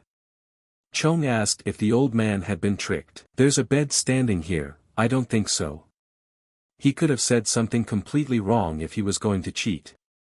There's a reason he brought a professional con man with him. Snake replied that it was Lady Namgong who said that. Jong said that he didn't recall telling her about this place. Just then, Snake realized his mistake and said that she had brought the drinks and had been persistent. Chan asked what he had said to her. He remembered that So So had said that 10 yang of every 1,000 was hers.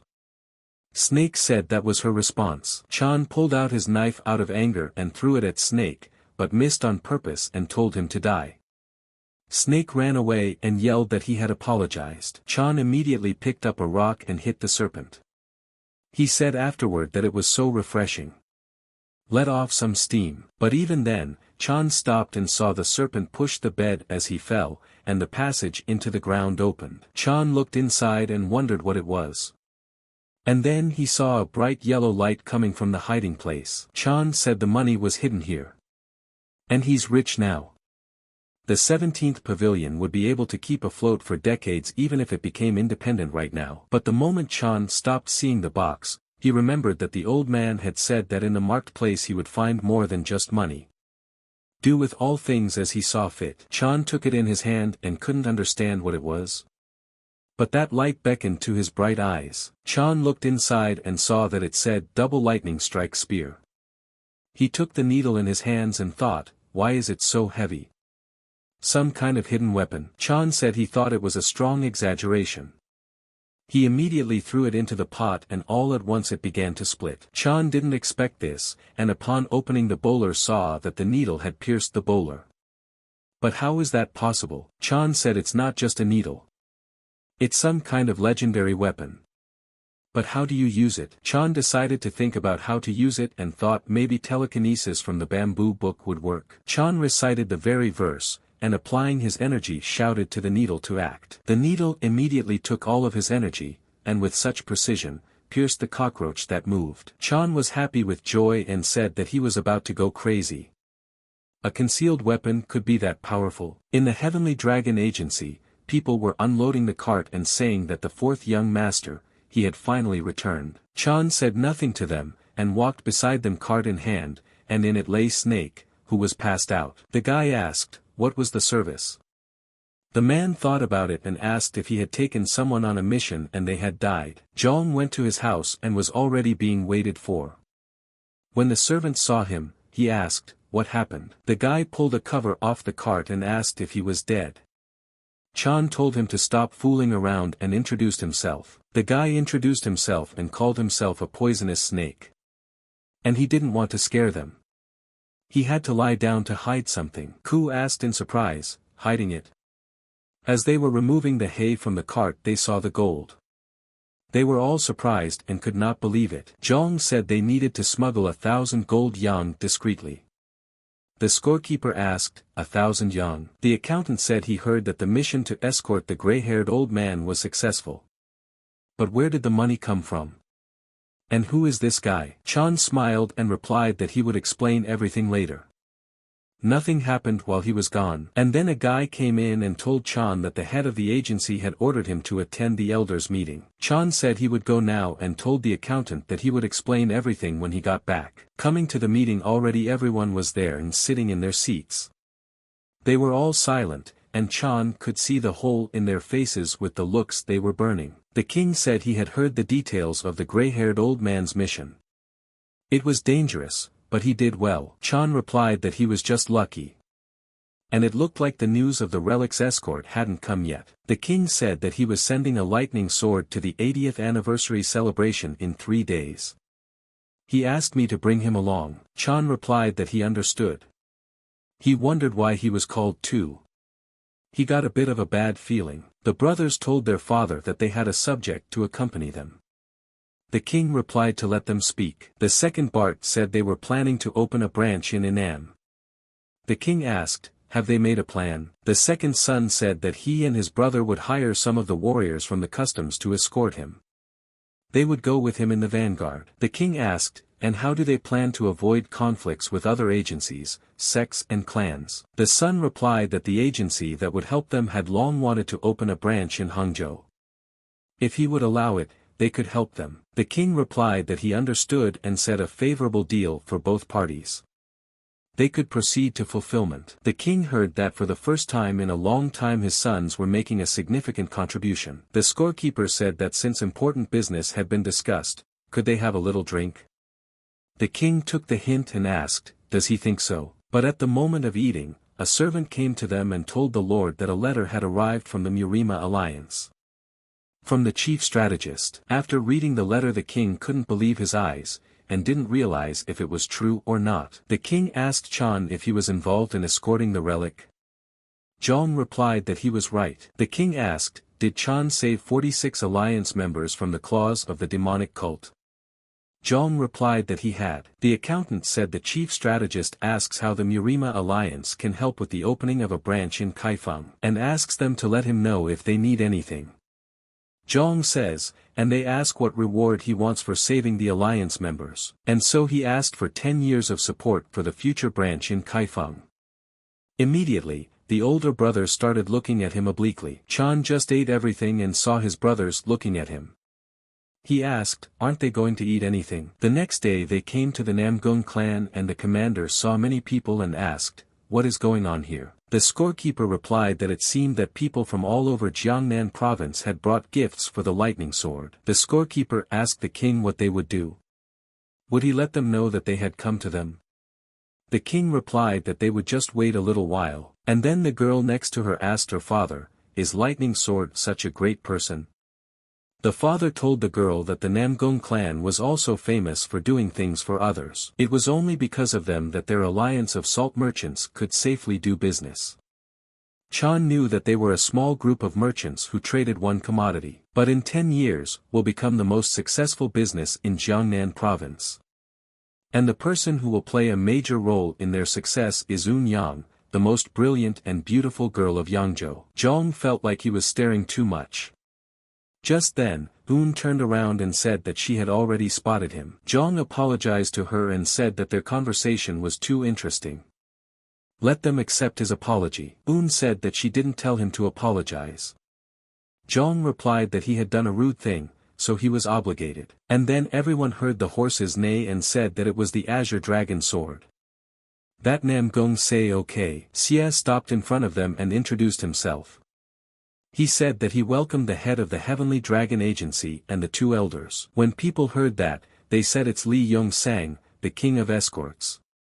That legendary man. You should have given them a proper greeting. Che bowed and said good day, to young Master Chan. Chan replied that he hoped they were doing well. Xie said that it seems their trouble-loving Soo So has given him a lot of trouble. Zhang asked, what? Sei replied that he had heard her stubbornly demanding to take her on one last mission. May Zhang forgive her. Chan realized that he was being scolded when he told the meeting that he had hired Namgong Soo as an escort warrior. Xie told them to head for him.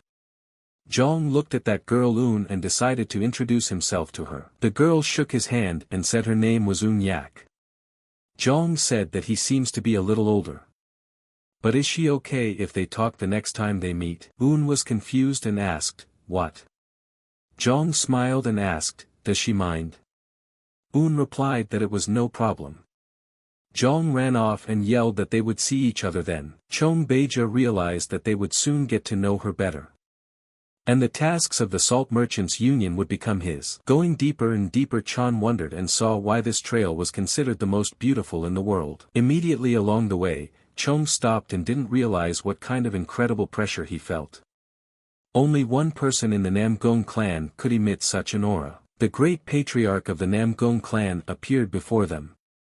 Lightning Sword, Namgong Yonggyang, and with him came the vice patriarch of the clan, Namgong Chun. And his wife, Chun Bek's wife, Madame Lotus. Chan was surprised to see even Soo So's parents. But here she is, but she looks like a completely different person. The king said that his name was Li Yong, greeting the senior lightning swordsman. Yun replied that the first time they met, they were the eldest and the youngest. But long ago, they became the heads of their families, let him not be modest. Li thanked him for the greeting, and introduced him to his son. Zhang gave his name and said that he was greeting the patriarch of the Namgong clan. Yun replied in the same way, and greeted him as well. Chong didn't hear his voice and felt a wave of energy. How dare this old man look at his core? Without permission. And then Chan realized that if he chose to act like this, he was going to have to deal with it. Yun immediately realized that the guy had spotted the sound wave network. Soo So relayed to Chan that she didn't think he was coming. Zhang replied that his father's only friend had turned 80. How could he not celebrate that? Soo So replied that Zhang seemed like such a loyal person to him. Chan said that she was wrong then. Soo So asked him, did he go to the place the gray-haired old man pointed out? Zhang said yes. Soo So asked if he had forgotten her share. Chan asked if she had deliberately slurped up the poisonous snake. Soo So replied that he wasn't the only one to trick her. Then a servant came to Yun and said that the head of the house, Yang, and his eldest son had arrived. Yun replied that he would be right with them. Yun told the others that he thought they were tired from the long journey. Why don't they rest? They will continue their conversation over dinner. The elder at the table was saying that it looked like Spear King Yang Bull had arrived with his eldest son. Chong asked, is there any problem? The elder replied yes, his son, Yang Cho, has already reached the pinnacle of martial arts. There are rumors of a possible wedding between him and Namgong Soo, and then all their efforts will be for naught. We can't let that happen. Chan said he could hear them just fine. Did Zhang see that the old man thought he could claim Namgong Soo's hand? The elder said that tonight's dinner might turn into a life-or-death battle for him. So let him keep his guard up. Chon was surprised and asked, what, this is for him? The elder said that in terms of martial arts prowess, he was lagging behind. So they would try to turn it into a battle of intellects. Chan thought, why would he even want to fight? And so it was time for the big stall, where everyone gathered. In front of Chong sat the head of the Yang family from Nanjing, Yang Bull. Chong realized that this was the same man of the Yang family head. The nickname of the Spear King clearly did not appear for nothing. Then it must be Yang Cho who's going to marry Soo So. How can I say this, he's so handsome. Yun said that they must be hungry. Why don't they start the meal? Young Bull raised his glass and said that before doing so, he would like to toast to Grand Master Namgong's health, known as the Lightning Sword, one of the pillars of all Murim. And then everyone raised their glasses. Yun said that he had heard that they had defeated the Japanese pirates, even taking a few prisoners. One wouldn't expect anything else from an exemplary martial artist. Bull replied that he just couldn't sit by and watch them do evil. There were warriors here who had achieved more impressive results. People in Beijing still talk about the genius who easily passed the provincial and capital exams. It's a little late, but he says congratulations. King Li replied that the flowers of strength might be beautiful, but for a farmer, they are not that important. The same goes for martial artists who take the civil service exam. Bull said that he still can't call the Sky Dragon Agency as part of the Murim.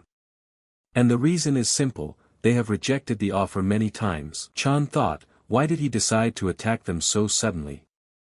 King Li replied that they still hadn't joined the alliance because they were worried about the harm they might do to some of their agency's guests. The elder said that Master Yen was exaggerating. Bull replied that while some escort agencies only chased after profit, the Sex and the Murima clan sacrificed a lot. The elder replied that he would not deny their sacrifices.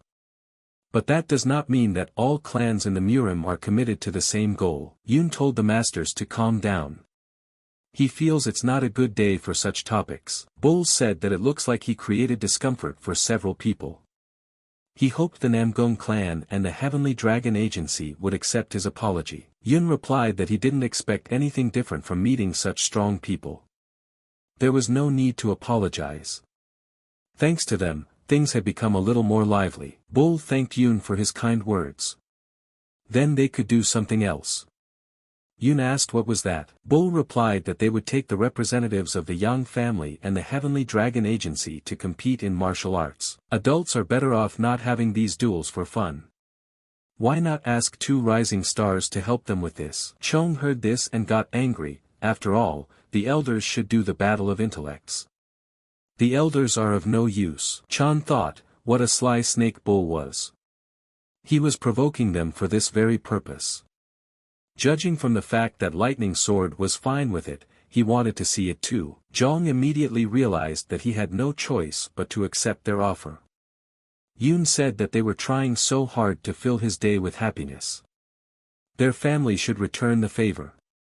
And let So So get ready as well. That's how their competition began. So So told Chan to give up before it was too late. After all, Yang Cho is vastly superior to her. Their guests are watching. She'll only embarrass herself. Zhang asked why she was worried about him and not her potential fiancé. So So retracted her eyes and replied that she herself found out through rumors. Zhang realized if Yang Cho won, these two really could get married. But what would happen if he took the victory? Then a servant came and told the Lord that he had brought a bow and arrows. Yun took the arrow and immediately shot the stone and said that there would be no other rules. The person who brings the arrow will get gold, equal all over this pavilion. Immediately, Chan jumped on the boat and realized it was a good idea, because he had taken it. What were they going to do now? So So saw all this and immediately ran through the water. Chan saw this and realized that he should have practiced Qigong more often. So So saw Yang running forward and decided to attack. Yang saw this and managed to dodge. Chan swam up to the rock and decided that he would take a chance and grab the arrow. He tried to reach for it, and almost got it. But then Yang saw this, and launched a crushing attack on the stone. Chong immediately got out of there and realized that things were bad. Chan managed to climb the rock, but his boat was already destroyed from his attack. Yang stood in front of him and told him to surrender. Before more disgrace reached him yet,